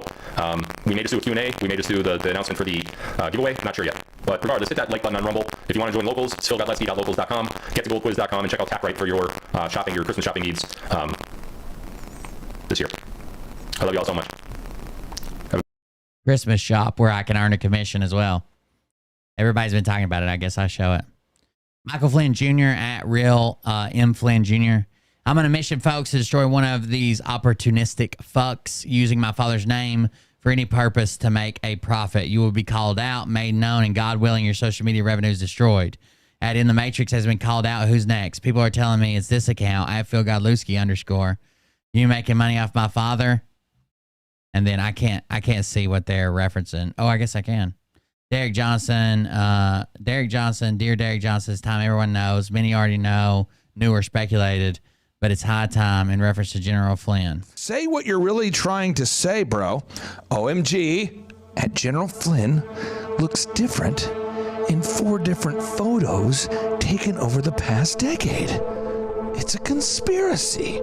I can't view some of these because they limit who can see them. On November 2nd, Derek Johnson at Rattletrap1776 posts, "It's time everyone knows. Target sign." What a fucking idiot. Already knew or speculated, but it's high time. 100%.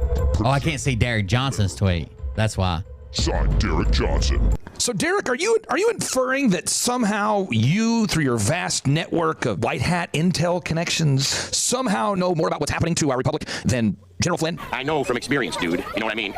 No, you don't. Well, not me personally, but a guy I know. Why? No, they didn't. No, they didn't. But you can imagine what it'd be like if they did, right? Huh? Are you inferring that you're some type of high-level, super secret security clearance guru guy that people should trust over General Flynn, Eric Trump, Don Jr., Kash Patel, Alina Habba, Christina Bobb, those closest to President Trump on a daily basis that also attend the Reawaken America tour? What are you insinuating by posting? It's time everyone knows. Target. Is this Clay Clark calling out Derek Johnson? Clay Clark's a fucking piece of shit, too. Many already knew or speculated, but it's high time. 100% America. What you just said is one of the most insanely idiotic things I've ever heard. At no point in your rambling, incoherent response were you even close to anything that could be considered a rational thought. That's pretty wild. Everyone in this room is now dumber for having listened to it. I award you no points, and may God have mercy on your soul. Somebody that got it very early and went through hell, and he handled it like the brave man he is, General Michael Flynn. Where's Michael? Where is Michael? Thank you, Michael. Brave guy, great guy. You stay in good health, Michael. Get ready, okay? It's not long. A year and a half, Michael. Obama told Trump the following: "Don't let anyone tell you who to hire in your administration. Surround yourself with your own people. There's only one person you should not hire, General Michael Flynn." Obama said that there's 2 people in the world you cannot trust. One of them is Putin. The other one is General Michael Flynn. It's like a badge of honor coming from him. Can you hear us? I can. This place is going crazy.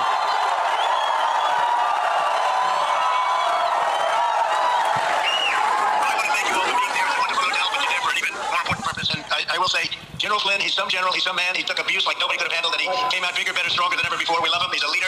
And you just stay wealthy and healthy and well and everything. I want you to have great lives. And General, you just have to stay healthy because we're bringing you back. We're going to bring you back.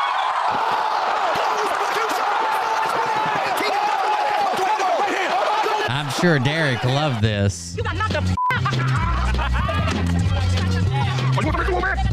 Nope.